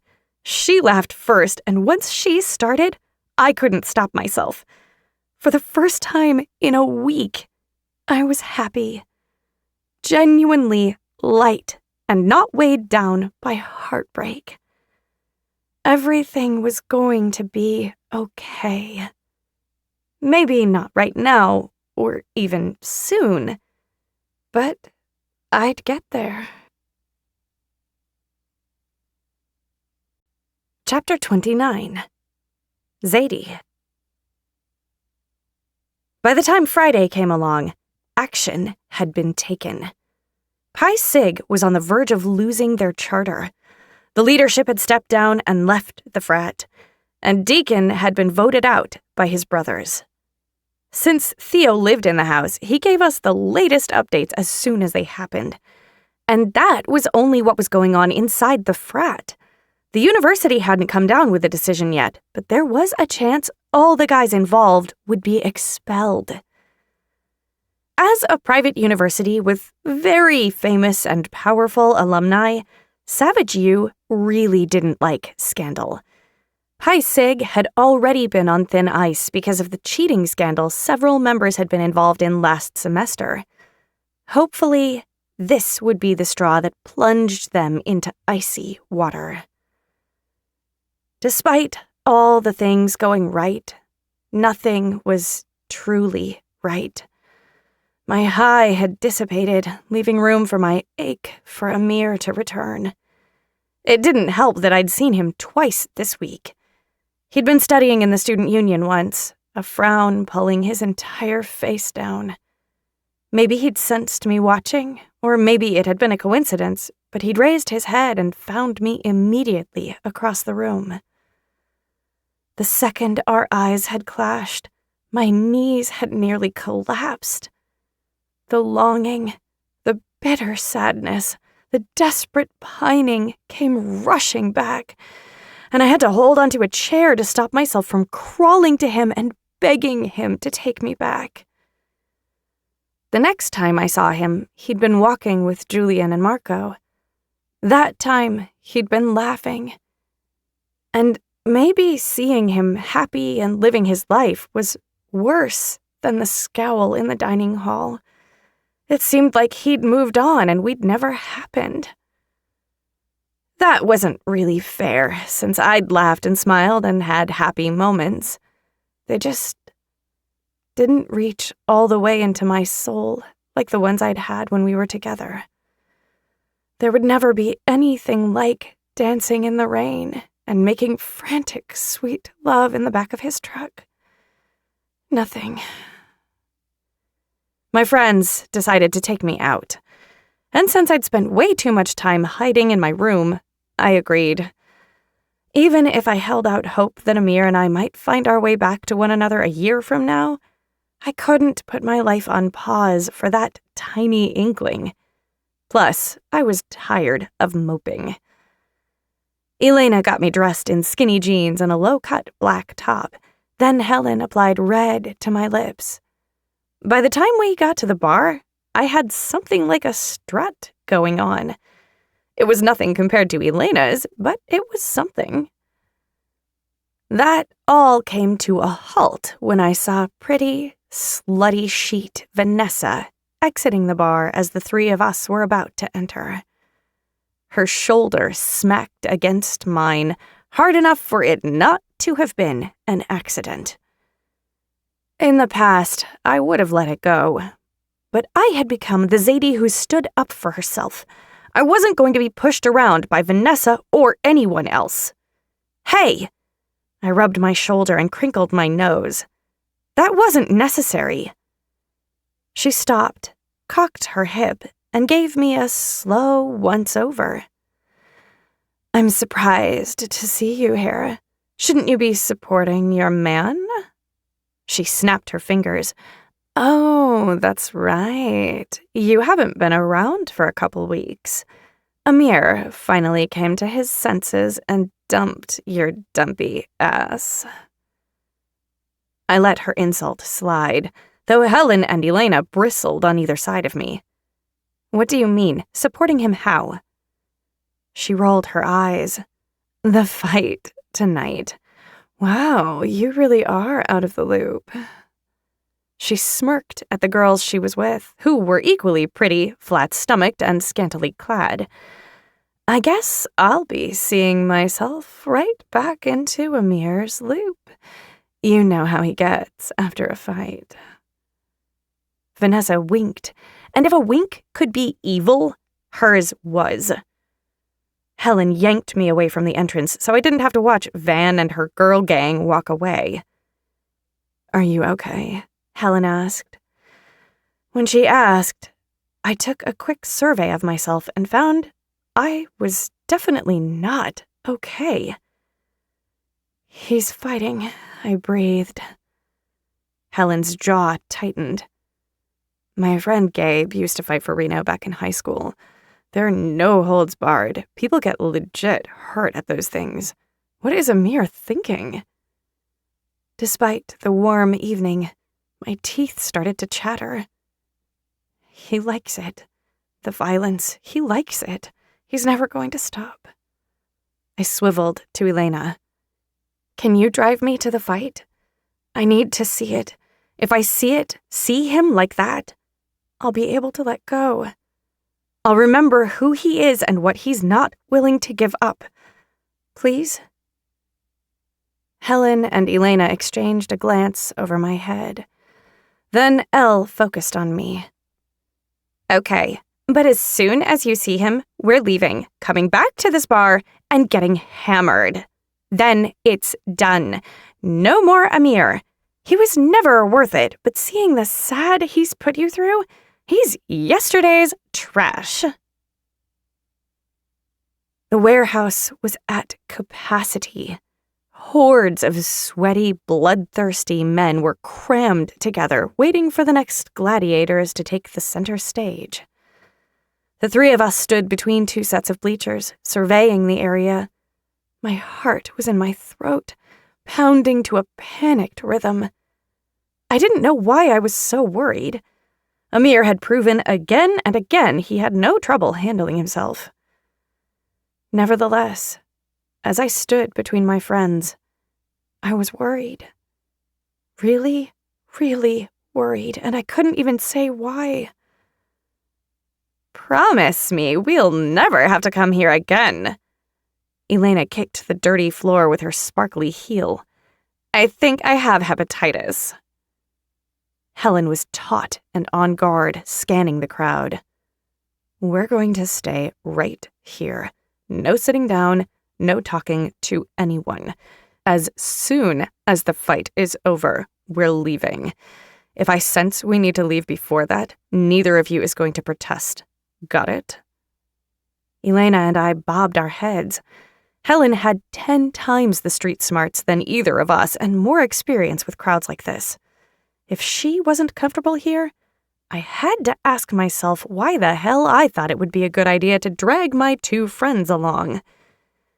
Before I could dive deep into my very unwise decision, the next fight was announced. Vasquez versus Ishkov. Amir was fighting Grizzled again. As the crowd roared, I closed my eyes and leaned into Helen. She curled her arms around me, letting me hide for a moment. I wouldn't be able to hide for long. I was here to see. My eyes had to be fully open so I could move on. When the bell rang, I opened my eyes again, slowly turning back to the ring. There he was.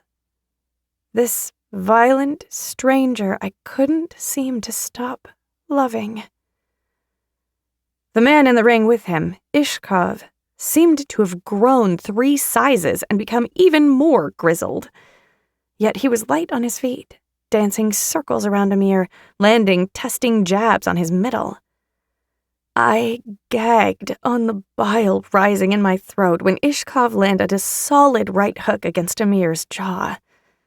The way his head whipped to the side made my entire body sway in the same direction. My eyes rolled to the side, to the crowd that couldn't get enough of this. Then they landed on Julian, who was sitting on the other side of the room beside Marco, staring back at me. He gave one hard shake of his head and mouthed, "Go." He might as well have punched me in the gut. Julian didn't even want me in the same warehouse as Amir. I'd lost them all. That wasn't a surprise, but it was finally solidifying in my mind. "I'm sorry," I mouthed. He shook his head again. "Go." Helen hissed. Elena made a strangled sound. My attention snapped back to the ring, where Amir was pummeling Ishkov. He was going after him like he hated him, slamming his taped fists into the man over and over. Ishkov barely budged, dodging and guarding, but not showing any signs of pain. It wasn't the brutality of the hits, but Amir's dead-eyed determination that nearly sent me to my knees. I didn't recognize him, but maybe that was a defense mechanism. How could I love a man who turned off everything except his desire to hurt and win? But I did. I did love this man, and I'd known who he was when I fell. A sob ripped through me, and it might as well have been the entire universe tearing. Blood flew from Ishkov's face, splattering the ground. My broken heart sprayed a matching pattern. We were over. We were really through. Elena took me in her arms, murmuring unintelligible words of comfort. I clung to her, hiding my face but needing to stay until the bitter end. "Oh shit," Helen hissed. "Oh shit, oh shit, oh shit." I had to see. I had to know. My eyes flew open, but what I saw was worse than I'd been braced for. Ishkov had recovered and was coming after Amir with renewed strength. He landed blow after blow, his fists slamming into Amir's body like a cannonball. It was a horror show, one I couldn't turn off. The body I loved, that had been over me, under me, inside me, all around me, was being beaten and bloodied. I couldn't process what I was seeing, only that Amir was losing, and he was losing badly. A solid punch to his head sent Amir spinning around until he was facing in our direction. His eyes rolled around in his head for a beat before he focused, and when he did, he was staring right at me. The look of absolute devastation that appeared on his face sent a shock wave down my spine. He was yelling, screaming, "No, no, no, no, no!" I couldn't hear him, but there was no mistaking what he was saying. I took one step, reaching out for him even though I was way too far away to touch him. He raised his arm to reach back, and that was when Ishkov came at him, slamming his fist into Amir's jaw, severing our fraught connection. Helen grabbed me around the waist, pulling me close to her side. "We have to go. Something's going down here. We need to leave." I remembered my promise that I would leave when she said, but my feet still dragged as she and Elena got us out of there, bundled into Elena's car.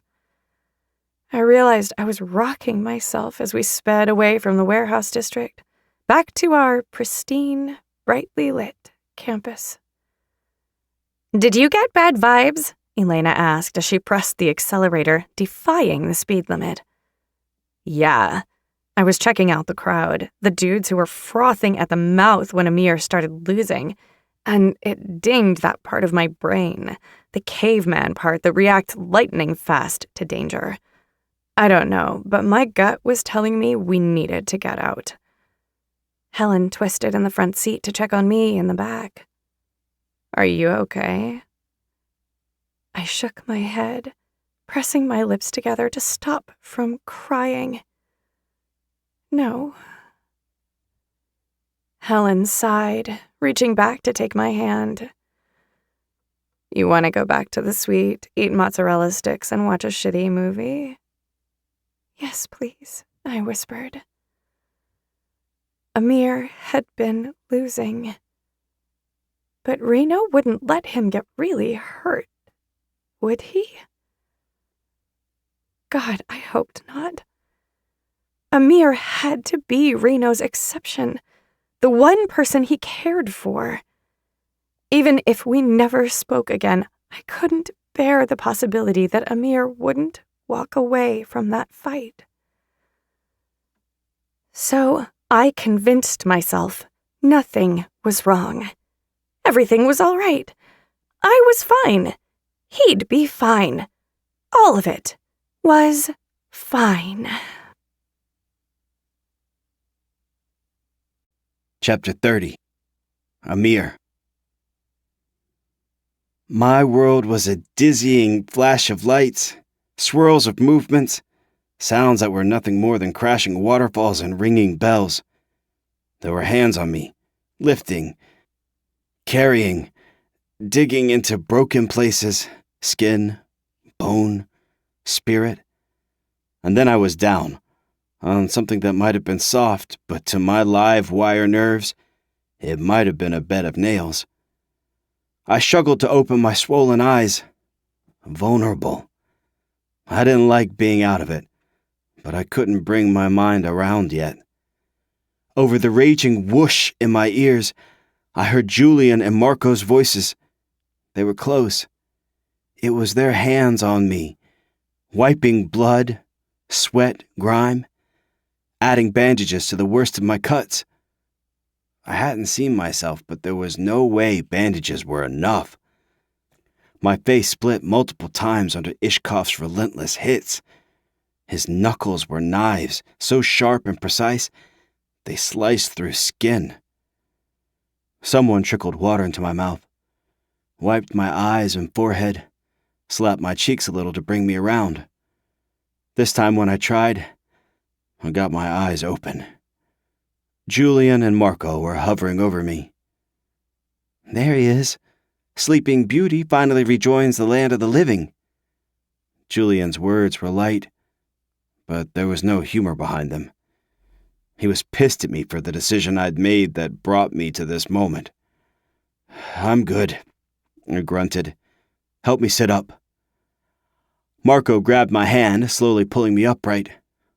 My ribs were on fire, but that was no surprise since I'd heard the crack as they'd broken. If you pass out, I'm not helping you up again, Marco warned. The world tilted from side to side. Once I was sitting, but after some slow breathing, it went steady again. I'm good. Just feel like I got run over by a truck. As the fog lifted, I glanced around the room. I'm ready to go. Julian put his hand on my shoulder. No, sit here. Make sure you're not going to keel over the second you stand up. People came in and out of the room while I got my shit together. Before Julian was ready, I climbed to my feet, moving like an old arthritic man. I tossed on a hoodie and pulled the hood over my head. Outside, we started down the sidewalk to my truck, but Reno's voice had us spinning back around. He came jogging up, a deep frown furrowing his brow as he looked me over. He clapped me on the shoulder. I winced at the hard contact, but he didn't notice. You all right, man? Shake it off. You just made me a shitload of cash. A shitload. Are you sure you want to retire? A whip lashed at my forehead. Never been more sure of anything. That was what tonight had been about. Reno wasn't happy with me, but I hadn't given him a choice. Let me walk from the business, or I'd walk from him, and it wouldn't be pretty. Not that allowing myself to be beat to shreds was pretty. It sure as hell wasn't. But it was Reno's price, and I'd paid in blood. He clicked his tongue against his teeth. So serious. Always so serious, my baby brother. I grunted. This is it, Reno. The last time. He rose to his feet, holding his hands up. All right. I heard you. You're straight as an arrow. You've told me enough times over the last 2 weeks. Pussying out on me for a girl. He scoffed, running his hand over his mouth. Never thought I'd see the day. A girl. More fog lifted. Her face came back to me. It was only a split second, and I still wondered if she'd been a vision. But no, If I was going to imagine Zadie, she'd be smiling at me, not gazing at me like she'd finally seen beneath my veil and the monster had been revealed. What was Zadie doing here tonight? I didn't know who I was asking. The fucking universe? Was I living in a cosmic joke? It felt like it. I'd spent 2 weeks extracting myself from every strand of my part in Reno's business, and it was all supposed to culminate tonight. Then, I was going to go to her, tell her it was over and she was mine. I don't know, man, Julian said. I saw her while you were in the ring. I tried to get her to go, but she wouldn't. Reno busted out with a deep chuckle. Oh, shit. The girl you were getting out for? The one who can't stand violence? She was here tonight? He slapped his leg, laughing harder. What the fuck are the chances? Slim, I mumbled. Who told her about the fight? There was no way she showed up here by chance. She'd avoided me like the plague on campus. Twice I'd seen her, and both times she'd fled as soon as we made eye contact. Both times, it had taken everything in my power not to chase her down and fuck some sense into her. Because nothing about being apart from Zadie made any damn sense. She had to know that. She had to see that. Reno patted his chest. You know it wasn't me. It's fucking poetic, though. You think she's gonna take you back now, brother? He laughed like this was a joke. Like I'd just paid in blood for some shits and giggles. That isn't helpful, Julian barked. Reno's grin fell away. He really didn't have a sense of humor. The dude only laughed at his own jokes. Are you trying to say something? He took a step toward Julian. I moved into his path, teetering on the edge of the sidewalk. Move, Amir. I'm talking to your funny friend. He says I'm not helpful. Not fucking helpful when I practically raised you, gave you a job, helped you buy the house his pussy ass lives in. Julian ground his teeth behind me. He didn't think much of Reno. Neither did Marco. But Marco could keep his mouth shut when he needed to. Julian hadn't mastered that skill yet. You don't need to talk to him, I said. We need to go home. I'm barely standing here. I'm toast, man. Whose fault is that? Julian couldn't fucking help himself. Reno's body went taut. He started to reach into his jacket pocket when bright lights coming way too fast down the street caught everyone's attention. Oh, shit. Almost as soon as the truck came into sight, it veered onto the sidewalk, heading straight toward us. Reno dove away. Marco made a run for it, but I could not get my body to move. And then it was too late. Even if I moved, I couldn't avoid being hit. It happened in a blink, but I managed to have a million thoughts. Zadie was 999,000 of them. Her face, her sweet smile, her scent, her laughter while she danced in the rain, her pouty lips, her kindness, her love. She was my last thought before I went flying, and searing pain in my side took over all my synapses, leaving no room for thought or memories. And then it was chaos. A crash, a thump, a wet smack, squealing tires, broken glass, screams, fucking gut-wrenching screams. I crawled across the sidewalk, clutching my ribs. Marco was there, ahead, in the middle of the street. Where was Julian? Where was he? He'd been behind me, hadn't he? Julian, I croaked. Nothing louder would come out of me. I couldn't get my lungs to fill, but I kept crawling, needing to get to Marco. He had to know where Julian was. Reno ran past me to the truck that had crashed into a light pole barely half a block away. A few of his guys were behind him, barking words my ringing ears couldn't register. But Marco, he was crouched over something, his phone to his ear. What was Marco looking at? Where the fuck was Julian? I need an ambulance. Someone's been hit by a truck. He's hurt. Really hurt. You gotta get here now. There's a lot of blood. He's not moving. Marco was talking to someone on his phone. Who was hurt? It's just the four of us. I was hurt, but I didn't need an ambulance. I just needed to find Julian. Julian! Where are you? Marco raised his head and then shook it. I don't know if he's gonna make it. He clawed at the sides of his hair. I don't know what to do. I don't think I should touch him. I made it to him, and at first I couldn't understand what I was seeing. It was Julian on the pavement, but it wasn't, because Julian was fine. He was on the sidewalk. This Julian was broken, bent wrong, his face flayed open on one side, and the blood, it was every fucking where. Julian? Where's the real Julian? Marco was shaking, his hands hovering over the man on the ground. He pushed you out of the way. Why didn't he go with you? He pushed you, but he just stood there. He could have dove with you. Shit. He's not going to die. He can't. This couldn't be Julian. Not my friend. My brother. He always landed on his feet. He fell. He bounced. That was what we always said. He was impervious to damage. That was why this couldn't be Julian. Fucking Julian. But it was. It was. It was. It was. That was Julian's blood soaking the ground.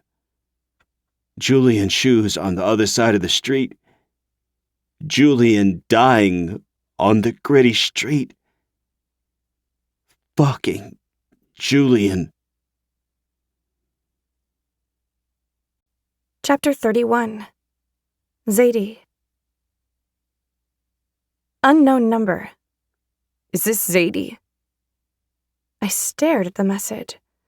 I'd meant to turn my phone's sound off before falling asleep, but I'd passed out after a crying jag, so that hadn't happened.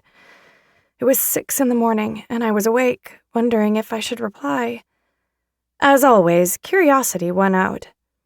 Me. It is. Who's this? Unknown number. Marco. Got your number from Julian's phone. Wanted to let you know he's in the hospital. He got hit by a car. He's in a coma. Shit is rough right now, but I thought you should know. He doesn't have a lot of friends, no family. He needs prayers, good thoughts, anything you got, Z. I nearly dropped my phone, but held it tight. Julian was hurt? No. I'd just seen him 2 nights ago. Vibrant, healthy, alive? How could he be in a coma? Me. Where is he? I'm coming. Marco. No, you can't come. Amir's barely hanging on. He's yelled at 2 nurses already. I don't think seeing you will help anything. Julian needs your prayers, baby girl. Me. Of course. I won't stop. But I'd really like to see him too. Marco, I'll keep you updated. If there's a time I think is good for you to stop by, I'll text. For now, pray, healing thoughts, vibes, all that. Me. Please. I won't stop thinking about him. I fell back on the bed. All cried out. This was surreal. 2 weeks ago, I'd had breakfast with Julian in his kitchen. 2 weeks that might as well have been another lifetime. He was so far removed from me, I couldn't even go see him at the hospital. If I let myself think about Amir, about how much he must have been hurting, I would have buckled. I couldn't even allow my mind to go there. More sleep wasn't coming, so I got up and went through the motions of my day. Busy work to keep me breathing and sane while I waited for an update from Marco. It was for the best he hadn't told me where Julian was. I didn't think I would have been able to stop myself from going there. This waiting game was torture. But I didn't text him or bother him. I wanted Marco to give all his concentration to Julian. And Amir. At 7 that evening, I finally received the text I'd been waiting for. Marco, if you want to calm down, I'm taking overnight duty while Amir gets some sleep at home. Me. I'm coming. Tell me where. The hour-long Uber ride cost a lot, but I didn't care. I didn't even blink at the number. I had to stop myself from running through the halls to get to the room Marco had texted. And when I was outside the door, I paused, getting my breathing under control and preparing for what I might see. Marco hadn't told me the extent of Julian's injuries, only that it was serious. As quietly as I could, I pushed open the door and stepped into the private room. Marco stood right away, tipping his chin to me. I clasped my hands together at my waist, squeezing my fingers tight. "Hi," I whispered. The corner of his mouth hitched. You don't have to whisper. He beckoned me closer. Come in. Come talk to him. I finally let myself look at Julian as I drew near. One of his legs was casted and elevated in a sling. There were bandages around his head, a tube down his throat, and most of the right side of his face was covered in gauze. Very little of his face and arms were without bruising or scrapes. If I hadn't known this was Julian, I wouldn't have believed it. "Oh," I choked out. "Oh, Julian." At his bedside, I stroked the back of his hand as tears pricked my eyes. They're keeping him asleep to try to heal his brain. There was a bleed and swelling, but it hasn't even been 48 hours, and they're seeing improvement. I lifted my eyes to Marco. He was watching me closely. The last thing either of them needed was for me to fall apart, so I sucked it up and reminded myself I was here for Julian. Of course he's improving. I curled my fingers around Julian's, wishing like hell he could squeeze me back. He probably heard the nurses talking about the patient down the hall who took 4 days for his brain swelling to decrease, and Julian decided to one-up that guy. So competitive. Marco huffed a short laugh. No doubt. He sat back down and nodded to the seat right behind me. Sit, baby girl. Stay a while. I did. I pulled the chair right up to Julian's bed, held his hand, and stared at him. I counted every bruise and scrape I could see, watched his chest rise and fall, checked his eyelids for fluttering. "Do you think he's dreaming?" I asked softly. I hope so, Marco replied. Hope it's a good one. What should I talk to him about? Anything. It's probably nice for him to hear your voice. Been a lot of anger surrounding him since this went down. I bit my bottom lip to stop myself from asking about Amir. I wasn't here for him or myself. This was about Julian. I thought he would like to hear about what had gone on at Pi Sig, so I launched into the story, leaving out no details. Marco was rapt, leaning forward in his chair to hear my quiet storytelling. He cracked up at Elena chopping up the Harvard scarf. I grinned at him. She's a menace. Sounds like it. He cocked his head. Can I ask you something? I hesitated, then nodded. Okay. What were you doing there? At the fight? Oh. I pressed my fingers to my lips. Vanessa told me he was fighting, and I guess I needed to see for myself he wasn't changing. I thought it would help me move on. Did it? I shook my head. The only thing that's going to help is time. He seemed contemplative, but he didn't speak to me anymore. We sat there together for 2 hours before I had to leave. It went like that the next couple nights. Marco friendly enough, but distant. Julian sleeping between us. On the 5th night, I walked into the hospital room and Marco wasn't there. A doctor was by Julian's bed, peeking under the bandages on his face. "Oh, hi. Should I come back?" She raised her eyes to me, and I was struck by midnight. "No. Have a seat. I'll be done checking my patient momentarily." She didn't move back to Julian, giving me a long once-over first. "Are you a friend of Julian's?"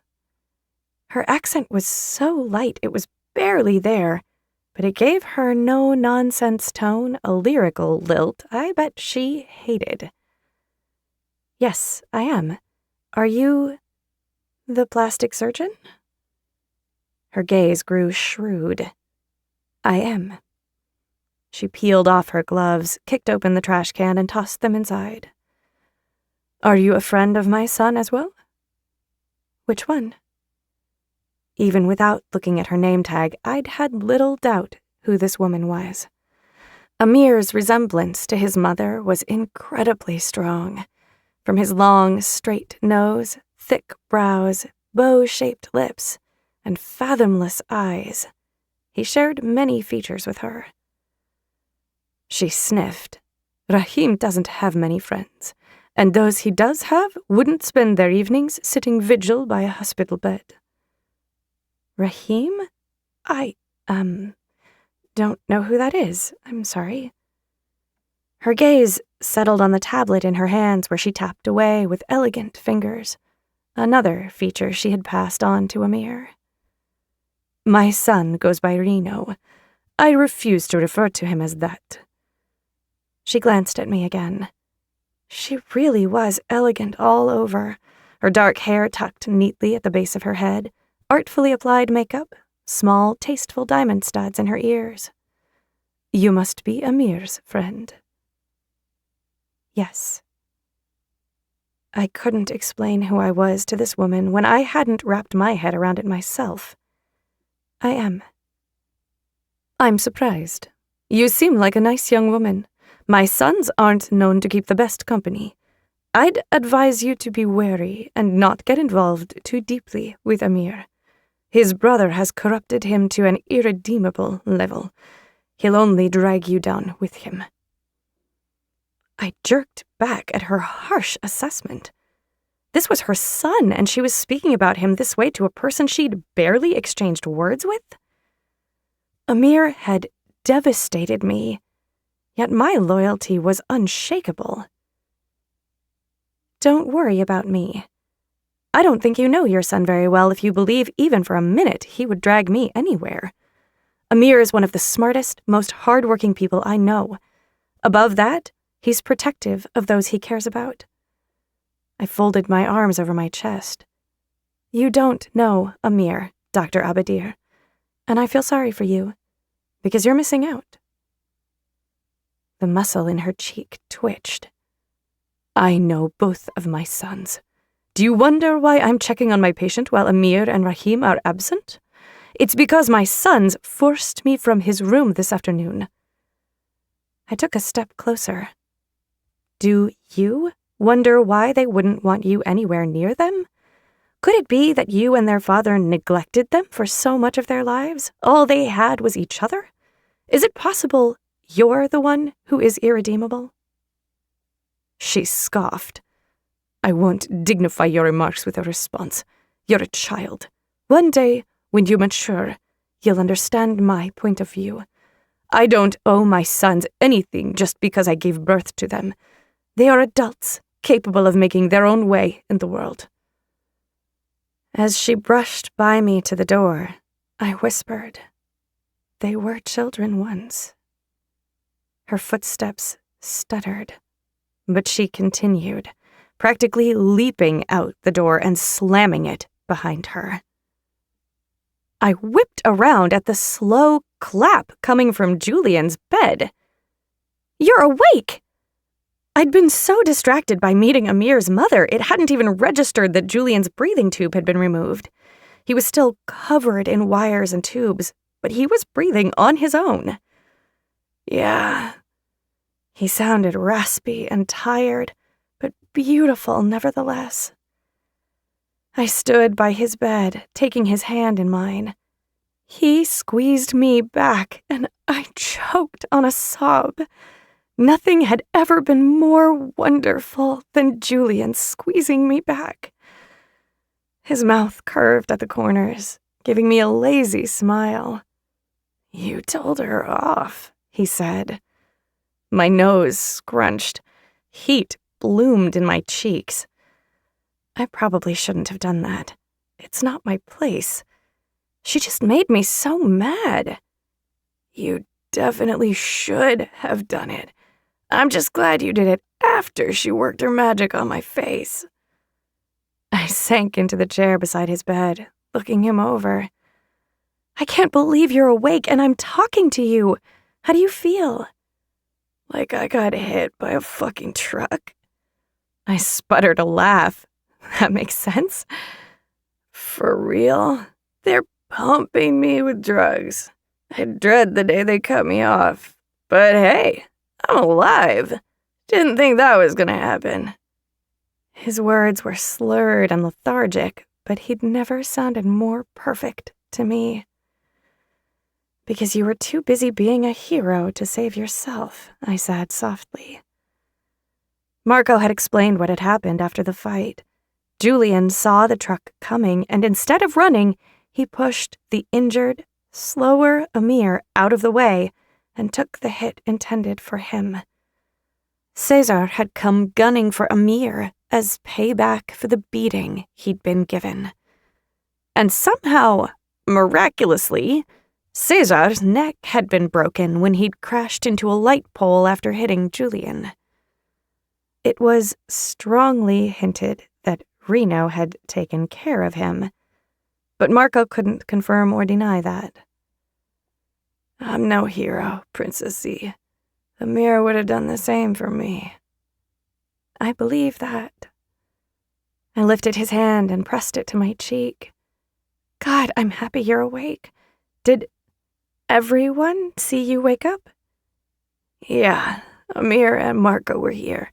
I got front row seats to Amir evicting his uptight mama from my room, too.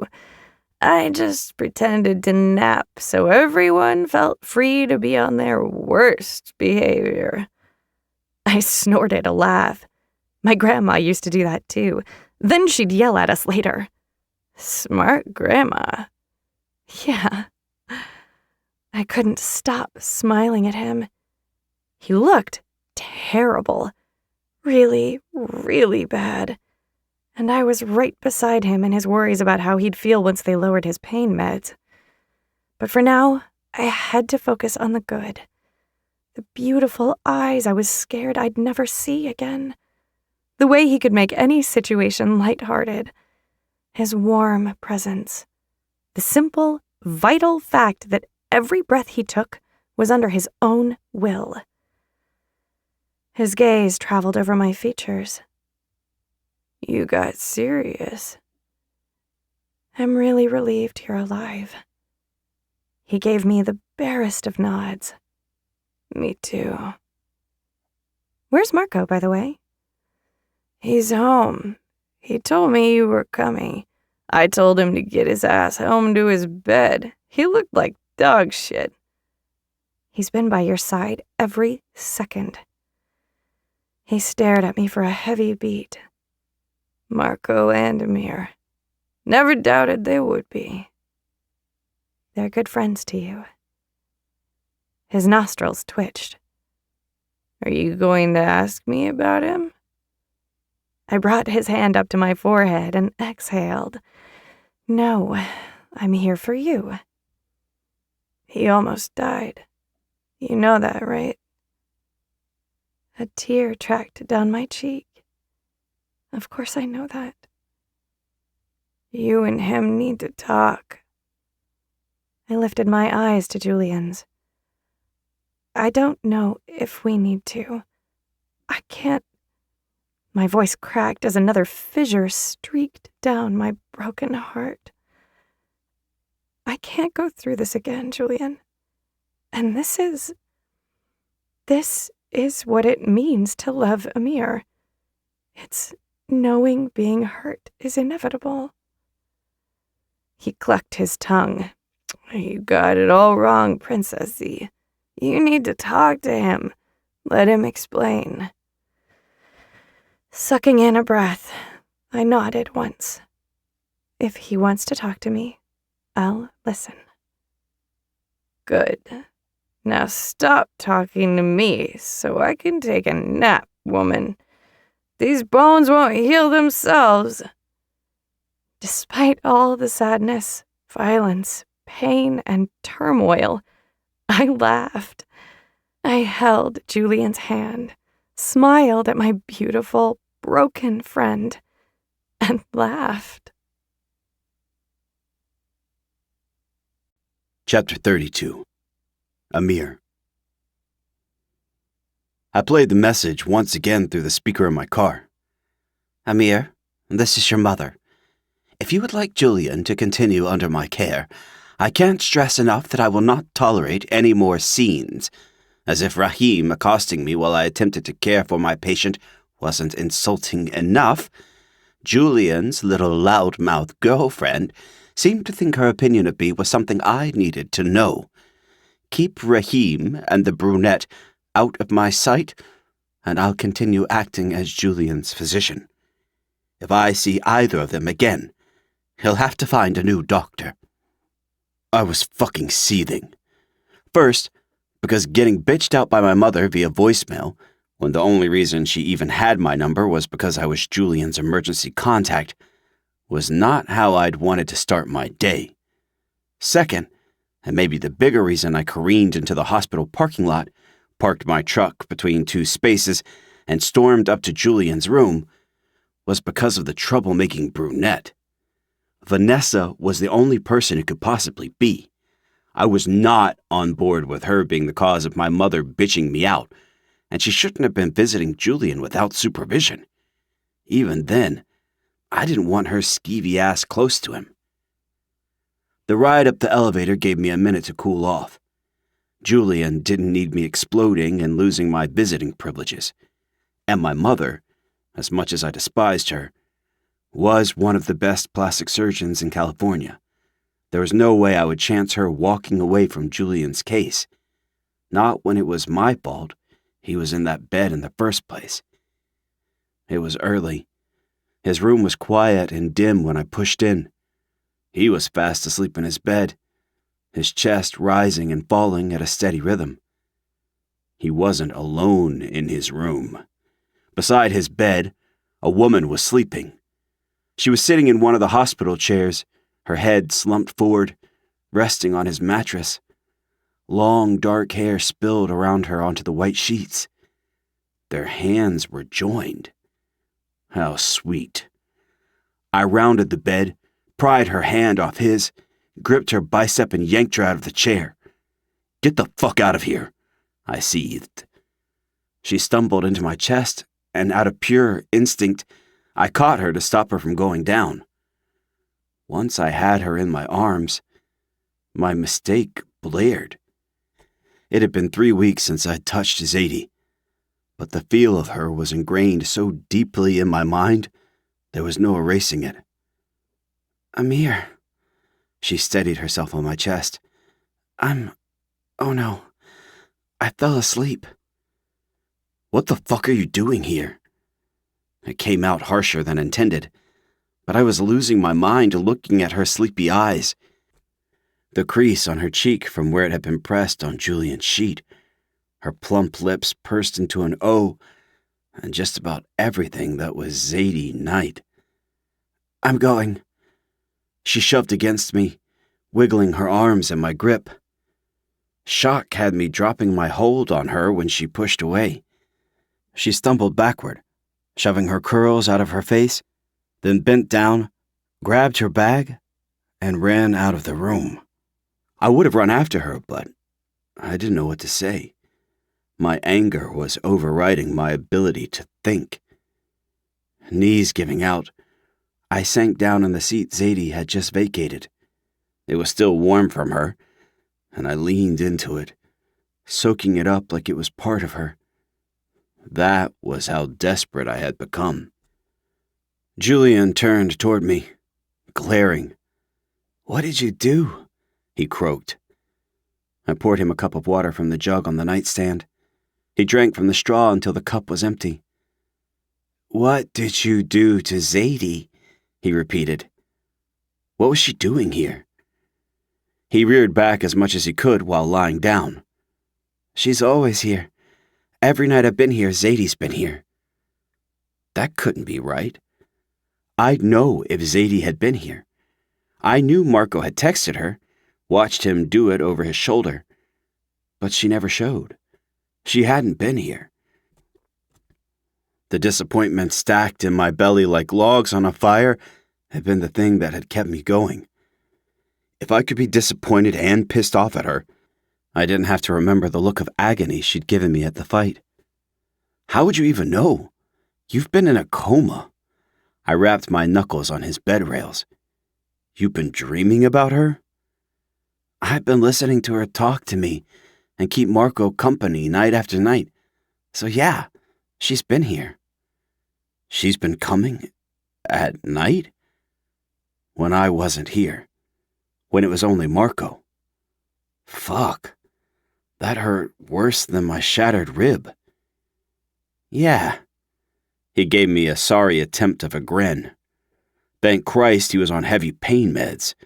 His face had been torn half off, his leg crushed. If he hadn't been doped up, there was no way he'd be smiling. "She couldn't stay away from me, my Princess Z." It was pretty obvious I wasn't going to get a straight answer out of him. I took out my phone to text Marco, but Julian stopped me in my tracks. "I got to witness the most epic takedown. Zadie told off Dr. Abadir when she tried to warn Zadie away from you. Dude, I wish I'd had a phone to record it, but they don't even let me have underwear up in this place." Zadie? My sweet little Zadie told off my mom? There was no way. The drugs they had him on were obviously good shit. "Yep. She did it in that soft voice that makes you act crazy. Told your mom she feels sorry for her for missing out on knowing you. Zadie also called her out on neglecting you and said if anyone is irredeemable, it's your mom." Fuck, I breathed. I was in love with this girl. There was no doubt in my mind, and no going back now that I knew. "Yeah, you messed up, my boy." If a guy with hundreds of stitches in his face could look smug, Julian achieved it. "I just threw her out of your room." I rammed my head into my hands. "Fuck!" "Go. I'm fine here." He closed his eyes. "I'm gonna take a nap." Julian drifted off, but I didn't go. I stayed. Mostly because he'd very nearly died a week ago, and I wasn't comfortable leaving him alone yet. But part of the reason I couldn't seem to raise my ass out of my seat was because if I went after her, and she turned me away after every fucking thing, it might be over. I knew myself well enough to know I wouldn't accept that answer. If I had to chain her up in my bedroom, I'd make her mine. That wasn't what I wanted, but that was where my head was, which was exactly why I stayed where I was. I was going to give her clean, and I wasn't there yet. But 3 weeks of silence was over. She had to know I was coming. "Me. I thought you were Vanessa. I would have never thrown you out. Come back to see Julian as often as you want." "Zadie. Hi, it's fine. I didn't mean to fall asleep. I'll keep my visits to nighttime, don't worry." "Me. Night is good, but I'm not worried. It was good to see your face, even if you were looking at me like I was an axe murderer." "Zadie. You startled me, that's all. I don't think you're an axe murderer. Me. That's a relief. Zadie. I'm really glad you're alive, by the way. I'm sorry Julian got hurt, but I can't be sorry he saved you. Anyway, thanks for texting. I'll be back to see Julian soon. I brought my phone up, slapping it against my forehead. Fuck, this girl. She said these things, these sweet, sincere words, and they came so easily, but they were daggers that lodged in my heart. Me. We need to talk, Zadie. I don't know where your head's at, but I know where mine is, and I have some things to say. I'm caught up with Julian right now, but soon, Mama, we're going to talk. Zadie, if you'd like to talk, we can. I don't think there's anything left to say, but I'll listen. Nothing left to say? I had a lifetime of words to say to her. It was about time we got started. Marco and I swapped shifts. That was after I punched him in the gut for not telling me Zadie had been coming to the hospital. He thought he'd been doing me a favor. He knew better now. When she arrived for her nightly visit, I was camped out by Julian's bed, watching a movie with him on my iPad. She stopped at the door, her eyes wide. Oh, hi. Her eyes shifted to the door. She was seconds from bolting. Julian stretched out his hand to her. She didn't hesitate to cross the linoleum floor and slip her hand into his. Hi, Julian. She brought his hand up and kissed his knuckles. Still on the good stuff? His grin was sloppy. I'm as high as a kite, Princess Z. Amir's making me watch No Country for Old Men for the 10th time, and I don't even care. Hi, Zadie. I patted the chair next to mine. Come, sit down. Hello. She shuffled her feet, peering down at Julian before flashing her gaze to me. Are you sure? I can come back another time. I don't want to overwhelm you with visitors. Julian tried to wave her off. Oh, please. You think you've ever overwhelmed anyone? You're the exact right amount of whelm. I drew the chair close to me and patted it again. Sit, Mama.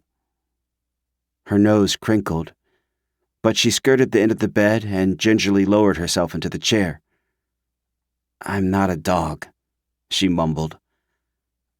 I know you're not. She turned her head, our eyes clashing. The apples of her cheeks were glowing pink. If I had my rights to her, I'd have reached out and rubbed my thumbs over the flames to see if I could stoke them higher. Julian closed the iPad with a thump. Zadie, tell Amir the Pi 6 story. He really wants to hear it. Her fingers were clasped so tight in her lap, they were turning white. Oh, I don't think he wants to hear that. I'm interrupting your movie. Did you not hear the part about it being my 10th time watching it? He asked. I stared at her intently. What Pi 6 story? Did they do something? Unclasping her fingers, she spread them on her thighs. It's long and... Tell me. Julian and I have nowhere to be, and if he thinks I should hear it, I want to. I want to hear every fucking thing you've been doing for the past 3 weeks, down to what you had for breakfast and what time you fell asleep every night. Fuck, I miss you, Mama. Well, okay. Elena heard about this dogfight party the Pi Sig boys were throwing. It was absolutely disgusting. The object was to invite the least desirable girl as a date, and the winner would receive the best room in the house next year. Which is definitely worth destroying an innocent girl, right? She scoffed, and her cheeks became even more heated. I found out this guy, Deacon, had thought of inviting me, but changed his mind because I was too cute and... What the fuck? I was up and out of my seat, ready to destroy. There's absolutely nothing undesirable about you. Why the fuck would anyone insinuate otherwise? She peered up at me, her lips twisting to the side. Do you want me to continue? Sit your ass down, Julian barked. Listen to the part where your girl was a badass. I sat, but I was plotting this Deacon asshole's murder in my head. Zadie sucked in a deep breath. This isn't really about the party, but I think you should know Deacon was the one who had been sending me notes all along. It was him at the library, too. He had a thing for me, and I guess he thought the notes were the way to my heart. I don't know. But once I found out the details of the party and Deacon's involvement, I made a plan to stop him. I couldn't let him or the other guys hurt the poor girls they'd invited as dates. A rope knotted around my heart. What did you do? I growled. Julian giggled like a hyena. This is the best part. Zadie bit back a grin. Helen, Elena, and I went down to Pi Sig to visit Deacon. I hissed. You went into the frat house? 3 girls? She nodded. We had bats. We had bats. We had bats. We had bats. She said it so casually, like they'd gone for a Sunday stroll. With bats. I blinked at her. You had bats. Mm-hmm. So, we went to Deacon's room. The girl scared him while I sweet-talked him into a confession. He named names, spilled the details, all of it, and I recorded it. I sent it all to President Whitlock and a few department heads. As of last week, Pi Sig lost its charter. Deacon and 3 other guys have been expelled, and all the campus frats have received an official warning that if they throw a similar party in the future, it will mean immediate expulsion for all attendees. She was smiling by the end, sitting up straight, head high, proud of herself. I was trying to get there, trying like hell, but I couldn't get past her going to that frat house unprotected. Tell me the part about you having a bat. She blinked her big blue eyes at me, and some of the pride in her spine deflated. We were being careful. I wasn't scared. We had it handled, and by the time we got outside, Theo and Locke had shown up. Theo and Locke showed up. Yes, she replied. One of the frat guys texted Theo that his girlfriend was getting out of hand again. Those were his exact words, too. I didn't know how not to be pissed. She should have called me. I would have handled it. She never should have been there alone. Jesus, my sweet Zadie in a frat house carrying a bat. The image of her like that got me hard and made me want to explode in helpless rage. When I didn't say anything, because I was putting all my energy into not shaking her and telling her she was not allowed to take chances like that ever again, Zadie sighed and slumped in her chair. Well, it's over now, so that's good, she said softly. Julian's eyes were on me, but mine were on Zadie's feet. Her ankles were crossed. She wore red chucks she made look girly and dainty. That only served to push me further into my head where the rage and terror mixed. Zadie rose from her chair abruptly. You know what? I just remembered something I have to do. Study for a test, I'll see you soon. Be well. She patted Julian's hand, then rushed out of the room without a backward glance. Like that, she had disappeared. An apparition that would forever haunt me if I didn't act. I just stared at the door, not moving because my fucking head wouldn't let me. It was throbbing, but for once not in pain. I couldn't find the center of my thoughts or even ascertain how to feel. There was too much whipping me left and right. Zadie in danger, not leaning on me, her bravery, her pride. Zadie barely looking at me, not touching me, not being mine. Fuck. She wasn't mine, as much as I declared she was. Dude, go after her. Tell her you're proud. Julian yawned, then he winced, bringing his hand up to touch his face, only to be thwarted by full bandages covering it. He was right. I couldn't let her walk out of the hospital again without saying something. I bolted from the room, spotting her near the end of the corridor, almost to the elevator. I caught her right as her hand was reaching for the button. "Zadie!" She whipped around, pressing her hand to her chest. "Amir." I stopped a foot away from her. She swallowed hard, fluttering her lashes before peering up at me. "You should have called me." She frowned. "I had Helen and Elena. I didn't need help." "It's not about need. I would have taken care of it for you." Her teeth sank into her bottom lip. Her eyes drifted to the side. "How? How? How would you have taken care of it? Violence?" I didn't have an answer. Well, I did have one we both knew, but I wasn't going to say it. "Amir." She took a step closer, leaving half a foot between us. "I don't mind leaning on my friends or family when I need it, but the truth is, I've hidden behind them when I should have been fighting my own demons. That habit led me to you, and I don't regret that, but I can't keep doing it. So I'm relieved I couldn't call you to take care of this for me. I'm proud I handled it myself, and I did it in a way where no one else will be hurt." I nodded, hating everything she said, but admiring it all the same. I didn't say it in there because I was too stunned, but I am proud as hell. I wish I'd been there to see it, but you're right. I would have pushed you behind me to fight your demons for you. "Thank you." She tucked her hair behind her ear. Well, I have a ways to go, but I think I'll trust myself to recognize the battles I can fight for myself and those I truly need help with. Hopefully I won't have too many of those. But if I do, I'll know. I crossed my arms to stop from touching her. It physically pained me to restrain myself when we were this close, but I was going to do this right. "I'll be there. Either way, I'll be there." The breath she released was high and sharp.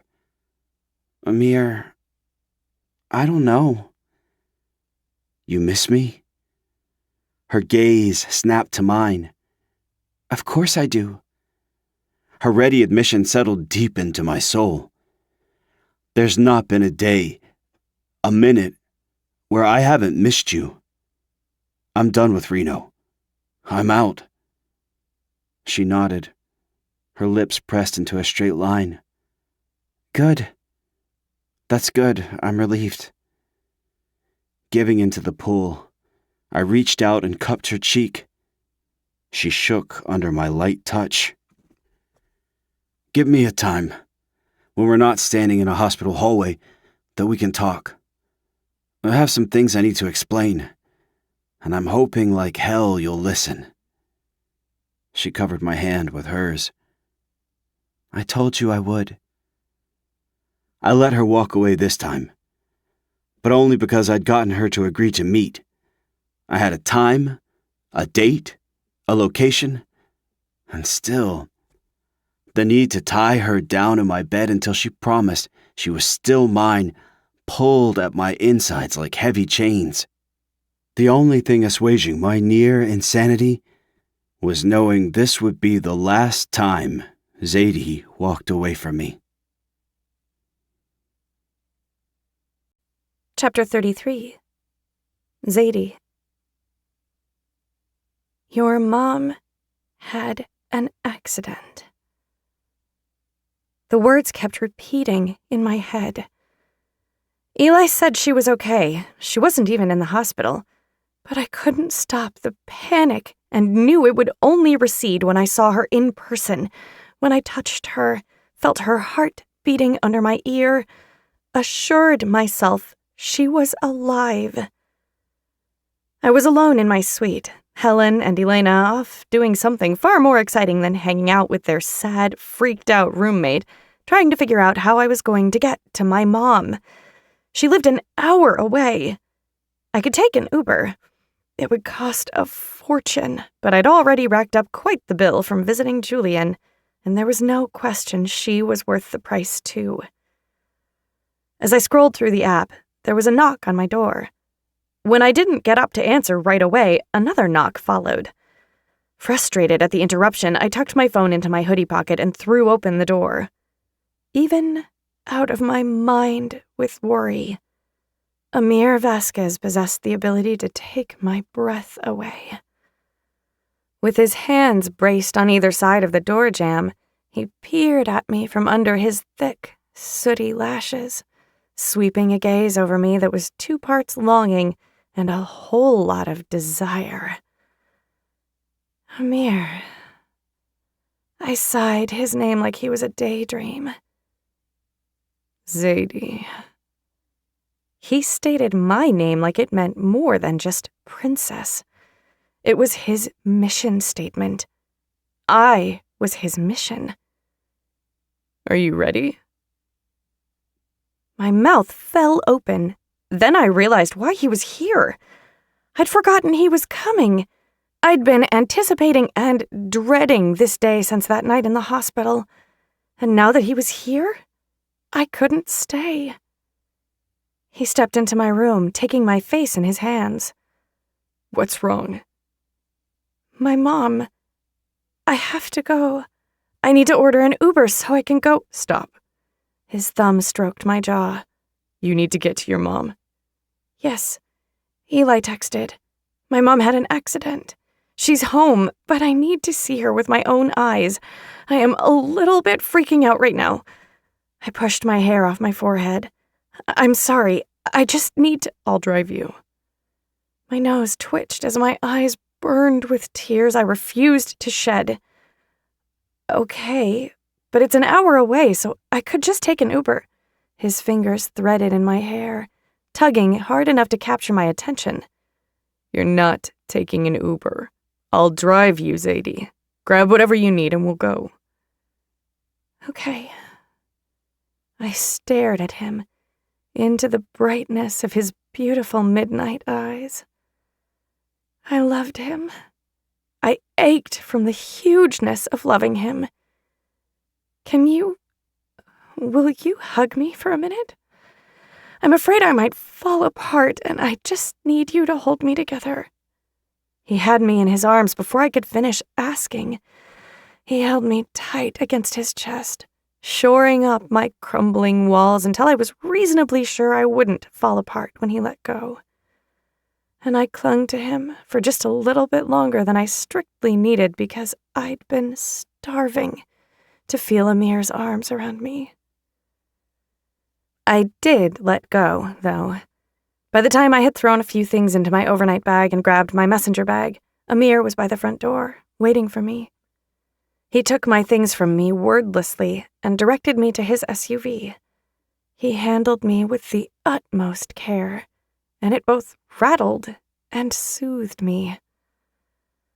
Once we were on the road, directions in his GPS, I turned to him. I'm sorry. If you want to have our talk on the drive down... No, Mama. Concentrate on what you need to. Our stuff will wait. He glanced over at me, then down at my messenger bag by my feet. You're staying overnight?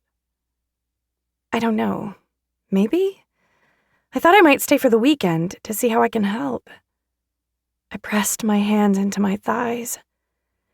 Eli said she fainted at the grocery store and tipped her cart over on her way down. She's got a goose egg and some bruises, but she's okay. He thinks she ran herself ragged, which is on brand for my mom. He glanced at me again. Runs in the family, right? Taking care of everyone before yourself. I dug my fingertips deeper into my thighs. I don't know, maybe. But I'm not my mom. She never stops. She's always been super mom. There's nothing wrong with stopping and taking a break. His head canted toward my legs. You're going to bruise yourself. I shook my hands out, but I needed something to do with them or I'd go crazy. Amir offered me his hand.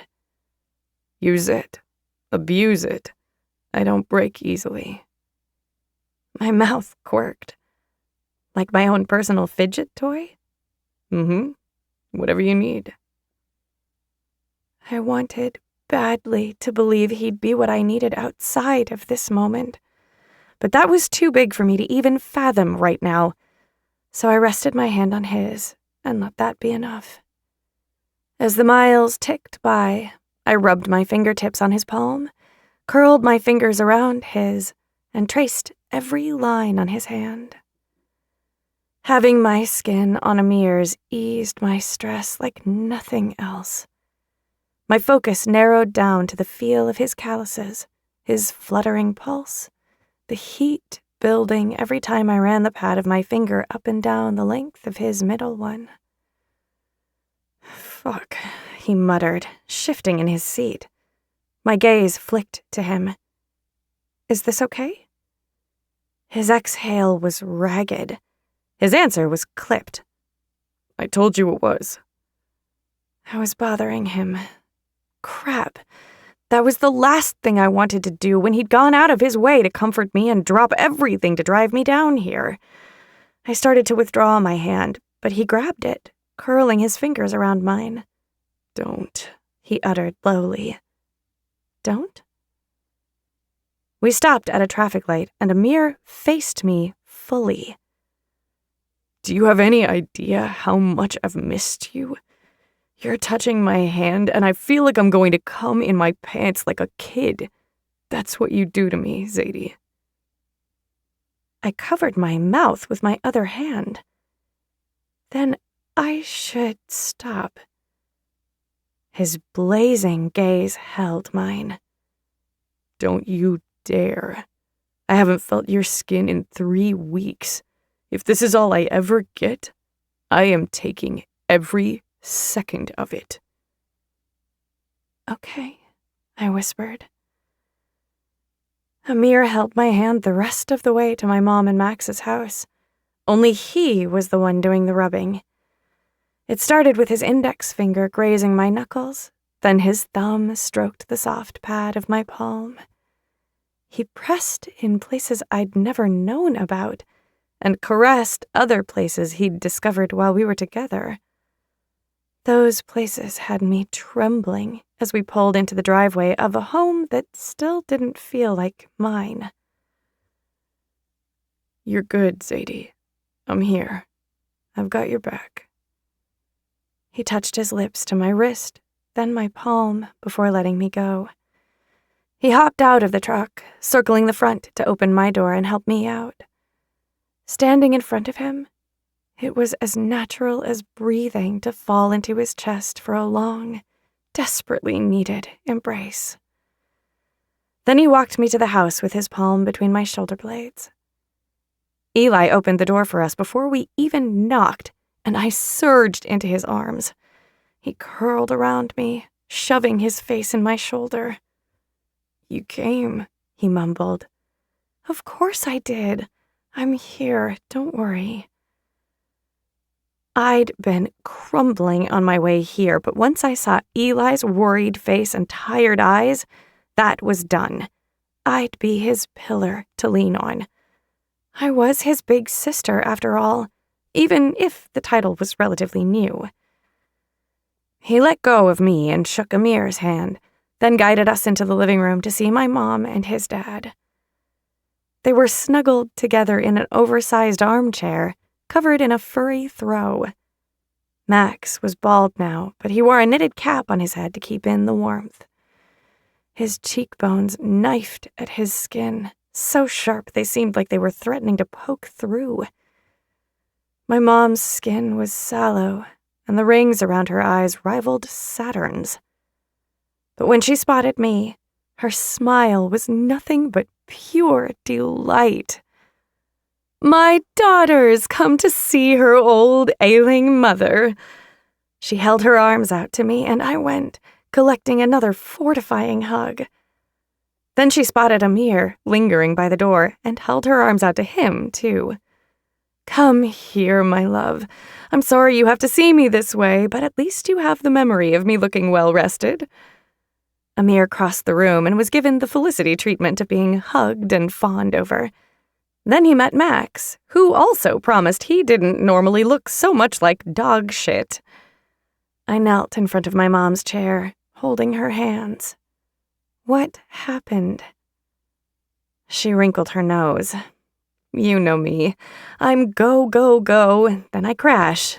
Well, the thing is, I haven't really been able to crash lately. Max raised his hand. My fault. My girl can't stop worrying, and I've been having some bad nights.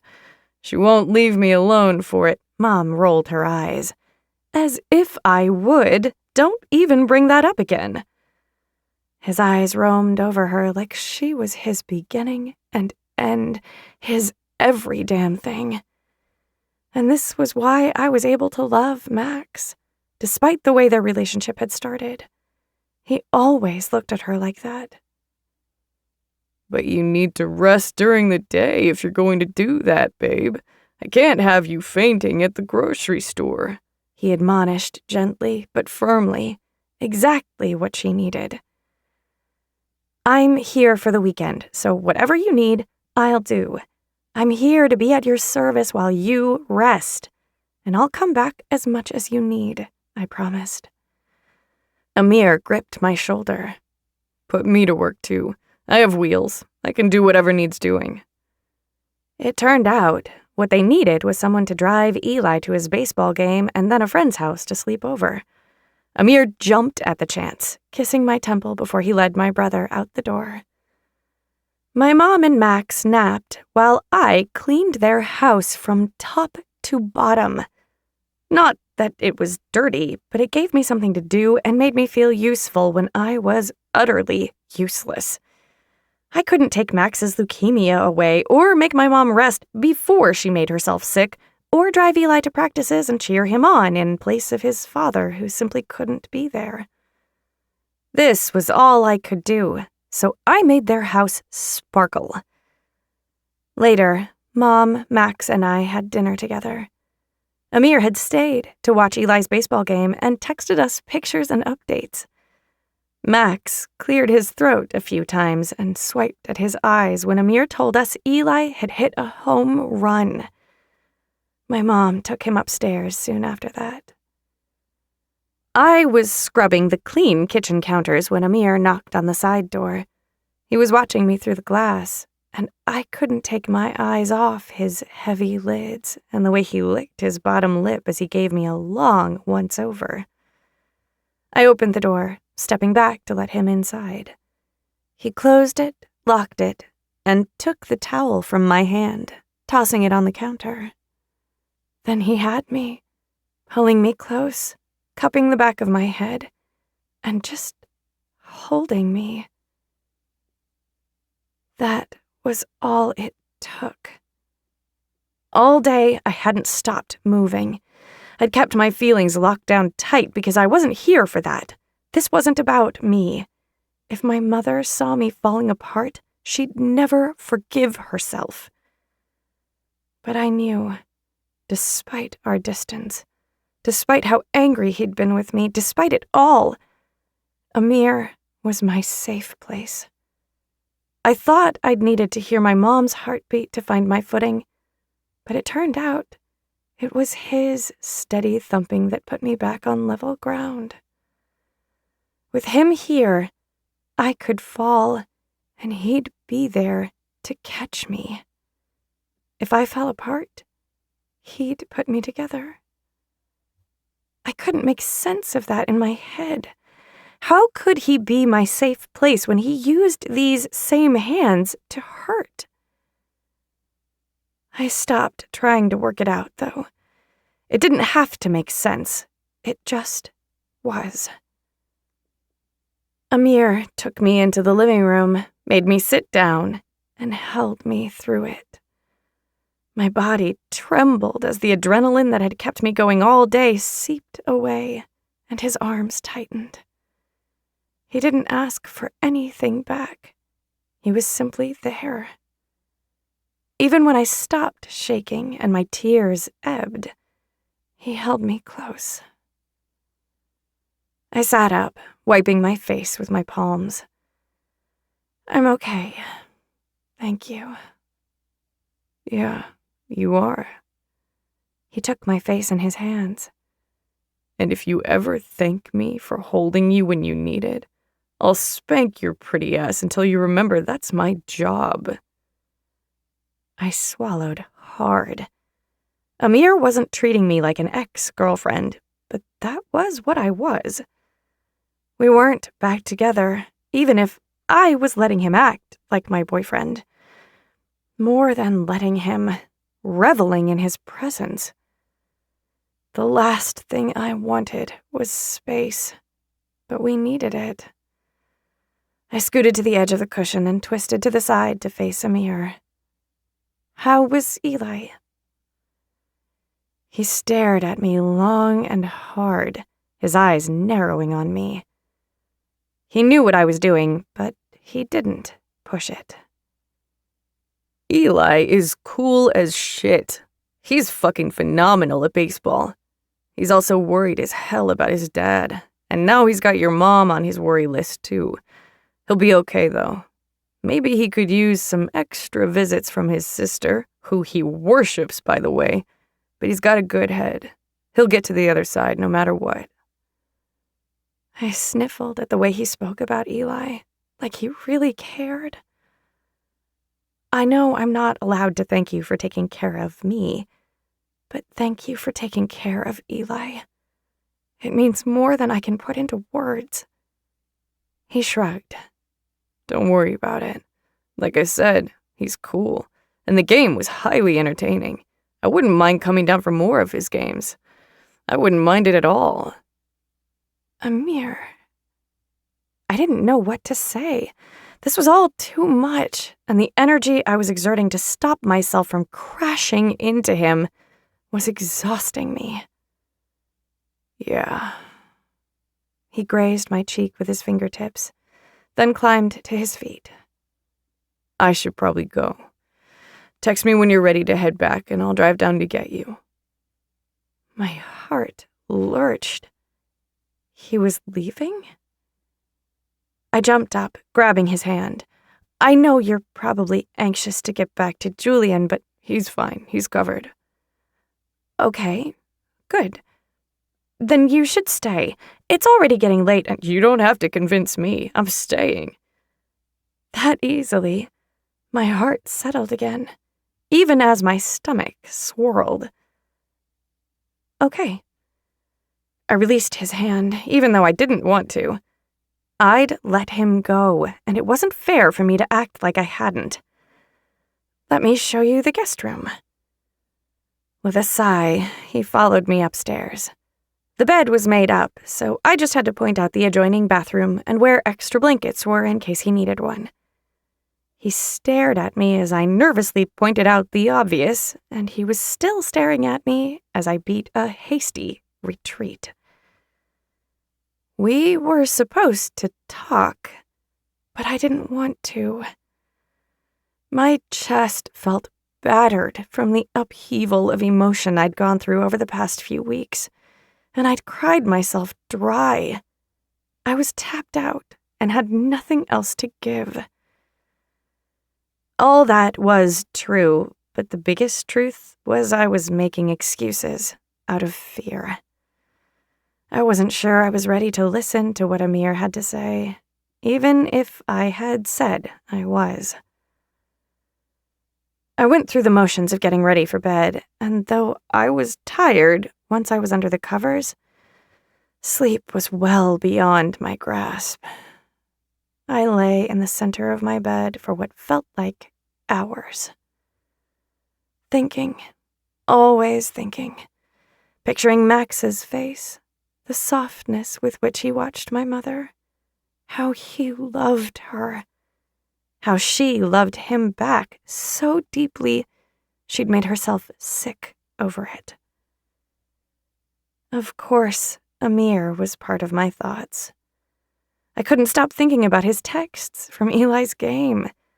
God, that was sweet and so very thoughtful. I didn't know what any of this meant, but I couldn't lie here in this bed any longer. I crept across the hall, slowly pushing open the guest bedroom door. The room was pitched in darkness, so quiet. All I heard was my rapidly beating heart. I found the bed from memory, but once I was there, I stood beside it, unsure why I'd come. Get in. Amir's lacquered voice cut through the darkness. The covers rustled as he pushed them back for me. I lay down beside him before I could talk myself out of it, and he covered us both. "Did I wake you up?" I whispered. No. He pulled me over to his side so we were chest to chest and almost nose to nose. I was lying here, wondering how I was supposed to sleep when you were in another bed across the hall. Last thing I expected was for you to creep in here. I was having similar thoughts. You've been holding me all day, and it's really greedy of me to ask for more, but take it, Sadie. The only reason I'm here is for you. You need my arms, my strength, anything I have. It's yours. Exhaling, I reached up and touched his lips in the dark. We shouldn't be doing this. Maybe not. But I'm not in a place where I'm thinking about tomorrow. You're here. You're touching me, letting me touch you. I'm not going to stop it. He leaned forward, running his nose along mine. Then his lips ghosted over the corner of my mouth.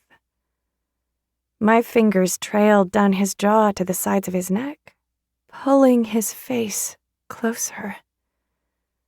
Our lips met again, fitting together like lock to key. We stayed like that, connected and breathing each other in until one of us moved. It was hard to say which of us it was, but it didn't matter. He twisted, and I unlocked. Barriers dropped. We took from each other what we both needed and had gone too long without. We were nothing but hands and lips, touching, hugging, kissing, tasting. My worries fell away with each discarded piece of clothing. Amir's mouth traveling down my body brought me to a different place, where it was only the two of us. He buried his face between my legs, and we were back in his bedroom when what we had was blossoming into the beauty it became. Fingers sank into my flesh as he held me to his mouth, licking me and sucking my lips the way he'd discovered drove me to the brink. Pressure built in my core until I had to curve the pillow around my face to muffle my cries. Amir didn't pause. He groaned as he lapped at me, both of us soaked. I stroked my fingers through his hair as he stroked me with his tongue. He brought me over so lovingly, with absolute adoration. I choked back a sob as I cried his name. That brought him up, nestling his hips between my thighs, his face as close to mine as he could get it. His wide head teased my entrance as he peered down at me. Even in the dark, his midnight eyes gleamed so I could see them studying me. I held his face in my hands, rubbing my palms on his scruff. He leaned into my touch, another groan spilling out of him. "I need you," I whispered. "I require you," he answered back. I wrapped my legs around his waist as he sank into me. It was a slow slide, my body opening to him willingly, his seeking the end of me. When he was buried to the root, he stopped. My legs tightened, keeping him so deep inside me, I felt him in my belly. Eventually, he'd have to move, but we were as joined as two people could get. And through the silence, we communicated that neither of us was in a hurry to rush it. Zadie.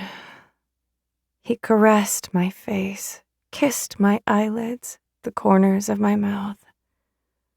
I require you. I nodded, letting that huge statement sink into me as deep as he was.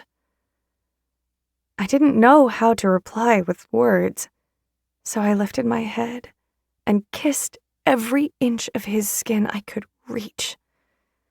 He shuddered, finally moving his hips back and surging into me again.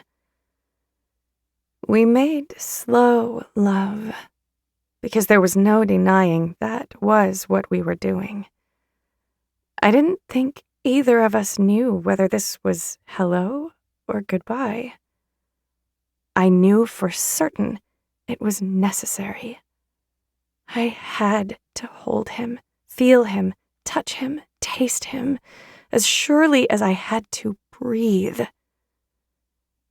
Amir brought me over again and again, with his fingers and his cock, kissing me through each time I shattered under him.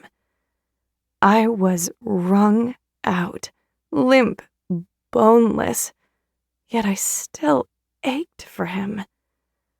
My lips sought his with frantic need. What exactly I needed, I couldn't say. Just that his lips were where I found my answer. Eventually, in the middle of the night, Amir let go. Like he'd held my trembling body, I embraced his. He quietly roared my name into my neck, his hips jerking against mine as he spilled liquid heat deep inside me. We stayed like that, panting, joined together everywhere we could be joined. And then, even though I thought it would be impossible, I fell asleep while the man I loved, but might have just said my last goodbye to, kissed my face and tucked me against his thrumming heart. Chapter 34. Zadie. My mom looked a hell of a lot better in the morning. We both woke up before the rest of the house, meeting in the kitchen like we'd done my whole life. She made a batch of pancakes just for us, another for the sleeping men. We sat together, eating and talking, while it drizzled outside. So, she raised her eyebrows. Are we ever going to discuss the fact that your ex-boyfriend drove you down here and, if I'm not mistaken, shared a bed with you last night? I sighed, scraping my fork through my syrup. It might be better if we didn't. I don't know what to say. She crossed her arms. Since I don't know exactly why you broke up, I can't really offer advice. But from a mother's perspective, I can't help wondering if maybe he deserves a second chance. He obviously loves you, Zadie. That was the thing, wasn't it? The thing that kept breaking my heart. I love him too. We just had a difference we couldn't get around, and I don't know if anything's changed. And have you spoken about this difference? No. I pressed my lips together, knowing what was coming. Why not? Because... I shook my hands out. I still have this tiny seed of hope. What if what he has to say kills it? I don't know if I'm ready to face that. She tucked my hair behind my ear and grazed my cheek with the back of her hand. That doesn't sound like my Zadie. You don't hide. And from the way Amir is with you, I really doubt you have anything to worry about. He adores you, baby. I know he does, but sometimes that's not enough. And sometimes it is. She leveled me with her mom stare. Take it from me. I messed up a lot with your dad and Max out of wanting to do the right thing. But when it came down to it, I couldn't live a life that wasn't mine anymore when the alternative was to be loved and love out loud. I think you're making a similar choice now, baby.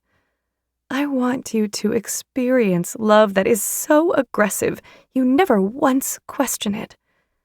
That might not be with Amir, but if it is, don't walk away unless that's truly the only choice you can make. Fight for it. You're right. I sucked in a deep breath, taking in everything she'd said. God, you're right. I'll talk to him. I'm glad you're going to give him at least that chance. She kissed my temple.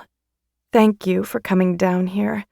I think a visit from my girl was exactly what I needed to reset. I rested my head on her shoulder. You can't kill yourself taking care of Max. I know. Max and I talked. We're going to come up with a plan to ease some of my load. The last thing he needs is to worry about his wife. A throat cleared. Amir stood in the doorway of the kitchen, glancing back and forth between us. Good morning, Felicity, Zadie. Mom pushed back from her seat. Good morning, love. There are pancakes keeping warm in the oven and coffee in the pot. I'm going to run upstairs and shower and check on my hubby. She dropped her plate in the sink, squeezing Amir's arm as she hurried out of the room. I giggled. That wasn't obvious. He dropped into the seat beside me, gripping my legs to spin me sideways so my knees were between his. Then he held my face and crushed his mouth to mine, kissing me like we'd never stopped last night. My fingers curled around his t-shirt, holding on as he devoured my mouth. He pulled back, but only enough so he could speak, and even then, his lips were touching mine. It's raining, Mama. Yeah, it is. More than a drizzle now. I'm never gonna experience the rain the same again. Neither am I. Are you ready to talk now? I'm ready. He took my hand in his, leading me outside to the covered veranda. The rain patted the ground gently, tinking off the part of the tile patio that was exposed, making indents in the otherwise still surface of the pool. He pulled a padded lounger to the edge of the covered area, pausing to stick his hand out into the rain. Then he traced my lips with raindrops and licked them away with a slow caress of his tongue.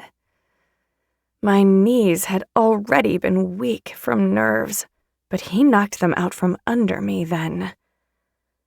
He fell down beside me on the lounger, tucking me under his arm. He didn't seem to be in a hurry to speak, so we watched the rain together. I love you, Zadie. I'm angry as hell you walked away from me, but I love the hell out of you too. Heart caught in my throat. I twisted my head to peer up at him as he stared down at me. His words were harsh, but his eyes were nothing but soft. I love you too, Amir. I'm not mad at you, but I'm really sad we couldn't work this out so we could be together. He clicked his tongue on his teeth. Don't like that attitude, Mama. This isn't us ending. You know that, right? No, I don't know that. I know what I want, but I also know what I won't accept. I really, really thought I could live with it, but I just can't. And after seeing you at the fight, You don't have to give me up. I don't? I'm not letting you give me up. Let me tell you what I've been doing the last 3 weeks. He took my hand in his, waiting until I nodded for him to continue. I'm not gonna lie and say I saw your side right away. It took me a few days of wallowing and getting drunk off my ass to come around. It was finally your words that did it. Cognitive dissonance. I sucked in a sharp breath, remembering exactly what he was talking about. Marco and Julian. Marco pointed out the truth I'd been convincing myself was a lie because it fit my narrative. No matter how many times I said that life was separate, it wasn't true. Everything I did for Reno bled onto the people around me. Dr. Krasinski warned me about the shadow that followed my name. He almost didn't give me a recommendation, but I gasped. Did he give it to you? Amir's mouth quirked into a slight grin. He did. I was so happy for him. I lost my mind, brought our joined hands to my mouth, and bit down on his index finger. When I realized what I'd done, I kissed it better as Amir quietly chuckled. I'm really, really proud of you, I said. I could tell. The way he looked at me reminded me of how Max had looked at my mom. I'd just bitten this man, and he was looking at me like I was his entire world. My face was on fire, but I let him see it. I was done hiding from him. Please keep talking. I didn't have a choice, Zadie. Not just for you, but for Marco and Julian, and fuck, for myself. My future. I got out. It took time and careful planning. Reno wasn't at all happy with me and made it as hard as possible for me to unravel all my ties. He's still pissed, but he can't come down too hard on me with Julian almost dying because of that life. Amir shuddered, squeezing his eyes closed. You got out? I'm finished. That fight, it was the last money I'll ever earn for Reno. Like I said, he was pissed at me and wanted more than cash for me to sever ties to the business. It couldn't be easy on me, but I knew it wouldn't be.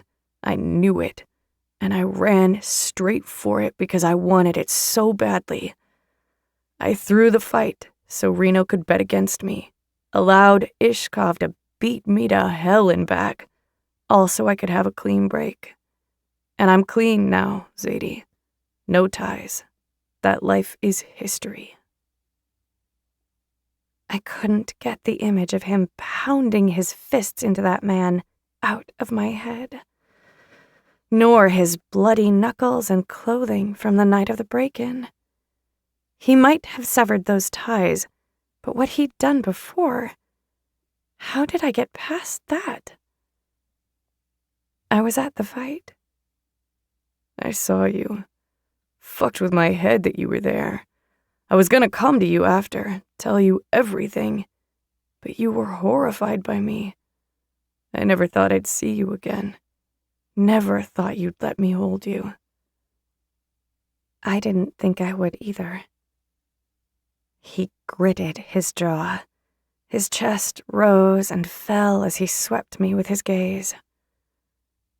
I've done things you'll never be okay with. I wouldn't want you to be okay with any of it, or you wouldn't be the Zadie I've fallen in love with if you were.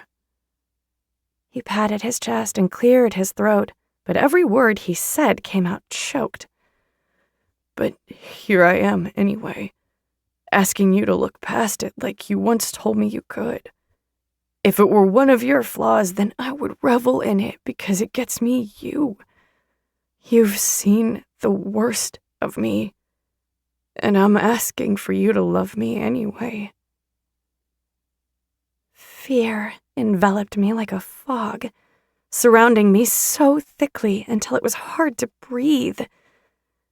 This was a moment that would change my life. If I said yes, if I took him back with my eyes wide open to exactly who he was, this was it. He was my beginning, but he'd be my end, too. I couldn't see myself ever loving anyone after him if we went any deeper. I would be ruined and made whole again, into the Zadie knight who could only love Amir Vasquez. It might have already been too late. The weeks apart certainly hadn't lessened my love for him. At my continued silence, Amir slumped, dropping my hand to cup his head. "Fuck, Mama." He looked at me, stricken, the light dimming behind his eyes. "Really?" My mouth opened. "I don't know." His exhale was jagged, like splintered air being forced from his lungs. "Fuck." He got up, pacing in front of the lounger. "Fuck, fuck, fuck." He strode into the rain, dropping his head back so the drops pummeled his face. I sat there, watching the love of my life awash in agony, and wondered what the hell I was doing. How could I think for even a second I didn't want Amir to be my ending? Leaping from my seat, I ran to him. At the last second, he brought his face down, seeing me approach. I collided with his chest, his arms circling me automatically. "Yes!" I yelled over the rain. "Yes, I'll love you anyway, if you'll love me for letting you walk into the rain." He barked a laugh, pulling me even more flush with him. "Just now?" I nodded. I was scared to say yes. "But you did it, Mama. You were brave and you came to me." He dipped down, covering my mouth with his. I rose on my toes and grasped the collar of his t-shirt to bring him closer. Rivulets of rain ran down our faces, joining our kiss. A thought occurred to me, and I pulled away, my eyes wide. "I have to tell you something." "What?" He tried for my mouth again, but I reared back. His eyes narrowed to slits. "Don't keep those lips from me. Not after you said yes." I covered his mouth with my fingers. "I have to talk to you, baby. I need to tell you something." He nipped at my hand. "Like when you call me baby." "I know you do, but I have to tell you I met your mom, and I kind of told her off." Amir went still for a moment. Then he threw his head back and laughed. The sound was so riotous and filled with joy, I smiled hard at him, even as tears joined the rain dripping down my cheeks. His eyes finally met mine, and they were as bright as the rest of him. Bright, like midnight in the desert, when the sky's so full of stars it's almost unreal. That was Amir. Dark on the surface, but so filled with light, it burst from him when it was least expected. "I know, Mama. I got the full report from Julian." His grip slid to my ass. "Let me tell you, if I hadn't already fallen for you, I would have then. That's when I knew I could get you back. If you didn't care, if you thought I was nothing more than a violent villain, you wouldn't have stood up for me." "I'll always stand up for you." He slowly shook his head. "Do you have any idea how good that feels?" "I do, because I know you'll do the same for me." "Hell yes, I will. Never doubt that I'm gonna slay every one of your dragons." Just like that, I was brought back to our first night together. where he promised the same thing. We barely knew each other then, and I'd been his hostage, but he promised me anyway, and he'd meant it. That was when my fear joined the rain, rolling off me and dripping to the ground. Why would I be afraid when this man had kept every single one of his promises to me? Thank you for the offer, captor, but I'd rather we slay our dragons together. He grinned down at me. I'm still captor? After you've locked up my heart and soul? Maybe we've captured each other. Hell yes we have, Mama. He hugged me close, running his beautiful hands over my ass, my face, my hair, and kissing me for a long, long time on the space just below my ear. Rising on my toes, I found the same place on him and kissed him there even longer. Heart and soul, he whispered in his rough, lacquered voice. We didn't have a go moment. What we had was so beyond a movie ending, because this was real. We wouldn't walk off into the sunset. Not us. No. We were going to walk off, hand in hand, captor and hostage, into the brightness of midnight. Epilogue. Amir. 5 years later. Zadie was a terrible driver. It was a fact I'd learned to find endearing about her while it drove me out of my mind. It wasn't that she was reckless. My baby would never be reckless. She was on the other end of the spectrum. Overly cautious, verging on grandma behavior. The only way she ever exceeded the speed limit would be for a medical emergency or rescuing an injured raccoon. I can drive, I told her. Pff, she waved me off. This is my car. Do you think I want you speeding in my precious? It's not speeding if you keep up with traffic, Mama. Her smile was serene as she focused on the road. Haven't we had this conversation before? 100 times. And my baby still drives like a turtle. She giggled, and something in my chest went pop. Never in my first 21 years would I have believed I'd end up with a sweet, giggling, slow-driving accountant. But here I was at 26, fucking mad for this woman.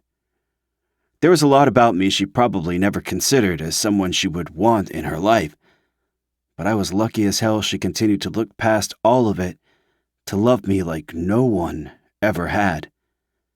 I'm keeping you safe, she claimed. Appreciated. I'd like to get there before tomorrow, though.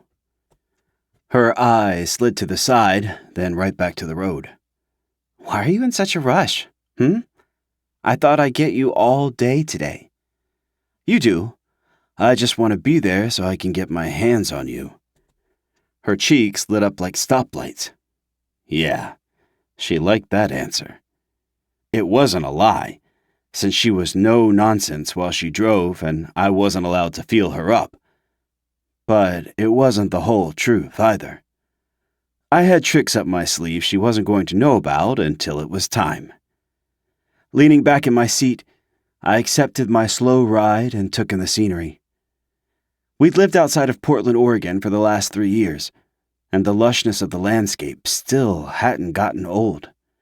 There were mountains, waterfalls, forests, fresh air, and blue skies. I'd never wanted to leave California, had never even considered it. But when Zadie had brought me home to meet her dad, I started considering. I saw my girl in her element, and kind of thought it could be my element too. It didn't hurt her dad was cool as hell, and had welcomed me just as readily as Felicity and Max had. When Reno was arrested on manslaughter and a slew of other drug-related charges a year after I left the business, my considerations turned into a decision. My brother was going to prison for a long, long time, so there wasn't any reason for us to stay in California. Julian and Marco had practically pushed us out of the state. Once Sadie graduated, we'd settled in a little rental house, and I got a job with a shipping company, thanks to my internship with Sparta. Every day was different.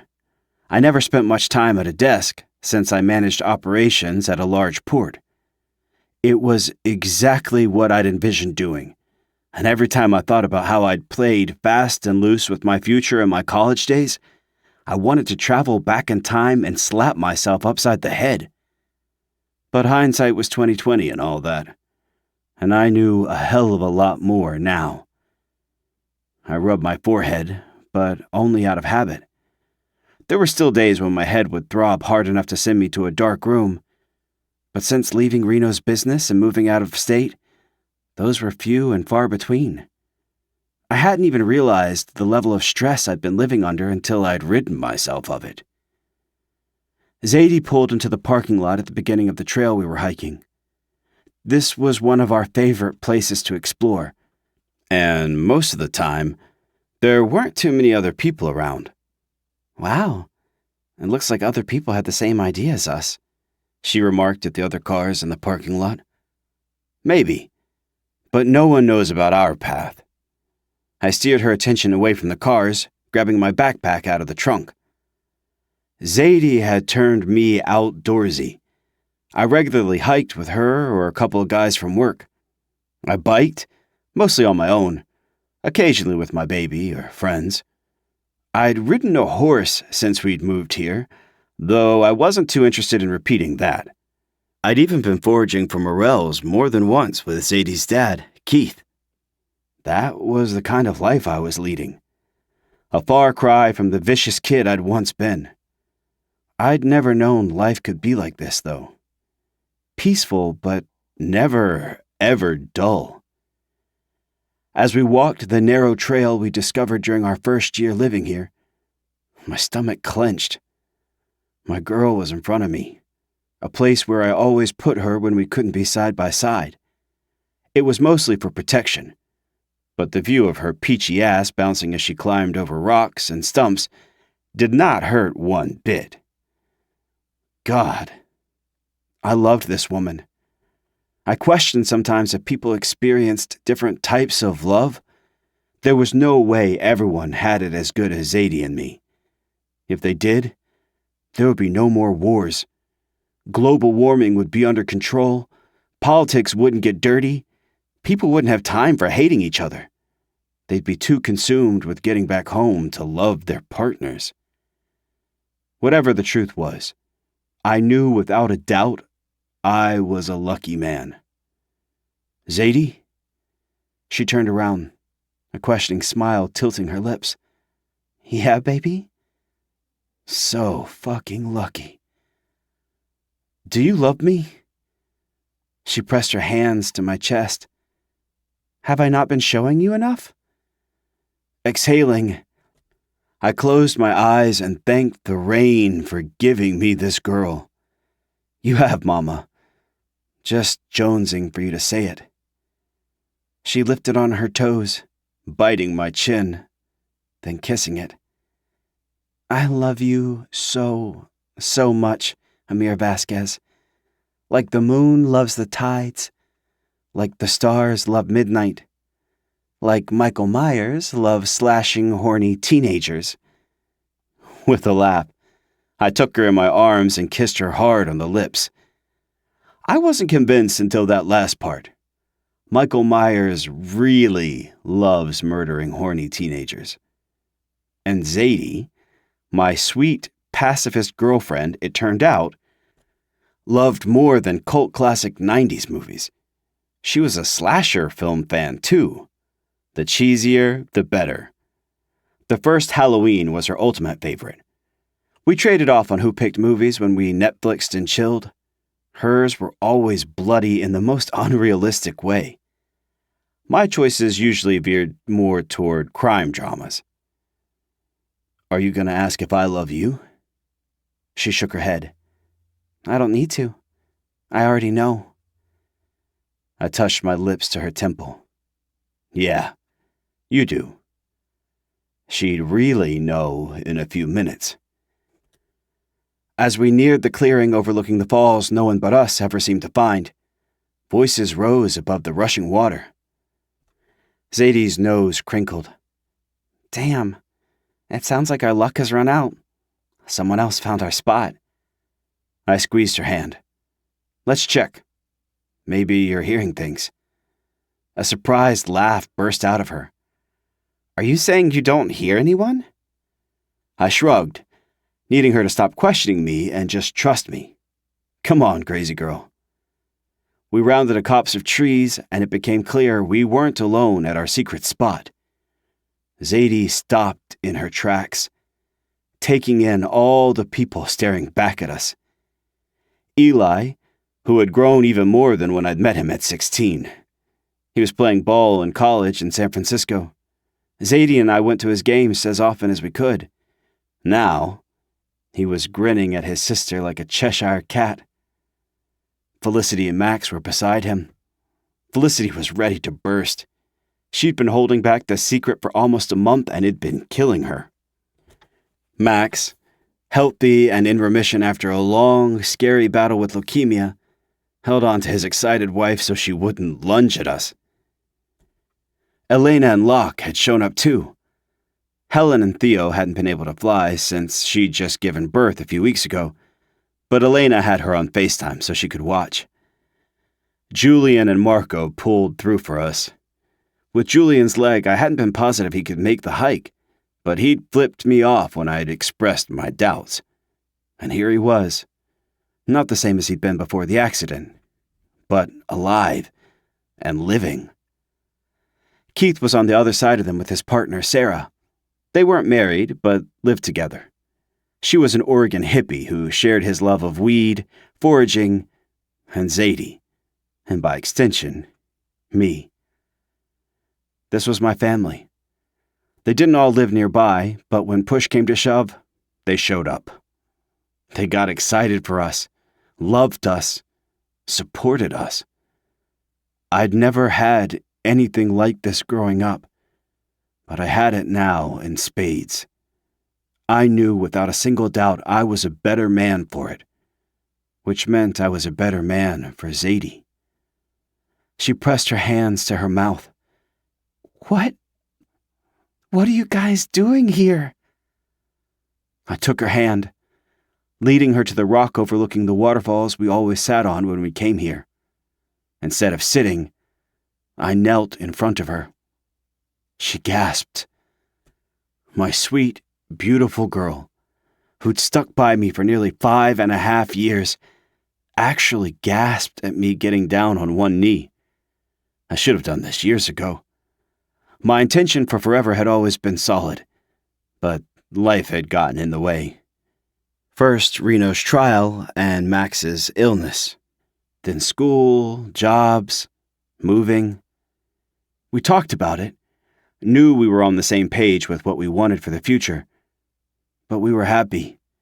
Zadie had never once mentioned a rush to get engaged. It was me who was ready to make what we already had legal. Zadie? Hi, she choked out through a laugh. Are you proposing? I couldn't stop the laugh. I'm trying to, Mama. You're kind of stealing my thunder. No, she caressed my cheek. Thunder is all yours, baby. I'll be quiet. I'm just really excited. Damn, I was too. Excited to propose, to give her my ring, to marry her, to spend my life with the woman who continually blew me away on every level. Here we go. I rubbed my thumb on her empty ring finger. From the minute we met, I knew you were something I'd never experienced. You were the greatest kind of surprise. A nuclear blast of sweet in a world that had gone bitter. Ever since then, you have been the bright in both my light and dark. And there has been some dark. You've been there, loving me, giving me all of you willingly, selflessly, forgiving me, embracing me, never doubting me. Zadie, once I asked you to love me despite my flaws, and you accepted.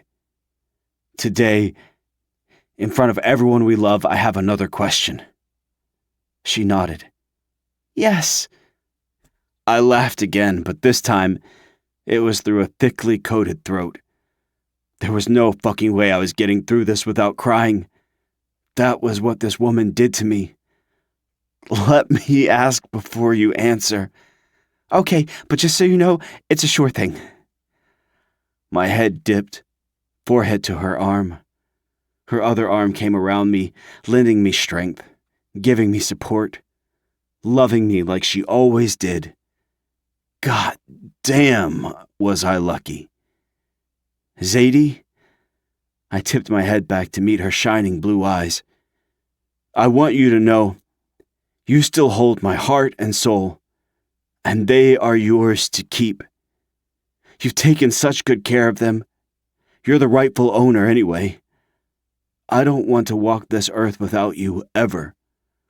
I want to take care of you, support you, love you, make babies with you, get old and dusty with you, and follow you into the dark. Before all that happens, I have to know, will you marry me? Reaching into my pocket, I took out the small black box I tucked there and flipped it open. Zadie barely looked at it, tears streaming down her cheeks as she nodded again and again. Yes, I will, she whispered to me. I slipped the ring onto her left hand and pressed it to my lips. Then I wrapped both arms around her middle, pulling her close. I rubbed my face against her stomach, wiping away the tears I couldn't keep at bay. After all these years, she still smelled like berries and rain, the scent I'd take with me to my grave. Climbing to my feet, I took her in my arms again, kissing her hard and deep. Our friends were cheering, clapping, celebrating, but they were lost in the background. For those minutes, it was only Zadie and me, our very own moment. She finally looked at her ring and sighed. Oh, Amir, this is perfect. I love it so much. It was antique, classic like her, with a sapphire stone set in platinum. I knew it was for her the second I saw it. You never even hinted at what you liked, I said. Her teeth dug into her bottom lip as she gazed at the ring. Yeah, she liked it. Obviously, I've thought about marrying you, but the details never mattered to me. Her mouth turned up in a grin. Thank you for giving me this. I would have said yes at home on our couch, and I know you knew that. But you did this for me anyway. For us. I love you, Amir Vasquez. I really did an exceptional job choosing you. Damn right you did. After that, we were passed around from friend to family to friend. Our own moment was over, but a new moment had started, celebrating with the people we loved. I'd write to my brother to tell him the news, and I'd most likely send a wedding invitation to my parents. I already knew I wouldn't hear back, but it didn't matter. My good far outweighed my bad. One day, when we had kids, they'd probably ask how Mommy and Daddy had met. I'd tell them the truth, or my version of it. Long ago, I captured the beautiful princess, holding her for ransom. She captured me back, revealing I didn't have to be the villain. There was a prince underneath it all, if only I tried. For her, I tried like hell until I got it right. Together, we faced the dark and slayed each other's dragons until there was nothing but clear skies. Yeah, I thought they'd buy that. Especially the happily ever after part. I was pretty sure they'd like that part the most. I knew I did.